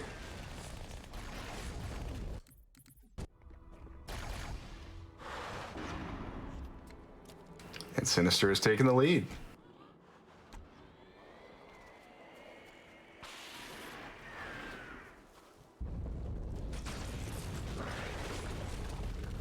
Yeah, clearing that tunnel sucks when you don't have any frag grenades. And I'm getting chased. Plasma grenades practically do no damage to Flood. You see Blue reverting here whenever he doesn't get a spawn close. Because that's it's a very short revert and you can re-roll the spawns in the next area. He's now going for a redirect off the carrier. It's a little bit of a backup strat.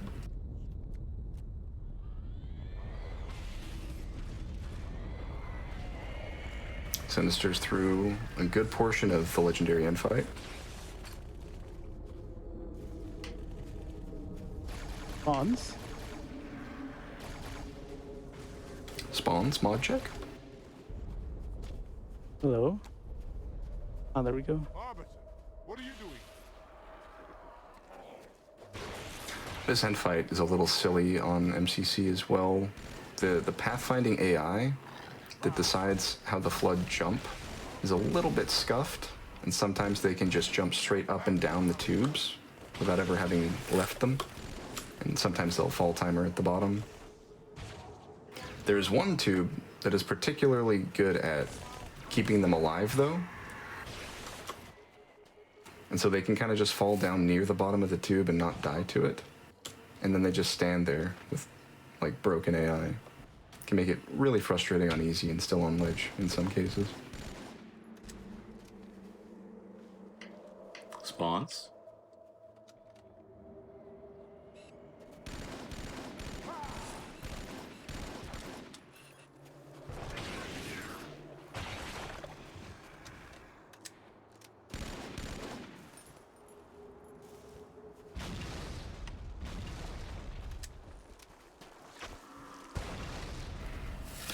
You just saw Blue stick a falling carrier. By sticking it, the grenade explodes just after the carrier like becomes popcorn, and they all blow up at the same time. So it's a really clever way of killing them all at the same time. Spawns. There we go. Yeah, we've got the next wave for Blue. Sinister's nearly done.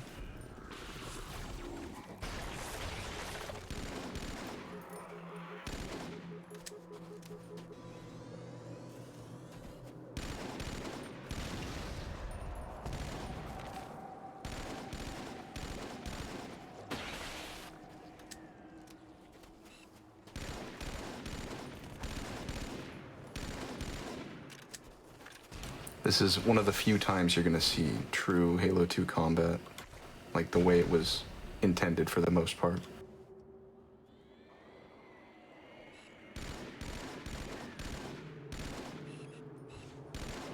That took so long.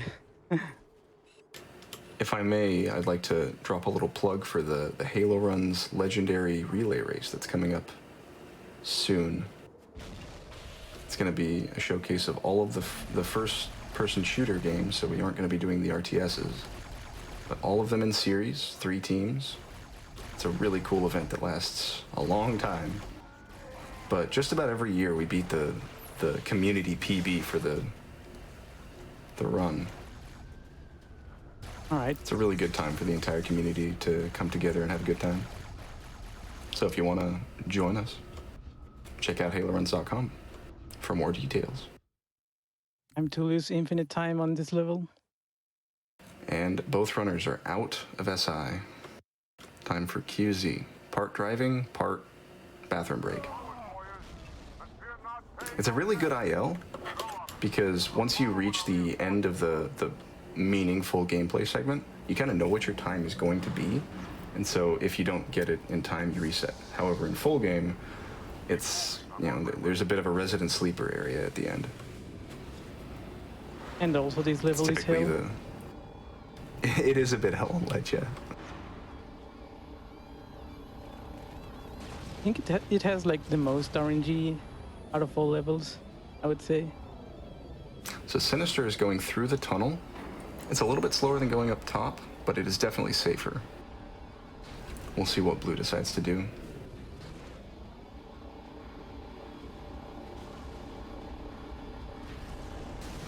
Blue is also going through the tunnel.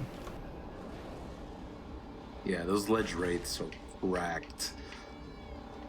They'll hit you across the map with like the craziest angle. I like to play it safe and go through the tunnel.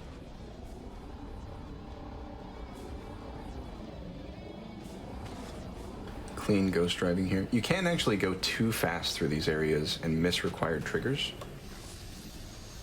The runners have been well practiced at them and know where they are, so they aren't missing them.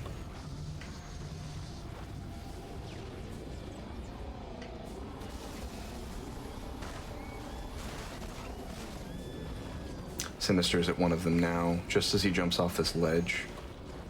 if he goes too high and too fast, he can skip it, but once he sees the Wraith below, he knows that he's hit it. Perfect. There's another one just as he's entering the final. Oh my. I was about to say, I didn't get rocket flood.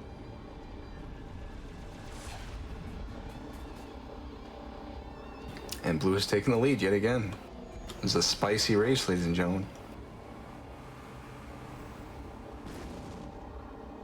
So yeah, you'll see us like get out of our ghosts and get back in sometimes. So even if the Floods see a fully operated vehicle going towards them, as long as the Arbiter is invisible on the inside, they have no idea you're there. Yeah, that's particularly good. Just, oh boy. That was a... So left trigger on controller is the same button as boost. It does boost and grenade on most control schemes. You saw blue accidentally nade himself there.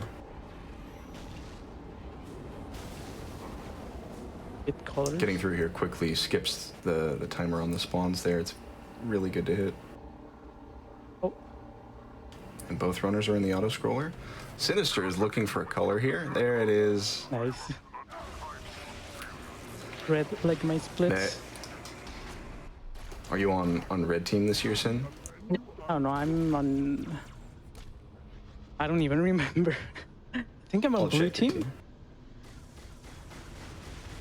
I think I'm blue. Sinister is on blue team for the relay this year, yeah. And blue is on red.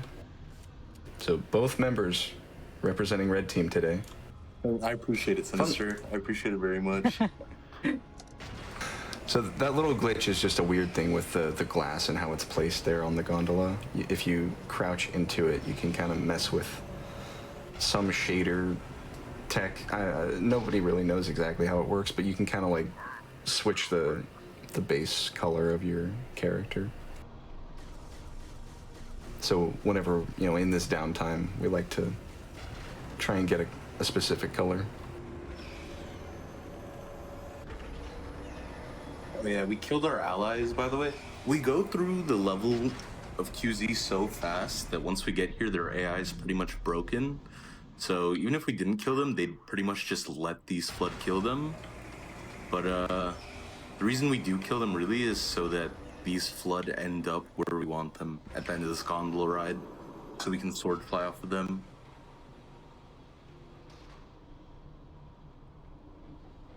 So this is a bit of an auto-scroller here. Not too much to say about the gameplay. Oh yeah, I'll try and read chat and answer any questions if they're present. Yeah, we're pretty much gonna be here for like another 4 minutes. Yeah. If you've been holding in a bathroom break, now would be the time. There's a good 5 minutes on this gondola. What was your split out of Sacred Icon, Blue? My life split broke on RB. Oh. So I am 19 minutes and 22 seconds into this run. I'm on some pretty nutty pace. Nice.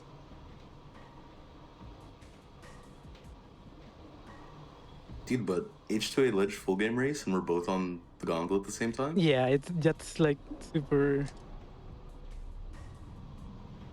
Yeah, y'all are real close. The Needlers are red as we Oh yeah, like, there's some weirdness with the glass, and both runners just use a little glitch to. Oh yeah, it also applies to other things like grenades. Not plasma stone. The effect will be removed once the runners leave the gondola. It's really strange.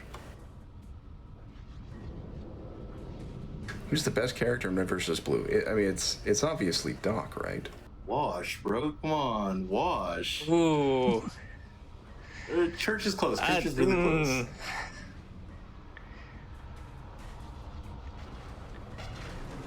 Well, so my username would dictate that I say Church or Sarge, but my gut gets to be Griff.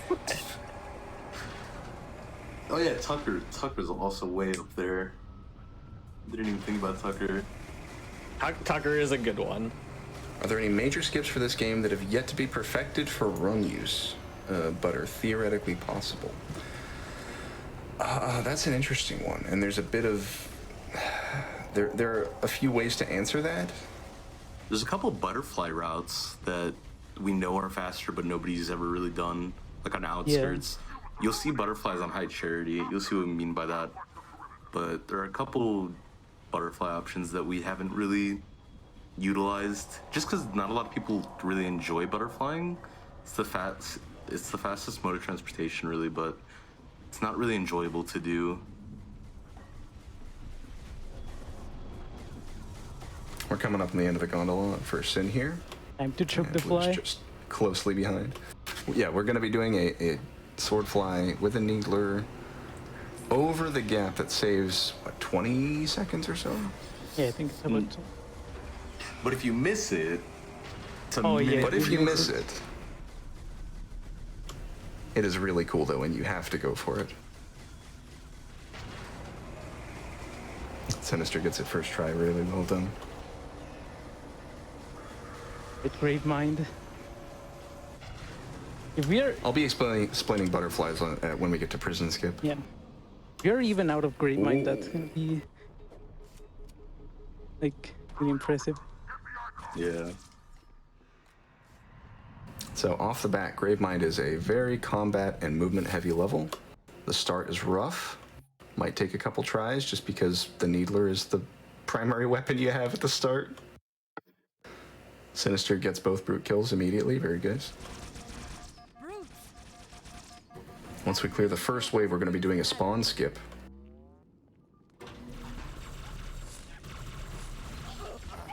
Wow. Yep, grunt. The faster you can kill those brutes, the better. And I don't So have Sinister is lining up here, right in the middle, between two triggers, or rather inside two triggers. So enemies are not actually allowed to spawn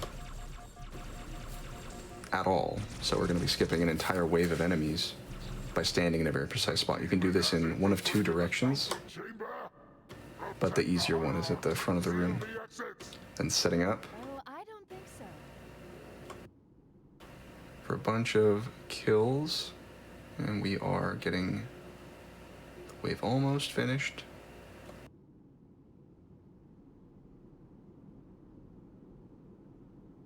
So we're using the checkpoint prompt to time it.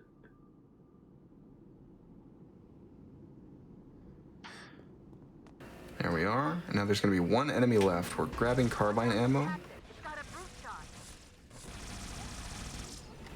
And we're kind of timing the kill of that final brute to get back into the spawn skip location to skip yet another spawn. We want that Needler ammo at the end though, so that's why we didn't waste a bit of time, we invested the time. This isn't good. Oh wow. And there it is. Starting room is finished for Sin. Oh, this is unfortunate for Blue. I need a single brute spawn.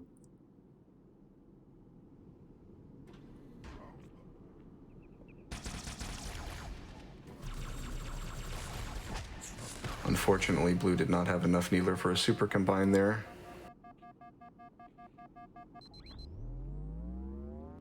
This is very Monka. And Sin is moving on. Grabbed as much ammo as he could. This is another rough area out here. Need to headshot as many brutes as quickly as you can so they don't kill you. Jackals are very mean. We're going to do a little bit of a drop down and grab a beam rifle.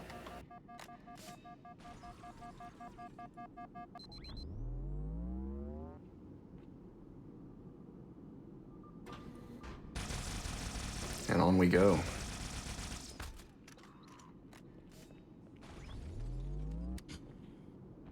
Where'd this carbine go? Oh, it's right there.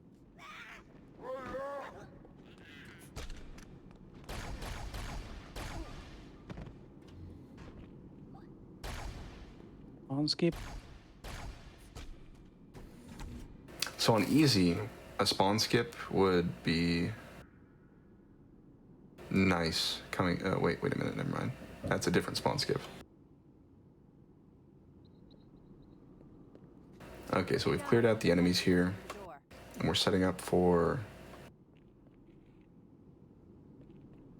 in this next room, we're going to get a checkpoint just before what we call prison skip. And what prison skip is we skip the prison. Truth, he has the index. You've got We do that by getting a brute or any other enemy on our head, typically a brute though, and then we do a button combo where we perform a butterfly, jumping underneath them and then meleeing to lunge at them, and doing that in sequence, in cycles, or repeating it.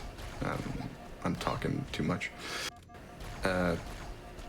We can go upward, and we're going to hit a trigger to advance the script, and then immediately start going straight back up the lift and skip probably a good 4 to 5 minutes on Legendary.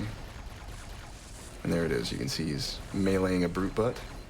First try, nice. There we go. First try. That's incredible.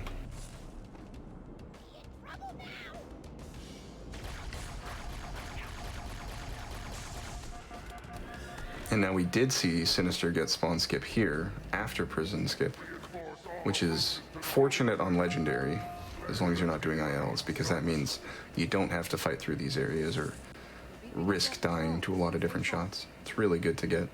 On easy though, you want those extra enemies to fly and cancel off of. And this is where the spawn skip ends. You can get a checkpoint here, but it's not guaranteed. Sword fly to the side jackal, kill the other one, and he's clear. Pretty hard to die now.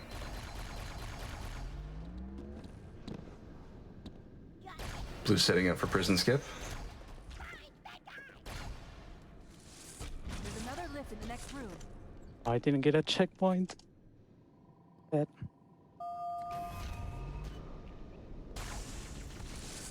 And here we go. First attempt for Blue. Here, Chief, jump in. And he's back to the end of prison skip. Yep. This is Gravemind, ladies and gentlemen. This is the full Halo 2 Ledge experience. I was in sub 9 You base. do not get checkpoints. That is a tragic revert. Jump in. You like sub 10 base if it goes correctly.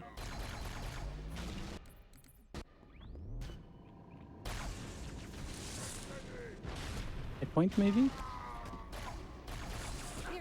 Power Straw has a question about super bounces. On the 60-tick version of the game, which is MCC and Vista, super bounces don't work in the same way, and you can't do the kinds of things you can in the Halo 2 Classic speedrun. Blue's in the lift. There are 2 groups of Marines in this detention block. And he's going for it. Zero their locations. You neutralize the guards. There it is. Blue is done with prison skip. Does get the checkpoint, and on he goes. Did not get spawn skip, it seems. It's not the end of the world, by any means. Spawn skip is cycle based, so even if you have the correct line, you're going to be passing through that trigger regardless, and it's just about luck in passing through it at the right time. Both runners were on Halo 2 Anniversary, MCC, PC.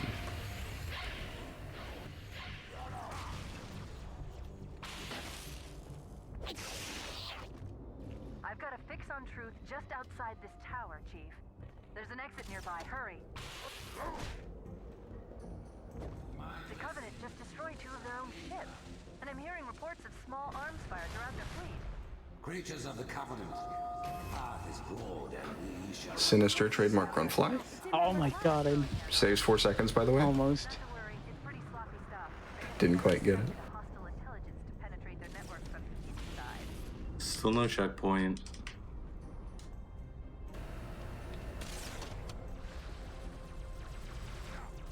Did I get a checkpoint?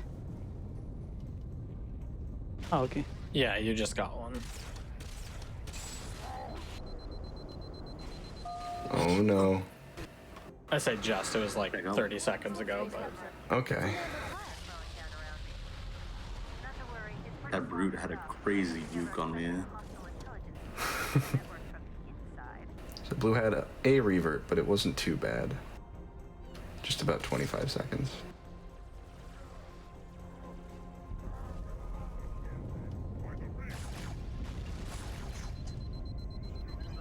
Oh, getting descoped by the elite behind him. Not good. There we go. Getting the other brute to berserk lets you get out of that pretty cleanly without the brute shot shenanigans. See Sin going for redirect fly here. Please just get us spawn. It is dependent on the way enemies behave. There it is. All right. Similar to the redirect fly on regret, we're flying against geometry, so it bounces us to the side.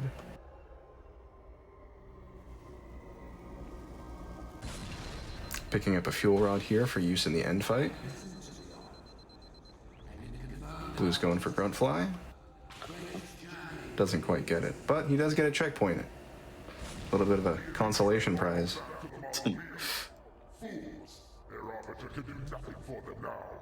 Sinister's flying over the final bridge. This is still a very close race.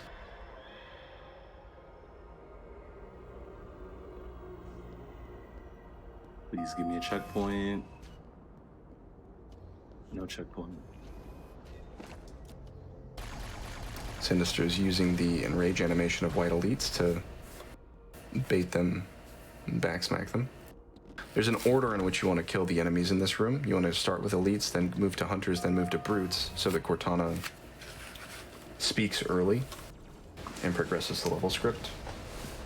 If you don't do it in that order, the extra brutes that spawn need to be killed before you can progress. But this way, we can kind of leave the room while they're still alive. And that's the end of the mission. It's now on a timer. Sub 11 at least. Good job, Sinister. Coming up next is Uprising? Yeah. Another really cool quick level. It has killed a lot of my runs too.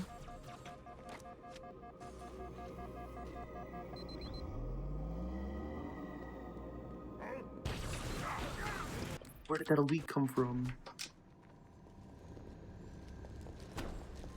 Jetpack elites were the worst thing to ever be invented by Bungie.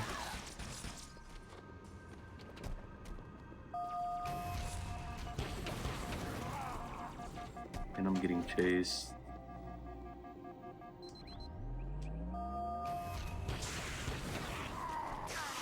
If we're going to catch Truth, we'll need to take a shortcut straight through the mausoleum. Using camo to get a nice fly up to the brutes. Otherwise, you'd be taking the long path around, and it's not very fun.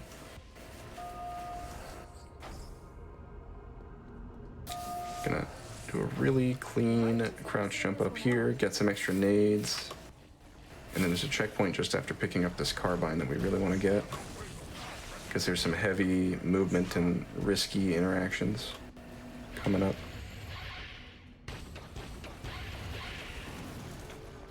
Oh, that was an unfortunate fly. Another really good checkpoint.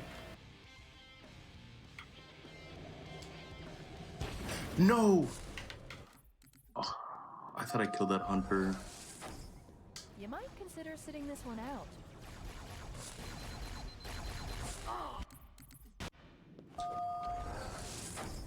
You might consider sitting this one out. Sinister is nearing the end of the level, though you wouldn't know it if you only played this level casually.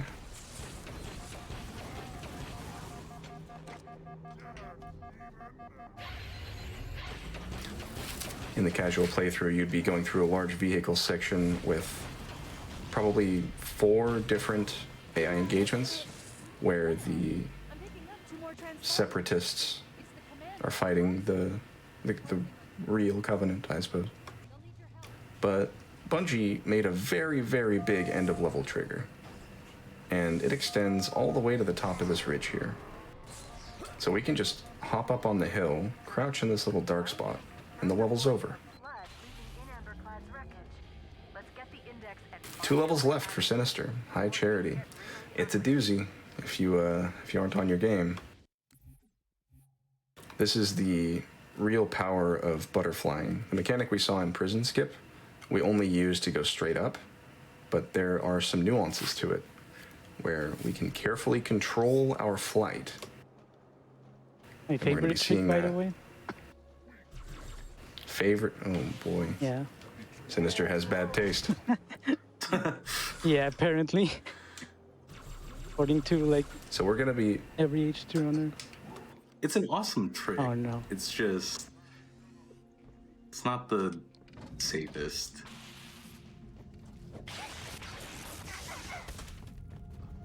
I messed up the setup. Can happen on Legendary. So what we're doing here is bringing a flood to the edge, and once he gets sufficiently far enough away from the fight that he's kind of programmed to be in, his AI stops, and he kind of just becomes a dummy. And we're gonna push him right up to the edge, and we're gonna start butterflying. And it may be hard to see, but Sinister is actually going to be using a complicated mechanism.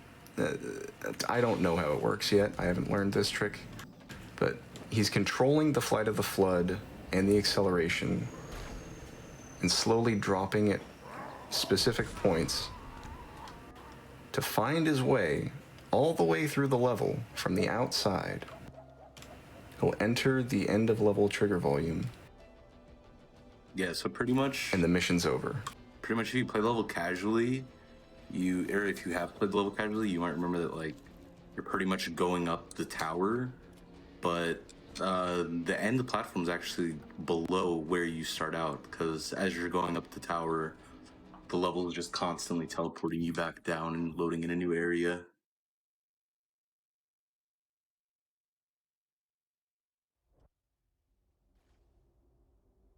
Sinister switched graphics there because it helps you line up the ending just a little bit better, gives you more information about where you are.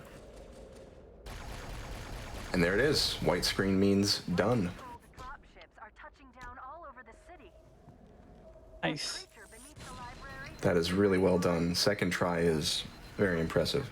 And to pull it off in a race is really good. Blue's going for it now. A little bit scary. Oh, we are running on down-patched version of Halo 2 for someone in chat who asked. This flood is not behaving.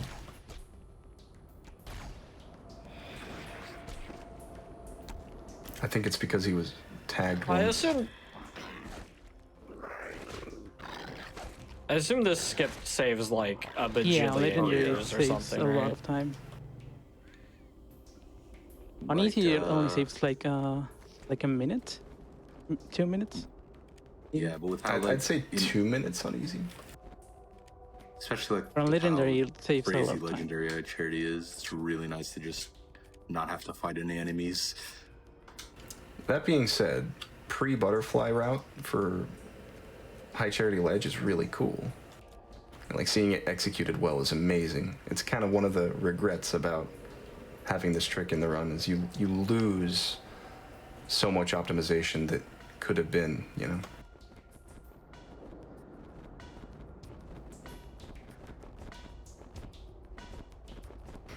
Sinister's deloaded the wraiths. He's going through here in a ghost now. Yeah, we're I can't playing recall. on. Did you carry over as? We're playing on. Did you carry over Sword from of Rising? Oh, that was close. Looks like he did carry over a sword, so that's good. We're going to be able to continue on foot from here.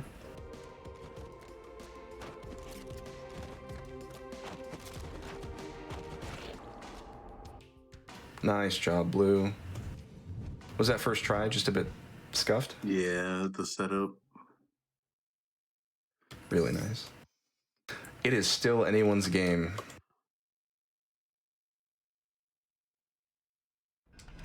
Tartar sauce fight can be comedy sometimes. Yeah.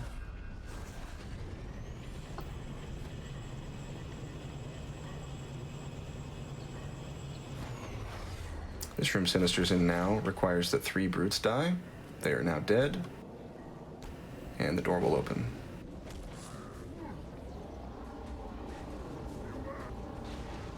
Really nice ghost grab.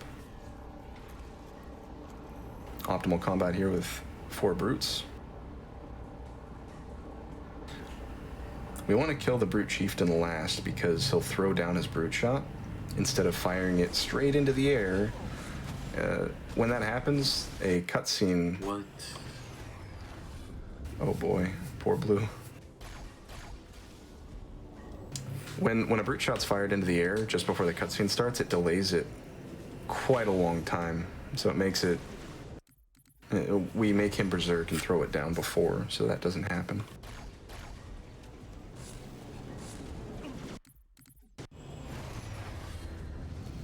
Blue's getting a bit rigged here. Dude, the Wraith pinned me against the wall. Halfjaw's not having your shenanigans today? No, the one in front of the door. Oh. And I just combusted.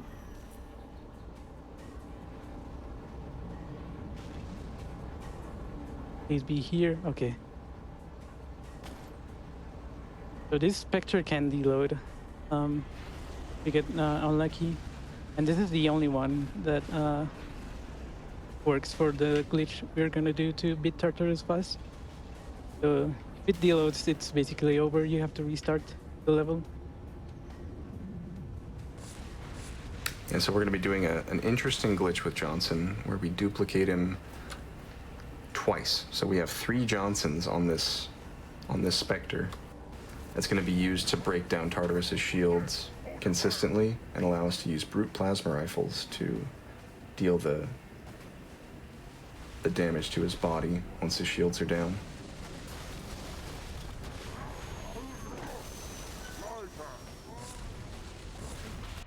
They pre-fired me while I was already camoed. That was pretty rigged. Blue is back to waiting for the deload.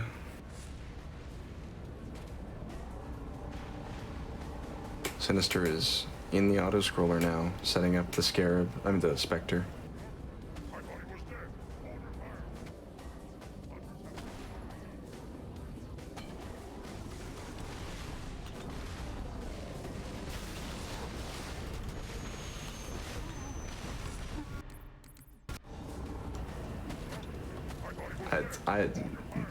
Brute shot is not something to mess around with on ledge.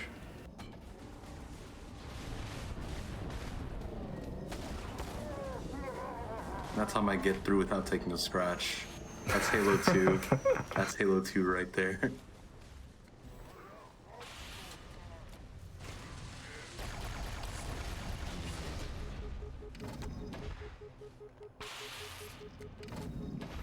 And he's in the Jackal Bridge.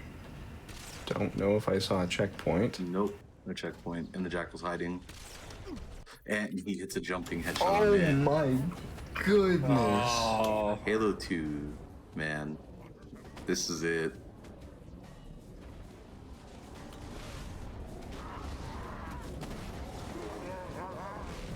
Actually got extra brute spawns right there. And again, got through without taking a lick of damage.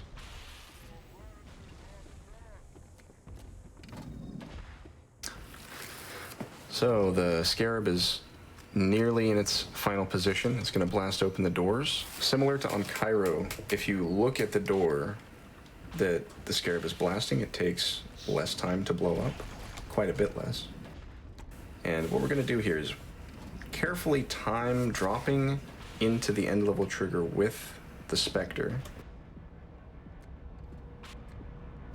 so that when the BSP switches, the Spectre ends up in the ending area.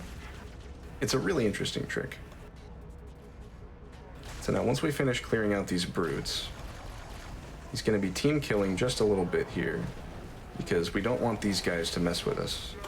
And here is just the random Spectre in the back of the room. We're now going to be waiting for Johnson to get in the back, then he's going to get him out, and then kind of do a strange pinch right here up against the wall, and then stay there. After a little while, some shenanigans will occur. Because Johnson is kind of like not where he belongs when he's in this vehicle, and so they try to respawn him as if he fell off the map. Hello? Oh, there we go. And now we have 3 Johnsons because Bungie.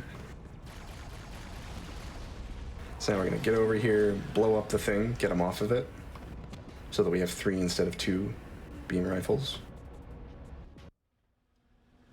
Pick up some weapons, and now just safely from a distance, take out tartar sauce.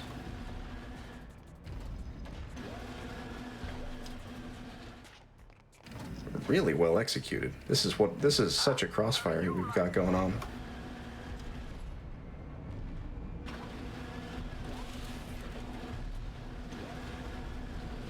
Oh no. Oh. Some sightlines are blocked. Not quite as many beams hitting him. Oh, he's so dead. One more cycle. What is Johnson doing? There you go. There it is. Time stops at full white for Sinister. Wait, I hear Johnson shooting his Scarab. Did I not deload? No, he shoots anyways. Okay. Listen, Yeah. because like I'm all the way at the water, and I hear him shooting. Oh. Oh, we're on season 7, so Craig still exists. Or I'm sorry, Greg. Craig's grandfather. I think I'm fine. There's a brute there that when we play the way we do on this level, he spawns with a flipped, like he spawns inside the Wraith and kind of flips it. And so he kind of just stands there and does nothing because his prime directive is to pilot the Wraith, but he can't, so he just stands there. Congrats to Sinister for finishing up that impressive Halo 2 run. GG. Bringing it back from a little bit of a deficit It was before regret. 132.11. Oh, nice. GG, man. Yeah, thanks. See? Congrats.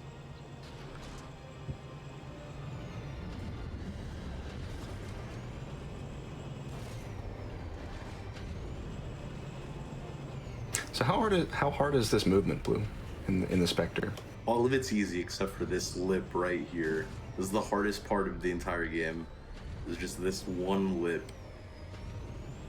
And every H2 runner can attest.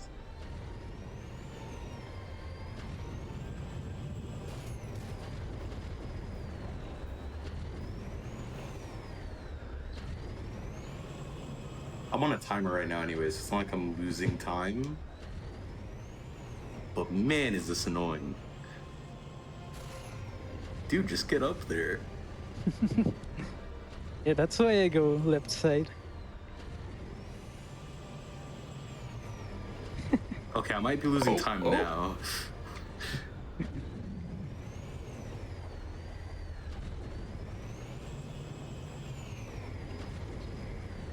Dude, come on.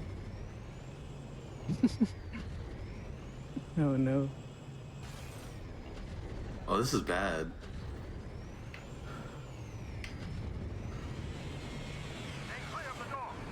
Johnson's already shooting. Oh no. Dude, oh my god. I'm about to fall off like BBK.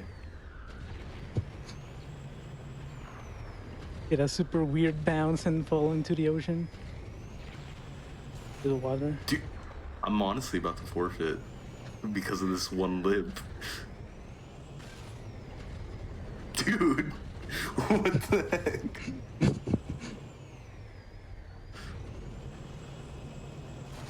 Oh my god. Let's go!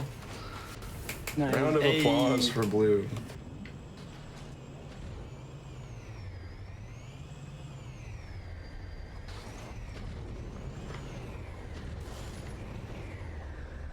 Alright, we'll be setting up that slide just like before.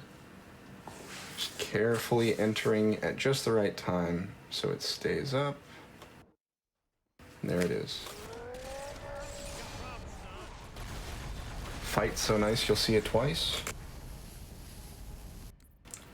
Oh no. Oh no, the brutes destroyed it. The brutes destroyed it. We're good. Okay, okay, They did it it's again. all good. They did it again, but I need to focus the brute shot guy.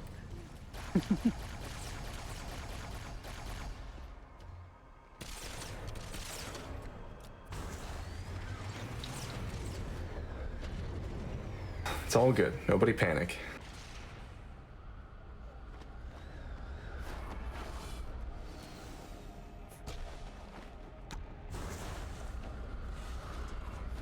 Get in, Johnson.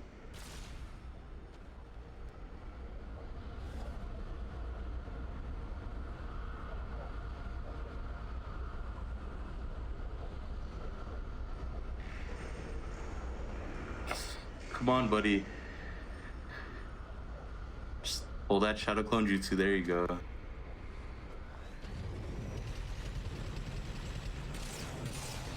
And we're off.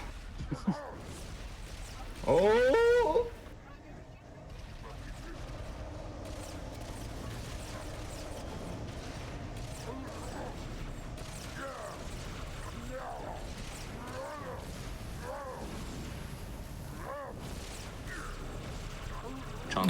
Johnson just shot you.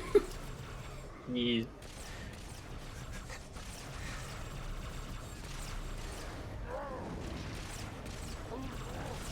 This is Halo 2 Legendary, done by Sinister and iBigBlue. You should check them both out. They're really good streamers as well as runners. Really, really chill, lovely guys. You're a lovely guy, Wacky. Aww. Oh, actually, hope you yeah, enjoy- thanks to Wacky, I wouldn't be here without him. He gifted me the Steam version of Halo 2 so I could down patch. So, Yeah, I'm happy to help. Yeah, Halo 3 ODST is coming up next. I believe it's a race between Adzi and Zero. It should be really, really cool. Yeah, thanks for having us, guys. yeah, it was nice. GG again, Sinister. You have anything else? Yeah, y'all have anything else you want to say before we Go check move on to the next one? HaloRuns.com. You want to talk about that relay race or anything? Go check HaloRuns.com if you're interested in Halo speedrunning. Really cool. Yeah, make sure you check out our relay too. It's coming up pretty soon. Oh yeah, it's the 27th, right? 27th, yeah. Yes. Yeah. Oh, also, go watch Copenhagen by Noob Slayer with 2 zeros. It's the best Halo montage you'll ever see. Go watch it. That's about it. Yeah, that's it. Show me. Thank you all so much for helping out tonight and showing off Halo 2. That was a fantastic run. It was, it was really close, pretty much the entire way through. So y'all both were excellent. And Wacky, thank you so much for your amazing commentary for tonight. We do have, like Wacky was saying, Halo 3 ODST coming up next. Before we get into that, I've got a few quick announcements. Just a reminder to everybody. We do have a new YouTube channel. It's called GDQ Some of Best Segments. Some is spelled S-U-M. It's a highlight channel. It has videos just like our main channel, but it's small highlight reels for all of our hotfix shows and our main events. So you can type !highlights in chat for more information on that. And also the AGDQ 2022 online schedule is out, as well as the prize submissions being open now. So you can go to gamesdonequick.com for more information on that. We're gonna take a quick break while we set up for Halo 3 ODST. We encourage everybody to take just a quick few minutes to take care of yourself. Get up, stretch your legs, get some water, grab a snack or something, whatever you need to do. We're gonna be back in just a few moments here with Halo 3 ODST.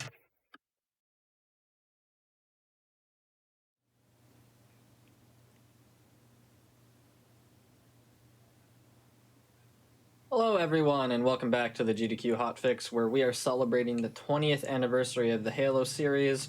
Right now we've got Halo 3 ODST race, and we are joined by Zero, Adzi, and 2Easy. How about y'all introduce yourselves? Adzi, I run a lot of Halo games. ODST is my main game right now. I'm Zero. I run a lot of Halo games as well. ODST is also my main Halo game right now. I'm 2Easy. I'll be commentating these two awesome runners for you today. I'm also a Halo speedrunner. Right, we'll get both runners into our cutscenes ready to go. And on my countdown, they'll be skipping the cutscene and starting into the first mission. Ready? Yep.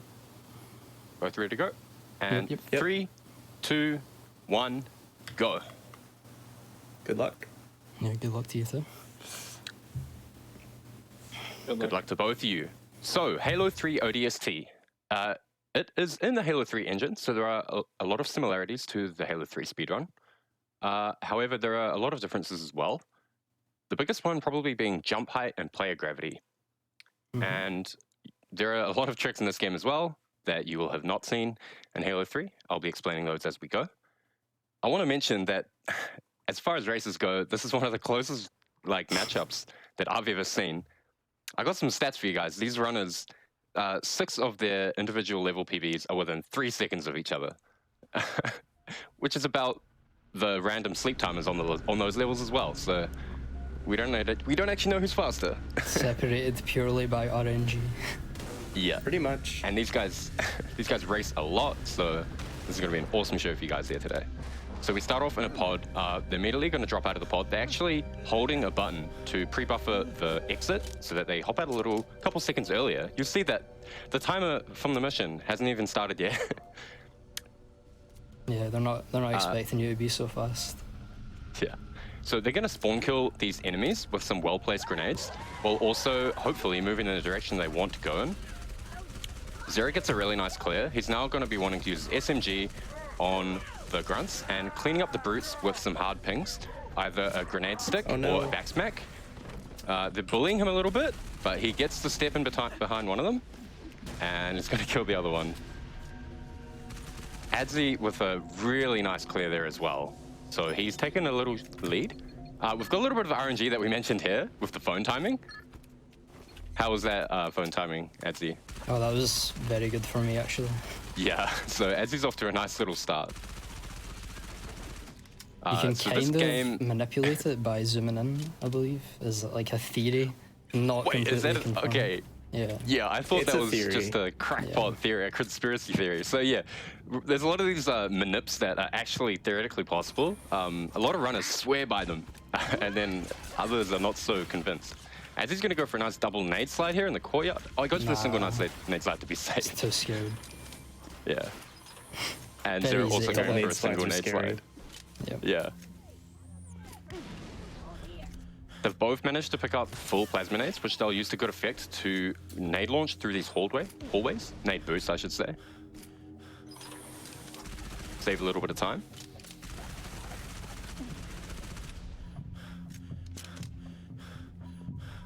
Do you want to explain weapon emptying and streets? Oh yeah, so the way this game is structured, it's kind of like an open world game. You have a hub world in which you carry over your weapons from one streets mission to the next. And if you run out of ammo on one of the weapons, the game will give you a full loadout for the next one. And we see Adzi going for truck launch in full game here, gets an amazing launch, and Zero's going for the same thing. So they're using 3 grenades to manipulate a Warthog, and Zero gets a second try launch. Really nice Tayari start for both runners. Second try launch is not too bad, especially as the launch he got was pretty good. We see Adzi coming up here to the second area. Zero close behind. Got a plasma. This grunt's in my way a little bit. Nice. We'll see Zero be doing the same here. So Adzi's going to nade jump up here. He's going to combine a fusion core and a grenade to boost a box into him, which is going to push him. Zero coming up to the same moment. Adzi's going to use his plasma grenade right here to knock over this. Hits the Warthog. See Zero coming up. See if we can get a better one. Goes for a slightly different setup, and Zero with a nice one straight to the button. That's what you want to see. Oh, and it's evened up. Zero's managed to catch up there with that. Zero using another sticky grenade. That was a really good truck launch, especially for full game. Yeah. Yeah, these strategies that these guys are pulling out on this level, you don't need to go for these in a full game run, especially in a race, because they can splatter you and kill you and send you back. There's another trick coming up here. I'm interested to see who goes for this. Okay, no both way. of them elect to skip hunter. Yeah, there's another boost that you can do there called hunter car boost, in which you basically make a hunter manipulate it into punching a car. The car does a helicopter motion and pushes you. As we see Zero almost get a nice nade slide, almost killed himself with the plasma grenade. And as promised, an incredibly close race through 2 levels. What was your TR? Just neck wondering? and neck. 152, I think. Okay. I think I actually... What was your PTD? 147. Oh, okay. So you're a few seconds ahead then. Here we see our runners preemptively emptying their SMGs because they want to go into the end of this street segment with an empty UNSC weapon, which will give them the desired effect, which, as you can see, they've got full grenades right now, 3 frag grenades on their screen. This is because they emptied their weapon in the previous street segment. So if anyone hasn't played this game, it's kind of like it's like a detective story. You run around in the night in the open world as the rookie, trying to find out what happened to your squad in the day before. It's basically like The Hangover, but in a Halo game. And you see the first trick of the level there was a debris launch. Both runners went for it and got it. So with all the launches, that debris launch is the same as the launches we saw in the last level. We're using a grenade to accelerate an object, which is going to accelerate into us, and it's going to push us basically across the terrain. And they can also use slopes to conserve momentum in what's called a slide jump. And when you hit a slope, your boots don't stick to the ground. They actually, you start sliding along the slope, and then if you jump while you're sliding, you actually maintain some of that forward momentum. And you can actually, this works without crouching, but you can crouch as well, and then you can release crouch at the right moment to get extra boost. And that's what we'll be seeing them do dozens, potentially hundreds of times through the speedrun. And it saves a lot of time over the course of the speedrun, even if each individual slide jump doesn't save that much. Yeah, cumulatively it's Zero opted for a nade slide down that little jump. Now, we've got to watch out on Zero's health. He's coming up to a trick which, if executed perfectly, you'll survive every time, but... Okay, nicely done. And he carries his momentum down the hill as well. Yeah, I kind of got what we like to call in the business an anti-slide. You guys are so close that I can't like tell. I'm like, I watched Zero's coil launch, and then I'm like, oh, okay, how's Adzy's coil launch going? Oh, no, he's already done it. Yeah, we were actually both like scared that we were gonna fail that, and if you fail that, it's actually about a 2-minute revert. Yeah, you have no checkpoint. We were both really scared that we were gonna die. Yeah, you're combining again, similar to the launch on Tayari, you're combining the fusion coil and the frag grenade, which both damage you, and you're both right next to them.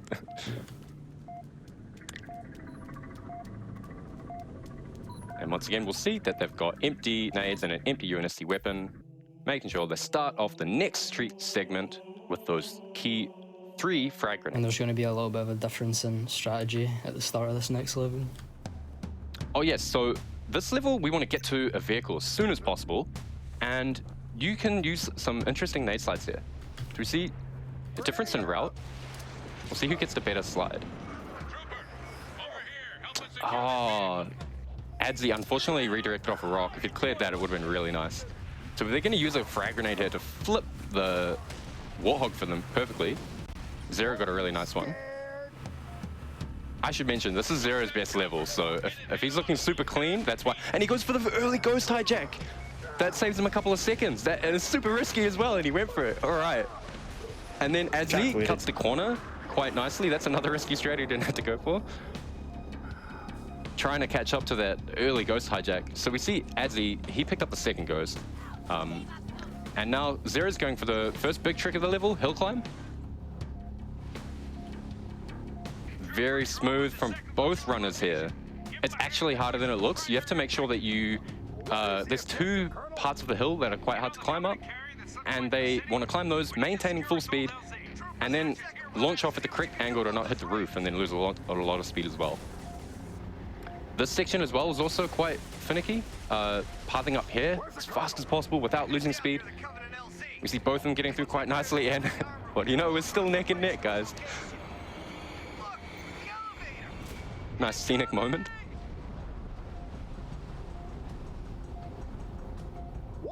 Well, adds to your in-game splits are 132. Oh yeah. Looking nice and green on those in-game ones. So So we good get to be more green on sequence break nails. there. Yeah, it's good for the mentality. Yeah. So you might, if you're watching this and you think, what the hell, they're already through this entire level. As you can see, the Ghost is really good at climbing hills. And we just climb through the whole level, cut every corner, go past all the enemies, and all you need to do is drive off this cliff at the end to hit the end trigger. Let's see if they go for the same strat. Yep, they're both going for the fastest ending, and oh, Adzi. Oh, that's Adzi's was beautiful. really good. Yeah, that's exactly what you want to see. Nice, clean That's really ending, nice. straight in. Well done, and what do you know? We're both in a loading screen. A little bit of a different strat here maybe as well. Yeah, for sure. 2 different launches. Very nice debris launch there from Zero. Adzi going for the alternate setup. The one... That's such a good launch for only 1 frag grenade spent. Yep. That's illegal. So the strat Zero does is quite risky. You can definitely die. But I save a nade for a little bit of a different strat here coming up. Yeah, so Adzi now with the extra nade, not spent on that first debris launch. They both got really nice launches. They're coming up to the second coil launch. Now you don't have to use a grenade with this coil. You can just shoot it and get a good boost as well. And that's what Zero opts to do. Maybe, did you do that because you're low in health, or did you want to save that grenade, Zero? I saved the grenade. Right, and Adzi, having a spare nade, is able to use one there. Another coil, cheeky little coil that we can use there. We can only use this on easy, because if you try this on ledge, you will be dead very, very fast. Yeah, vaporized. Definitely. Yeah. I don't know about you guys, but sometimes I've been running easy for a while, and then I play ledge, and I accidentally do that. Yeah, you just default back to the other strats you've been using. Get your wires crossed. Yeah. A lot of the ledge streets are pretty similar, but this one is probably the biggest deviation. Yeah. Because in easy, you just kind of run past everything, but on ledge, you actually, you have to kill a lot of things. And there's an awesome strat you can go here where you use a piece of geometry and you can basically ride on it and make it accelerate just by standing on it, but they're not going for it. It's quite risky. You have to set it up, and you need to use an aid to set it up as well. Oh, Zero's going for the pressure launch! Mad lad, and he gets a really nice one. Holy, I did not expect that. Perfect. That's perfect for this kind of run. So he was able to, that's a pressure launch. You wedge yourself into the geometry and then it pushes you out. Really nice by Zero. Unfortunately, I missed it because it's so close, but Adzi went for a nade slide with his last frag grenade. Yeah, it was alright. And you get a double slide off the sets of stairs. But now Zero with that pressure launch has jumped ahead a little bit. This is the most separation we've seen so far. That's a super risky strat. That's something that I've not even really tried to learn. It is it is really risky. And it's another one of those things where if I did die, it would have reverted me all the way to the start of the level. So maybe it wasn't the best thing to go for in a marathon, but it seemed to pay off.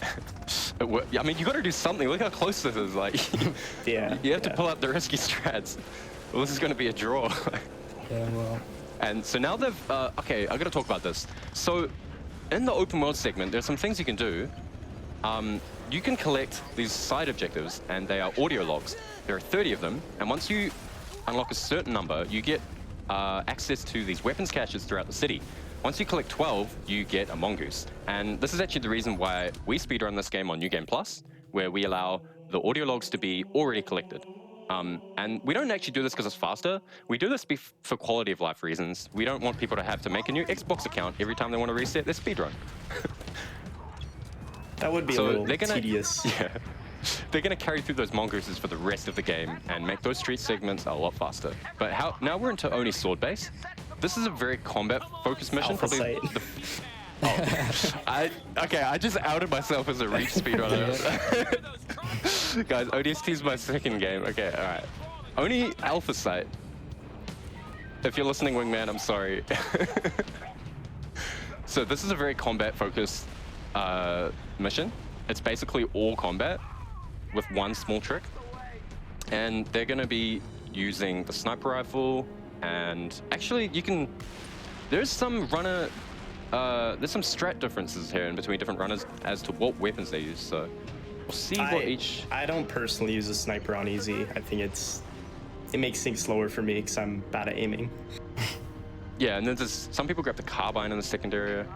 But we're gonna see some cool strat here where we use the dialogue to perfectly time these Spartan laser salvos so that they get a collateral on the hunters. We're gonna use 2 grenades here to clear out this first group of enemies and a 3rd Spartan laser shot to hopefully pick up a couple of enemies here.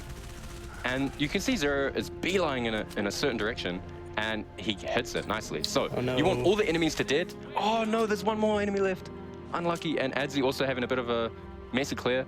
But you want to cross over a line that begins the next wave only if all the enemies are dead. It's kind of like a multitasking there, but both runners through the first section. Now they're on a bit of a timer. They're waiting for the second wave to come through. They've got a lot of time in which to kill all these enemies without losing any time. So they've got a little bit of a buffer. Still though, you don't want to let the enemies get too far spread out and out of control. So they're gonna spawn camp as many as they can. Adzi almost getting kamikaze by a grunt that he's stuck. And, oh, this is so close. So we're not gonna know who, oh, they're gonna come out of this fight almost certainly tied because it's on a timer. No way to speed it up really. Okay, this is not optimal. Need to find a few guys to kill. Okay, I think I should be good. Yeah, okay. 234. Yeah, about the same for me. Yeah. So both runners have heard the key piece of dialogue that indicates that the script is progressing to the next part of the mission. It's a big fallback effort. Everyone's trying to get back into the base, and another wave of Covenant is coming in. However, as soon as we don't have to fight that wave, as soon as it arrives, the doors are going to open for us to move inside the building. Now, both runners are going to grab up these rocket launchers. A key thing that you can do in this game is you can use your allies to refresh your rocket launcher, and we'll probably be seeing a little bit of that, maybe. More of a ledge thing. Yeah. They're also going to do a little skip here where they're looking in a certain place so that their ally Mickey doesn't spawn, doesn't teleport, and then they're going to throw a grenade to break his pathing. Zero got it on the second try, and looks like Adzi's got it. So if this I missed actually it saves there, a I would lot have of actually time. missed it entirely, I think. Yeah. Yeah, same for me. So basically, they teleported him at the right time, and then they throw a grenade, break his pathing, and the script advances. Otherwise, they'd have to wait for him to spawn inside the building, run back outside the building, and then walk back inside the building, and then the script would advance. So here's a wave fight. Now, this is a very intense part of the level, where every second counts, and there's also quite a lot of RNG. So there's waves coming one by one. They need to clear the wave, move on to the next section, and then back and forth. And then at times, enemies can be split and not all spawn in the same place, which complicates things a lot.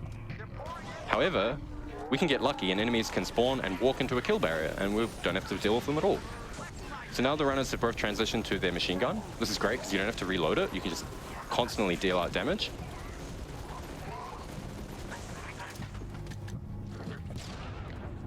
They're throwing frag grenades when they know enemies are going to be spawning, and using their rockets to clear the brutes who have shields, because projectile weapons like the SMG are not good at stripping shields.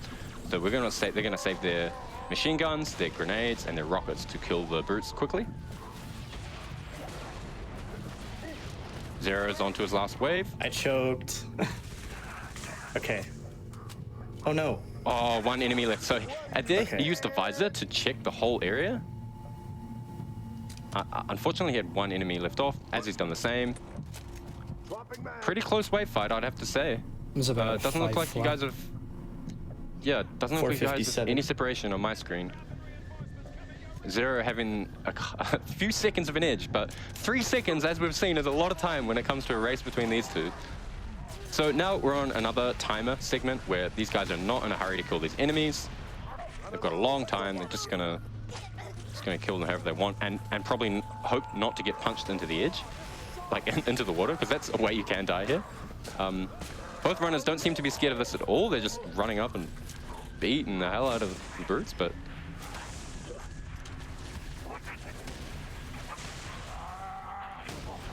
My brutes are deciding to demonstrate jumping off the map. yeah, there nearly happened.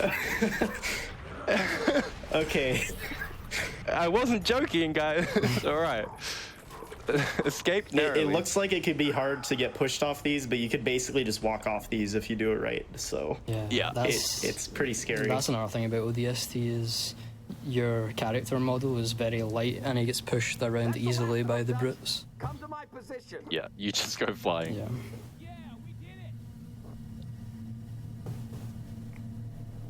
So now we're on yet another timer, waiting for the elevator to come up. We'll be pressing a button and heading to the rooftop where there's a wave of enemies. What we need to do is reduce the enemy count down to a certain quota, and then their enemy aircraft will fly off and ours will begin to fly in. And they're going to try and get to our enemy aircraft, our allied aircraft, the Pelican, early without finishing off all the enemies. Usually it's going to hover in the air off the side of the building, and it's not going to fly in to pick us up until we kill all the enemies. However, they're going to do some movement tech to get up there early. Don't forget the most important part. We're trying to get a nair in the elevator shaft, which I got 2. Got myself a nair Oh, times nice. 3. Edzy got 3, so... God damn, he I'm wins. the winner, bro. Shouldn't have brought that up.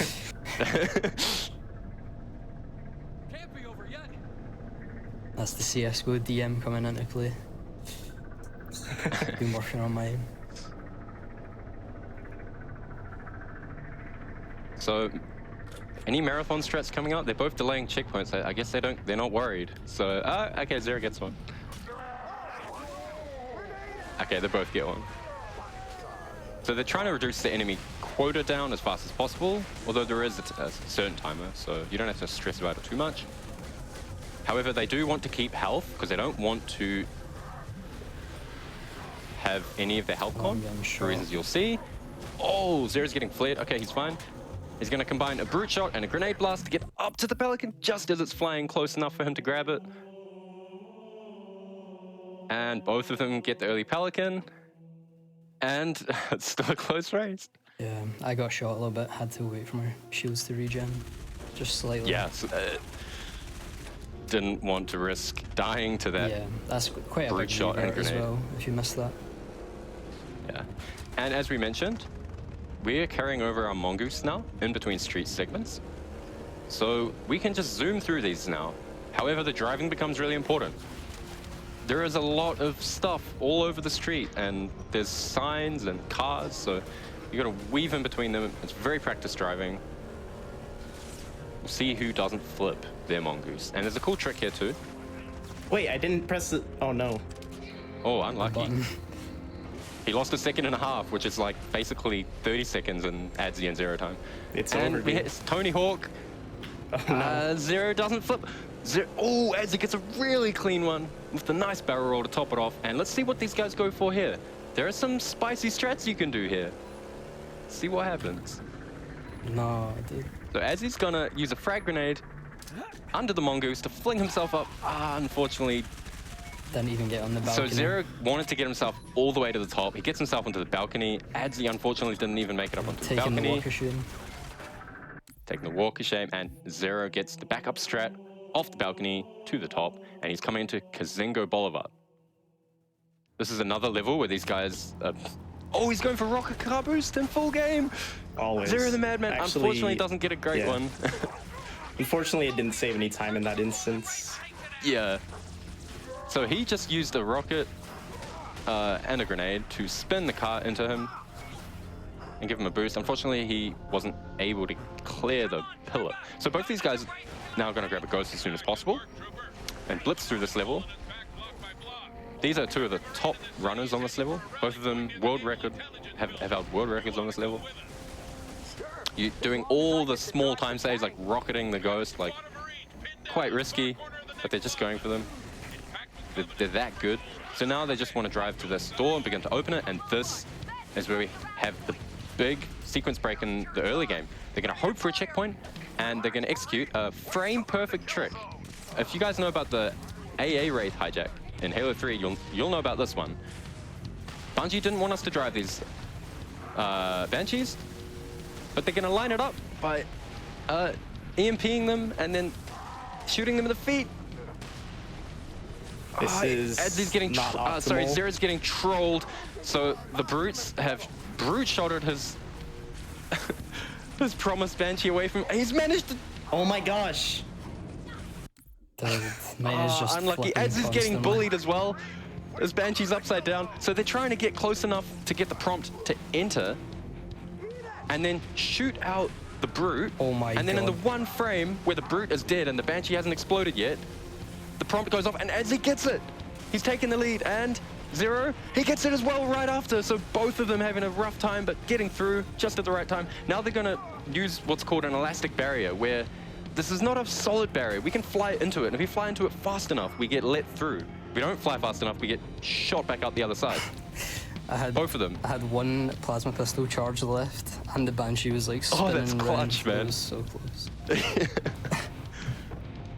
So you just saw why that trick is so hard, and both of them managed to make the best of a bad situation. So now they're going to be using this Banshee that we're not supposed to have here to trivialize this end fight, easily spawn kill all the enemies. That's crazy, man. And yeah, The fact that off we're to you still both. like, well, at least I think we're pretty close. The fact that Yeah. we are is actually nuts right now. Yeah, so that is the place in the run that kills all of everyone's early game runs. It's super hard to even get through there, let alone second try, which both those guys got. So really nice execution. And they both both got absolutely griefed by the brutes on their first try. Yeah. So aside from the Banshee just constantly flipping upside down, there's brutes with brute shots, which affect it massively if they shoot at you. Yeah. And the Banshee happened to likes to me. turn in the direction that you are, which puts the little flaps on the back of the Banshee right in front of his feet when you're trying to shoot them. The hitboxes for the brute feet that you need to snipe are really like, I don't know, they just don't line up with what you see essentially. Yeah, you can't just shoot. You can't just point at the foot and shoot. It's you need to have a feel for it. You need to practice the level a lot. It's like the third toe on the foot. Oh, you got it It's down like to very the precise. counting the toes. No, Right. I don't know if that's right, but it's like one of the toes specifically only work. Right, yeah, it's really precise, and both these guys have to do it while the Banshee's spinning around, getting shot at, flapping its flaps right in front of them. And what do you know, both of them are finishing the level right at the same time, waiting for Dutch to say his dialogue. So, I said this was going to be a close race. I didn't think it would still be close after Kazingo, but both these guys are world record level runners on this level, and they showed you that. Coming into the next street segment, gonna do a nice little slide at the beginning. Zero's going for a nade assisted slide, so he's gonna get to the mongoose a little bit earlier, making up a little bit of time. This is another level that we just blitzed through with the help of the mongoose. I'm overdue a ghost though.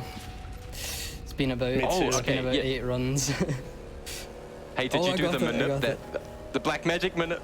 And Edzzy gets the ghost. Okay, so this is a big time save for him. No. The ghost can spawn here. I'm not sure what the odds are. I want to say it's maybe like 1 in 8 or something. I think it's 1 in 3. 1 in 3? Yeah, it's pretty common. No way. Yeah. That's what I heard. I never get it. I'm so unlucky. So they get the ghost, and as we saw us carrying through the mongoose, they'll now be. Adzzy will now be carrying through the ghost. Oh, wait, sorry. Did you get one as well, Zero?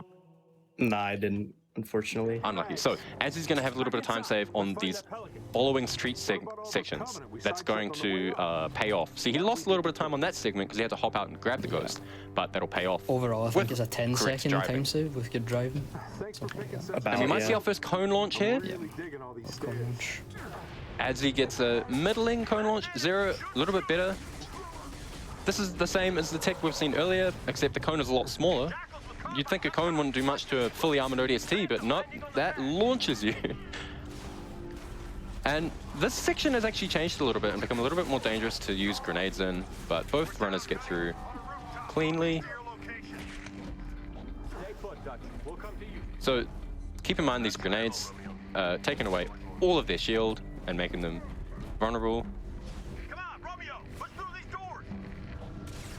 So this level has the first half is all movement, and the second half is all combat. It's one of those really cool, it feels like almost like a two-part level. And we're gonna see these guys doing the end fight, and it's some crazy combat. It looks really cool. We're gonna see a coil launch here. We stick the coil, jump, launches us up. Gonna go for a nice slide jump off these stairs. Might even get some melee boosts. When you melee something, you actually get you lunge towards the target, so you can use enemies to kind of catch up to, and there's a little bit of movement tech there. You might see another cone launch here if any of these guys are feeling risky. Yeah, I went for it, but... Oh, goodness. I went for it, but I don't think I skipped the... Yeah, I didn't skip the Banshees, unfortunately. Yeah. Still saved time. So Zero on got a little bit movement, of... Yeah, Zero saved some time on movement. He's going to have a wobbly bridge, though, as is Adzi. Nah, I skipped. So now they want all these... Oh, you did it? Yeah. Oh, really nice. So they want all these enemies dead by the time they arrive. Zero's enemies are trolling, and his allies, and/or his allies didn't help.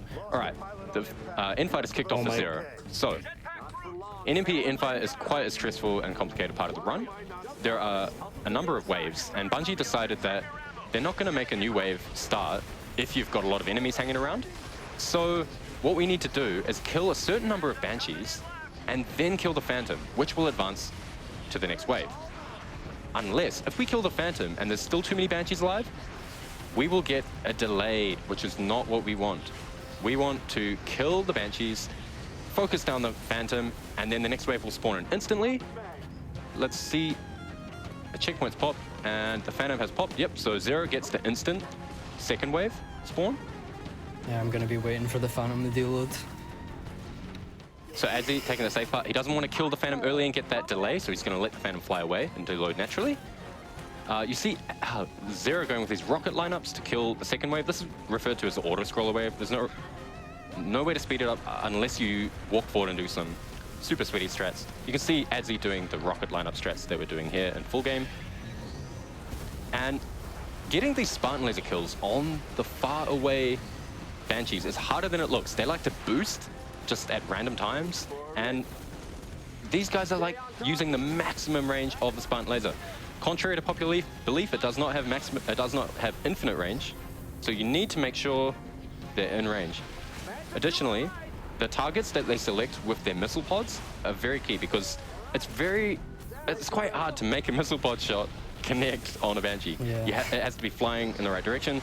They need to know when it's not worth targeting a Banshee with a missile pod, and when it's worth targeting it, when to save Spartan laser ammo and when to use it, because they've only got 3 Spartan lasers to use in this fight. Also, another thing that makes this section even more chaotic is that you've got 3 places where the Banshees can spawn. That also indicates which side the Phantoms come. It also kind of indicates how fast you're going to go, because some waves are easier than others to kill all of the Banshees in time to kill the Phantom. I'm just not seeing anyone. Yeah, so it looks like a lot of Zero's Banshees are just hanging out behind the high-rises. Oh my gosh, I got shot and it unscoped me. Unlucky, and then that's one of those key pieces of Spartan laser ammo gone. And it can snowball, because if you just have one Banshee too many alive and you kill that Phantom early, you can get slapped with a big 20-second timer, I believe it is. Yeah. So that's the maximum. Zero, yeah, so Zero's got the final Phantom coming in. Now, he needs to worry about not killing this too early or he'll soft block. However, he doesn't want to kill it too slow and let all the enemies escape. Oh, I missed it. And perfect, he overlaps it perfectly. Meanwhile, Adzi, some enemies escape, but at least he doesn't soft block. He's got one enemy just absolutely trolling. Zero taking a little bit of a lead, the biggest lead we've seen so far. But it's not insurmountable at all. This game is about to get a lot more crazy. The kind of skips that we see in the final 3 levels outweigh even the... If you thought the Banshee trick was cool in Kazingo, you're in for a great big deal of surprise. Yeah, definitely. And here you see me and Adzi. Yeah, exactly. Here you see the ghost. Yeah, they're come also into play. fast. And so as he's got this ghost, he will be making up a little bit of time with correct driving. The ghost driving in these segments is actually really fun. A lot of the stuff that you have to drive around in a mongoose, you can go straight over in a ghost if you can work it correctly. You get more time to think and see what's coming up in a mongoose, though. In a ghost, it can be, it's like, it's on you really fast. You really need to know your way around. And we are coming into a level that has seen a lot of development in the last year or so. Kikawani. So just a year ago, this had 0 out of bounds at all. A lot changed. It was already a Yes, short as we will level, see. and now it's like almost half the time. Okay. Oh, unlucky misstep there for Zero, giving Adzi the lead. Just slipped his foot off for that little, the gap jump. We see Adzi makes it across. He's trying to preemptively shoot the feet, just like Kazinga. And he gets the Banshee early. He's going to grab this, fly around the corner, hope for a checkpoint, and then do something that's probably going to surprise you a little bit. We know about elastic barriers. We know if we get pushed into them hard enough, we can get through them.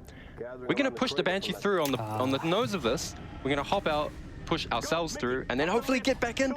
Unfortunately, Adzi does step 1 and 2, but his Banshee slides off the front. He's going to go for it again. Zero's going. Zero's going to get his Banshee out of bounds, get himself out of bounds. He just needs to get back in the Banshee, and he's in there.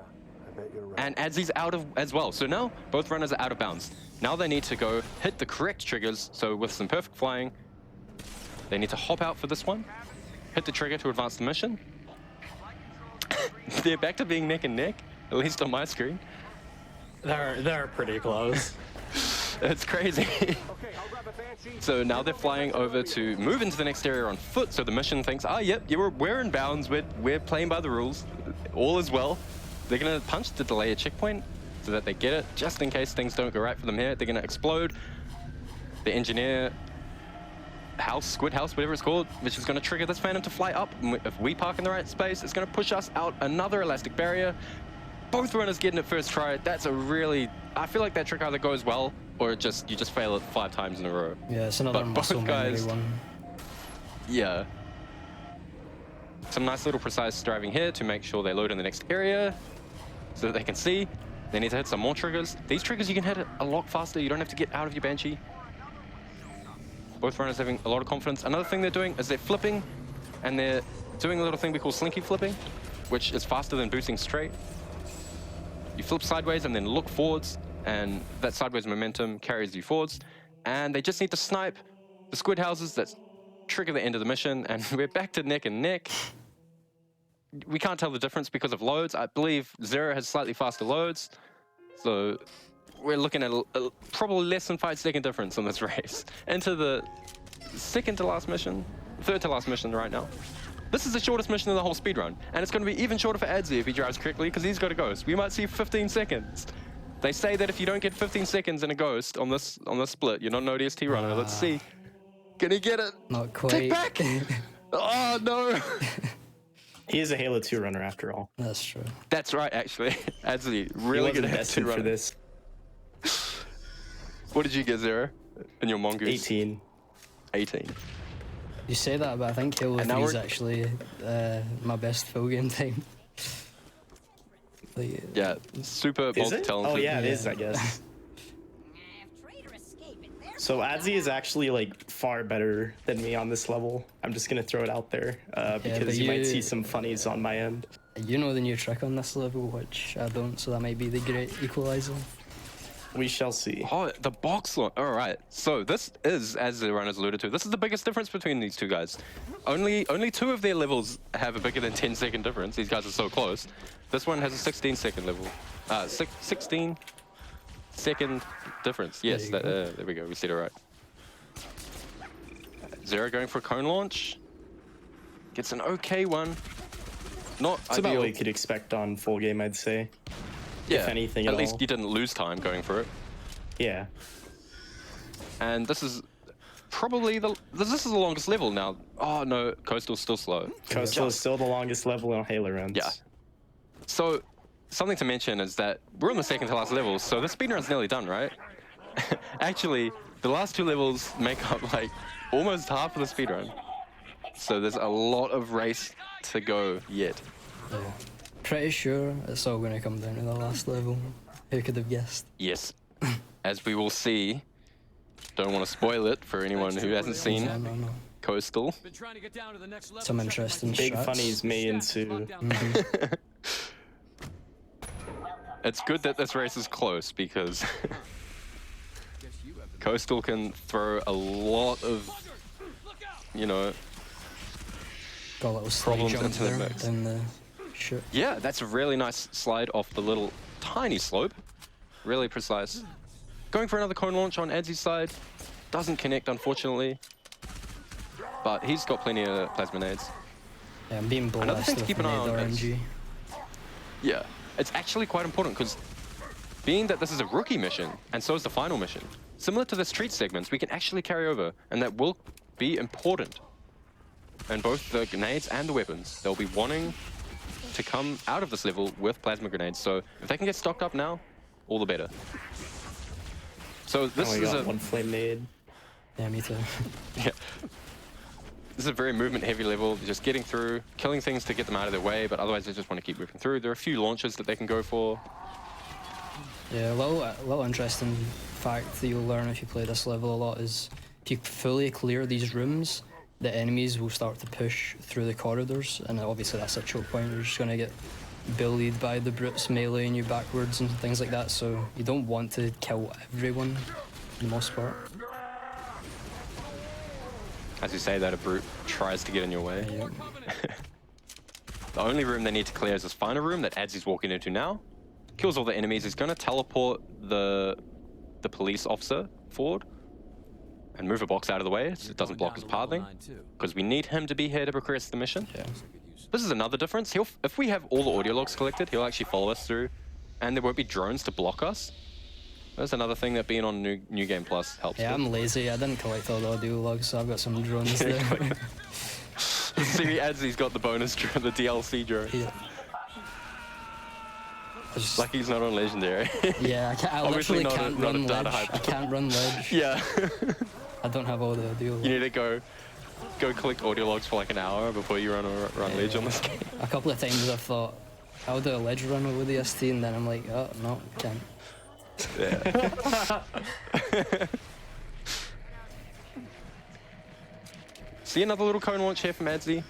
Especially helps when you do a cone launch into a slope, because you can maintain that momentum for a long time. Adzy's, Zero's coming up to the same cone launch. Let's see what he does. Also, Adzy's coming up to combat focus room. He's going to use that flame nade, try and connect. The brute tanked the flame nade and went berserk. That's interesting. Did he animation skip it? Yeah, maybe he's got like iframes in his animation, who knows? You're too familiar with that glitch, I believe, Easy. Seen in a, I don't want to talk about it. Video once. Oh, I screwed up. I threw the wrong nade.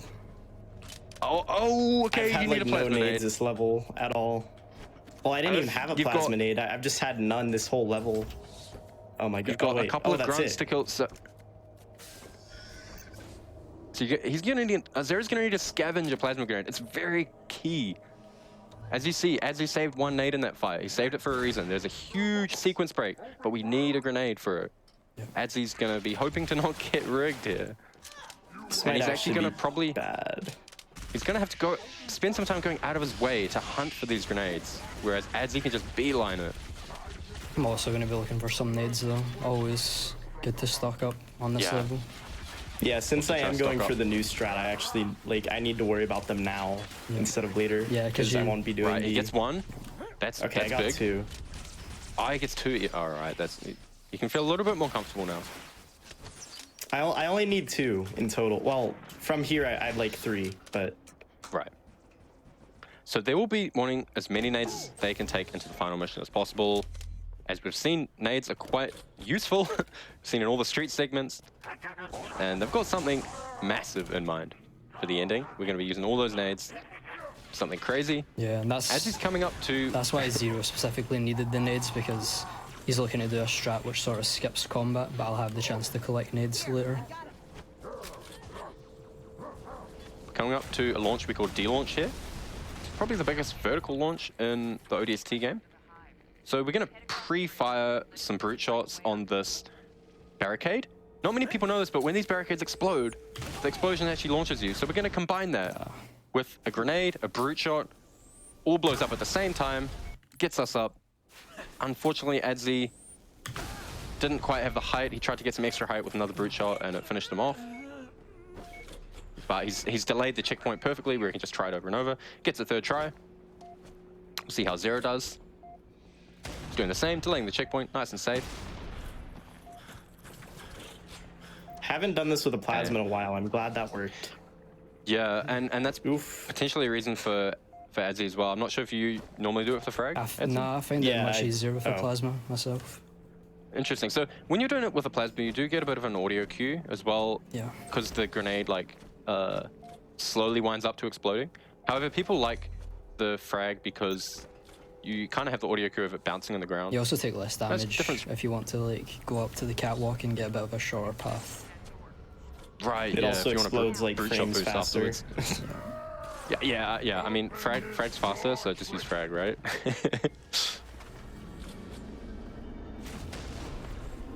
As you're going for the nice backsmack strat on Chieftain.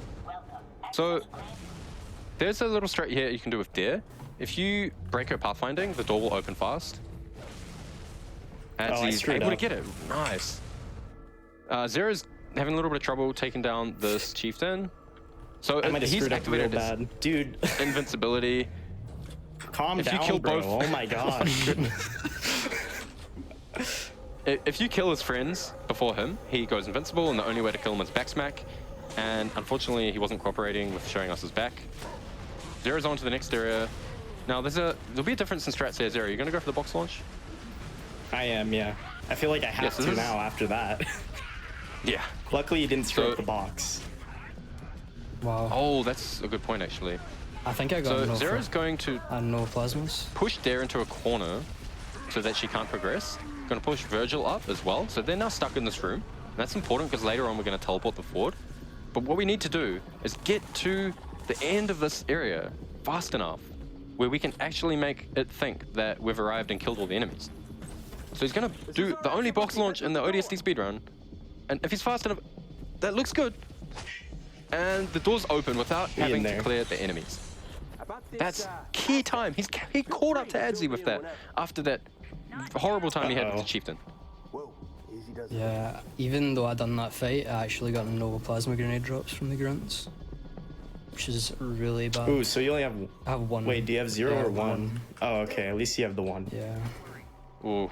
There is a chance with the strat that I did, actually, that this could be like a minor soft lock that loses 40 seconds. Hopefully that doesn't happen. I have to like basically pray that that Darren... Oh, they did... Okay, we're good. Nice. So I actually probably saved additional time because of that teleport. That's the other half that saves some time there. Because instead of having to wait for them to like run all the way around, they just teleport right here. We see Adzi prepping up this, I don't know, what do you call this? A coil? A spill or a coil, yeah. Spool, some sort of coiled metal. He's going to set this up so that he can do a box launch off of it, which saves some time depending on the angle. Zero's going to try to do the same, but... You reminded me and I was too late, yeah. I completely forgot about that strat. And Adzi, doesn't manage to clear that, but still save some time with it. Doing some hammer boosts. Elevator, come on. And what we can do here is look at Virgil so he doesn't teleport. Until we want him to, we just turn around and he teleports straight into the elevator. Don't have to sit around waiting for the gas bed to slowly float towards the elevator. Yeah, it's really satisfying, the teleport there. Yeah, it feels really good when you learn it. What was your data hive, just curious? 1020. Agreed. Oh, okay, I had a 1029. And now we're into Coastal Highway. Now this still is the longest level, but it's gotten considerably shorter because of an amazing strat that we're going to see here today from both runners.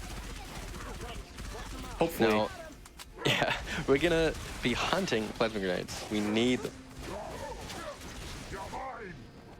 I think, do you use one more in your setup, Zero? or one less? I use one less. He uses one more than Use me. one less. Right, so Adzi needs especially. There will be places for them to get them later in the next section, but, you know, you want to try and get as many now. There is a little bit of RNG, so like it's actually very possible, and it's happened to like almost everyone, that even in the next section, like we'll look for plasma grenades and then we just straight up won't get a single one from like 20 different enemies. Oh, I don't have an SMG. Due to killing. So Adzi goes... That's really bad. Yeah, that's really bad. Adzi goes for the rockets for safety, but he dropped the wrong weapon, so he's going to go back and get his SMG. Wait, don't you have to go all the way back to the start for the SMG? I switched the SMG for the rockets because I had hammer ammo. Oh, okay. Yeah. That's good. Virgil was just beelining it to the door, so he's saving me time. Door will be open when you get there, okay, champ. Little hiccup for Adzi. Yeah. But he will be able to teleport Virgil. Not sure, I think he may be too close. So we see Zero now, he's going to be lining up. I only got He's going to be using those grenades he got in earlier to launch Warthogs out of bounds and complete the mission. Coastal highway, off the highway. He's going to need We only use about 10% Warthogs. of the highway. It's like the highway is lava percent. Okay, that's the key really first good. launch. That's really Wants good. to send it all the way, and he does. Like, flies way off into the distance. Really nice. He won't have to correct that at all. But now he needs to get himself out of bounds, and to do that, he needs to get another hog out of bounds and ride it. See Adzi now onto the highway. That cost me a lot of time. Yeah. That's unfortunate. But, you know, this launch is really where the run is going to be decided. Zero is lining up perfectly. There is also This some launch- driving, too, that could decide it, to be fair. Yeah. He's delaying a checkpoint perfectly so we can try the second launch as many times as possible.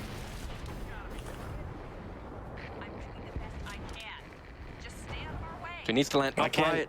Uh-oh. And there's a Yep. kill barrier. Oh, he falls into the kill barrier. Very unlucky. He's going to go for it again. Meanwhile, Adzi lining up his first launch. Looking for some grenades. He wants the enemies to come to him. And looks like Zero with the second try. He's driving up through the elastic barrier, gets himself out. Wish Now I he's could going do to that go. on my world record paces. He's going to go to that hog he launched up earlier. Meanwhile, Adzi launching his first hog. Using that SMG. Is it going to fall off the edge?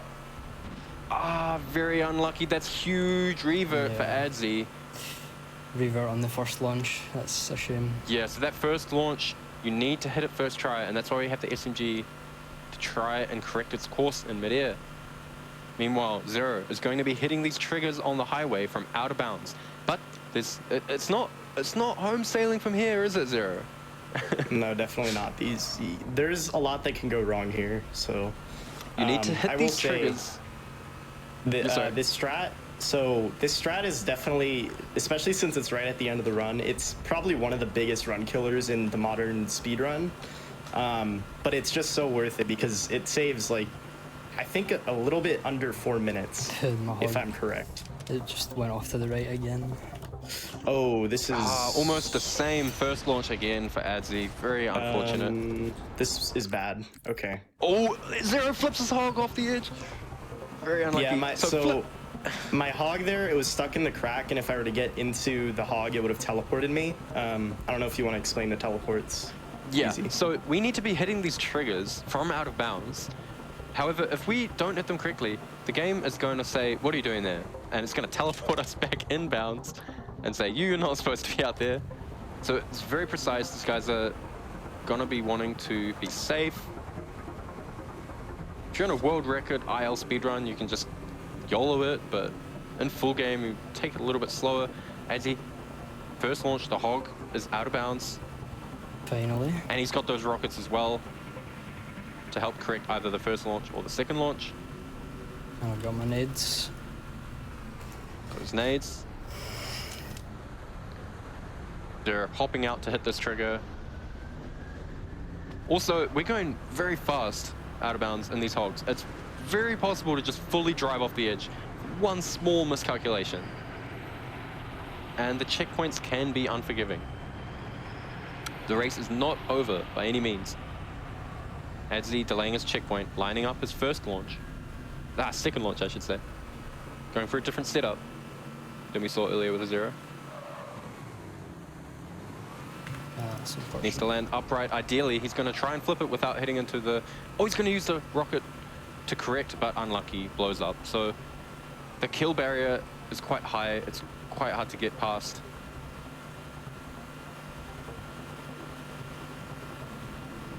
And the Hog sliding is trying to recorrect. Really good effort. He might have got this, but it double flips. That's so unlucky. So that can happen where the Hog will just flip and be upright and just decide to flip again. I know all about that. There's some interesting clips of that happening to me.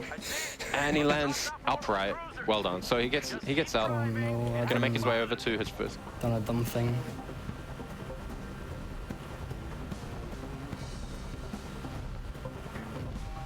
I think this is just a revert.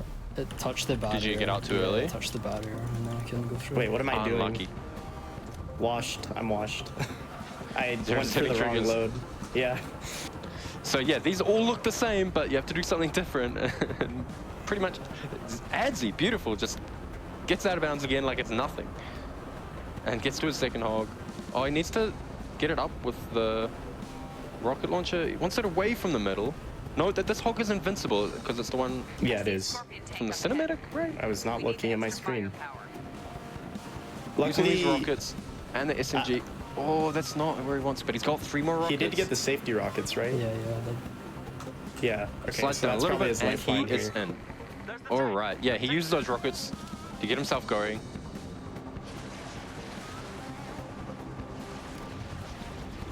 Couple of minutes ahead for Zero. Very unlucky with the first Have to be launches. careful with this one. Yeah, those 2 first launch reverts were just absolutely killer. It's the one, you get basically unlimited tries at the second launch because you got that checkpoint that you can set up. But the first launch is just a very long revert. Yeah, the second launches went pretty well. I was constantly getting onto the ramp, landed upside down a couple of times. Got those 2 in a row at the end. Yeah. Really nice. I love the scenery driving out of bounds at this level. It's actually... You really get to see the skybox. It's a good looking level, actually. Don't really see much of it. You'll see in a sec. You'll see in a sec, though, that the geometry isn't exactly, well... If you look... Zero, where are you going? You might have just seen. I don't know how to explain it. The geometry is, not accurate. Granted, you aren't supposed to be out here in the first place, so I think we could give Bungie a pass. Yeah, we can let that one pass. You can drive all the way to the city here. All the buildings, it's weird, because, so if you get out of bounds on some certain levels, the buildings that are like out of bounds, sometimes they're solid, sometimes they're not. Sometimes like half of them are solid and the other half aren't. So you are able to actually drive all the way out there and just like kind of explore. Granted, it's pretty difficult to get out of bounds, but if you ever want to just kind of explore, if you ever just want to explore, it can be cool.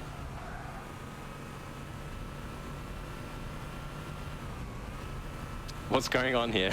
Yeah, so we got two people out of bounds and doing the coastal highway, but they need to be driving over the checkpoints and hitting the triggers and making the game think that we're passing through the checkpoints. But we need to be hitting the triggers precisely so that it doesn't teleport us back down into the highway. And that's what both these runners are doing. And also they don't want to be driving off the edge. As you can see, they're teetering quite close to it. I actually do want to drive off the edge. You'll see here in a sec. As you almost get splattered by Banshee. Yeah, no, I decided to turn around, shoot me a little bit, give me a little bit of a speed boost, which was nice. Nice, make up for it. Zero, going into this elastic barrier, going to ride it down onto the final highway segment. I don't think he has rockets, so he's probably going to be hoofing it here. I do. Oh, you do? All right. Yep. Okay, well, I completely choked it, though. I might be fine. I'm just glad you didn't die. Okay. Me too, honestly. So you can drive forward. This might be unlucky. Dude, you should have hoofed it. All right, we can save it.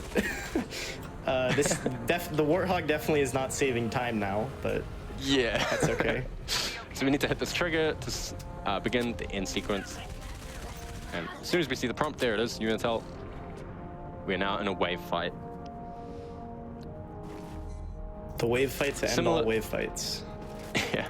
It's similar to the Oni, some of those Oni wave fights where they're on timers. You can't really save time. You can lose time though. If you go really slow.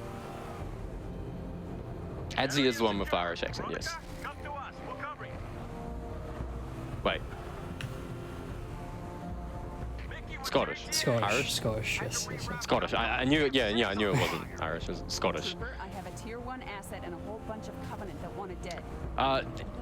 Zero's doing something here where he's pushing Dare. This doesn't save time, but it gives us actually more time to work with. Oh, it saves quite a bit of time, actually. Are you sure? Because yeah, it's like 10 seconds.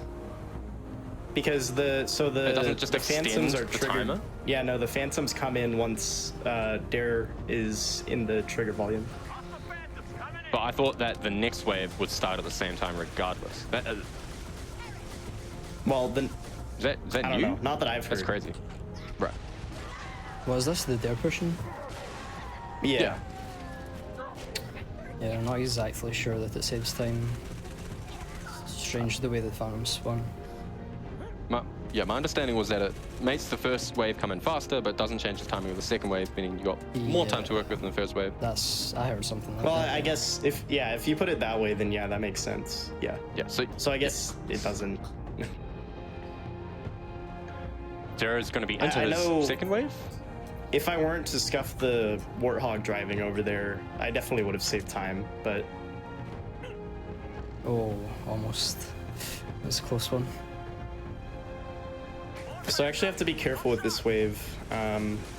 If I kill any of the enemies too soon, kind of like NMPD, it'll actually soft lock, so I have to wait until all of them hit the ground. And I just gave it... Oh, no!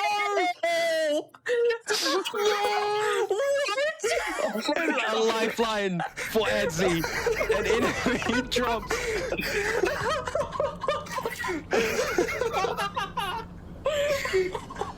What just happened? Zero fired a rocket and an enemy dropped right in front of him. After he's like, yeah, I'll wait for them all to hit the ground. It was a body. It was a body of a jackal that I rocketed. It jumped in. Wait, really? Oh my god! Yeah, really? It was a body of a jackal. How long was the I need to see the replay to believe it. Oh my goodness.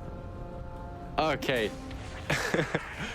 As he's still not at the first wave yet, so Zero's gonna have to do more things to throw the race. Just don't choke, bro. I am actually delaying a checkpoint a little bit because I think I might have accidentally soft locked there. Oh wait, there's a guy. I think I'm probably good, but I just want to be safe. Yeah. So if there are hunters here, which there are, yep, he's good to go. It's on easy, so the hunters just... Yeah, I've seen... If you soft lock, they just like don't jump out. Yeah. I'm pretty sure. It's been a while. They don't spawn at all. No, really? The Phantom comes in, but it's like weird. Yeah, the Phantom does, but not the hunters. Yeah, not the hunters. So yeah. Yeah, I've seen people kill them. It's actually not a deload. It's an overload. Sorry for those in chat who are very particular about the verbiage. I've seen people kill the jackals really early on ledge and it doesn't soft lock, so I'm not exactly sure how that works. I think it's just kind of random. Yeah. Fortunately, I don't have the beam rifle or the fuel rod. So this third wave is where we are actually a little bit pushed. The enemies are quite tanky, quite hard to kill. We want to kill them where they're all together. They have jump packs, so they like to spread out, and it can be quite hard to kill them all in time for our allies to spawn without us losing time.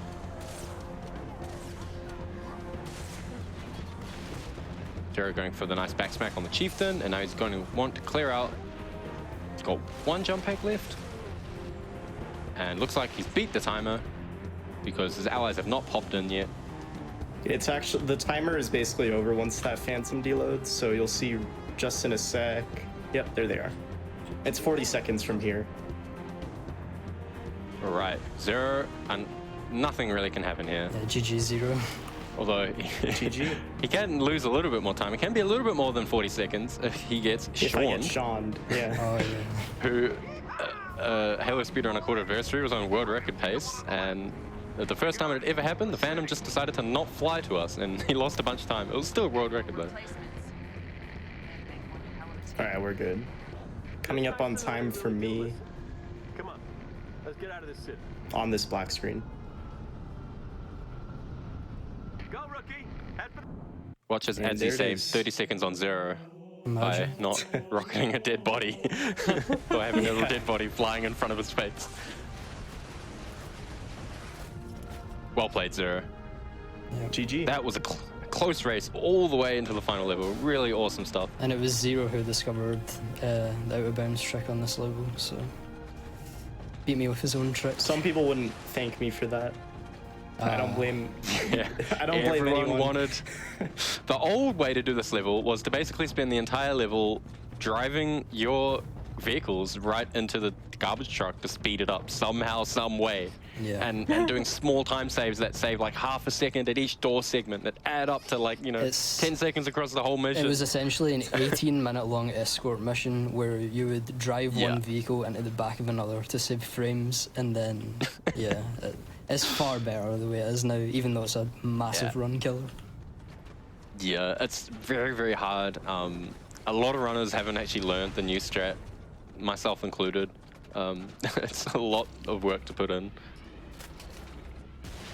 But congrats to these guys both for getting it at a marathon. Getting a lot of hard strats in a marathon today, actually. Both these guys had absolutely insane runs. I'm still like astonished that we were neck and neck like up until Data Hive pretty much. Can't say I am. It kept changing back and forth constantly. Easy called it at the start. He was like, He did, yeah. Yeah, stats don't lie. I had my spreadsheet of you guys' times. I was like, this is gonna be close, man. Nice. It was fun though. All right, so I'll just do a quick shout out to the entire Halo Runs community, and thank you so much, GDQ Hotfix, for having us all of the runs today. And if you're interested in Halo speedrunning, watching, learning how to run, go check out haloruns.com. It's the best place, especially Infinite's coming out. We're all excited. Who knows what the speedrun's gonna look like for that game? We don't even know yet. We don't even know what the categories are gonna look like. Exciting times are ahead, and there are resources on haloruns.com to learn all the Halo speedruns. So definitely check it out. And follow Adzi and Zero on Twitch. They're both excellent speedrunners. And Too Easy. It was great commentary, really. Yep. Too Easy Thanks is for having me, a guys. world-class Halo Reach speedrunner. Definitely. Follow all the people involved today, all the runners. Great exhibition. Yeah, everybody today was solid, absolutely fantastic. We're also going to have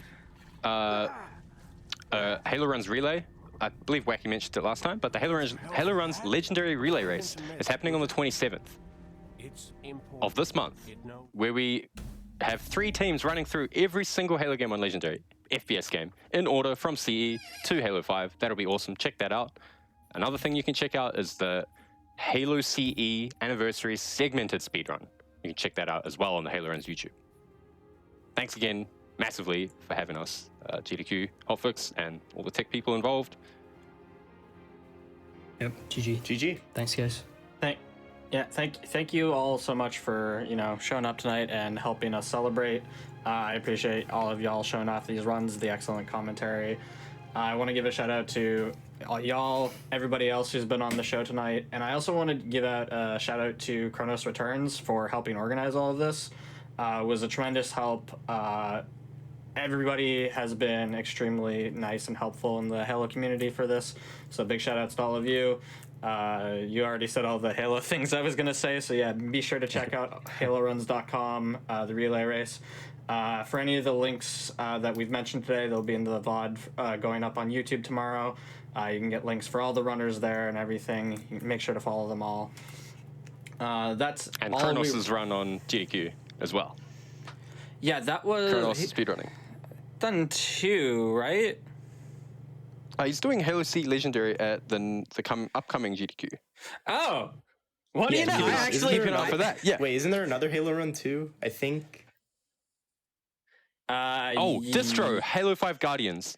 That's the one. Yeah. If you guys haven't seen a Halo 5 campaign speedrun, it is awesome. It's insane. It's my favorite Halo speedrun. If it were on PC, I would do it, and probably multiple other people. Yeah. For whatever the game lacks in terms of story, the speedrun definitely makes up for it. Yeah. From what I recall, it's the first time Guardians has ever been in the marathon. So I'm definitely excited for all of those, yeah. So yeah, be sure to check out the Halo runs over at AGDQ 2022. The schedule is up on the website, so you can check that out, gamesandquick.com. Besides that, that's all we've got for the show tonight. Tomorrow we have Challenger approaching and Legally Cute starting afterwards. That starts at 7 p.m. Eastern. We're going to take a quick break while we look for a raid target, and then if y'all could just stick around to help cheer us on somebody during their speedrun, that would be awesome. Have a great night, everybody.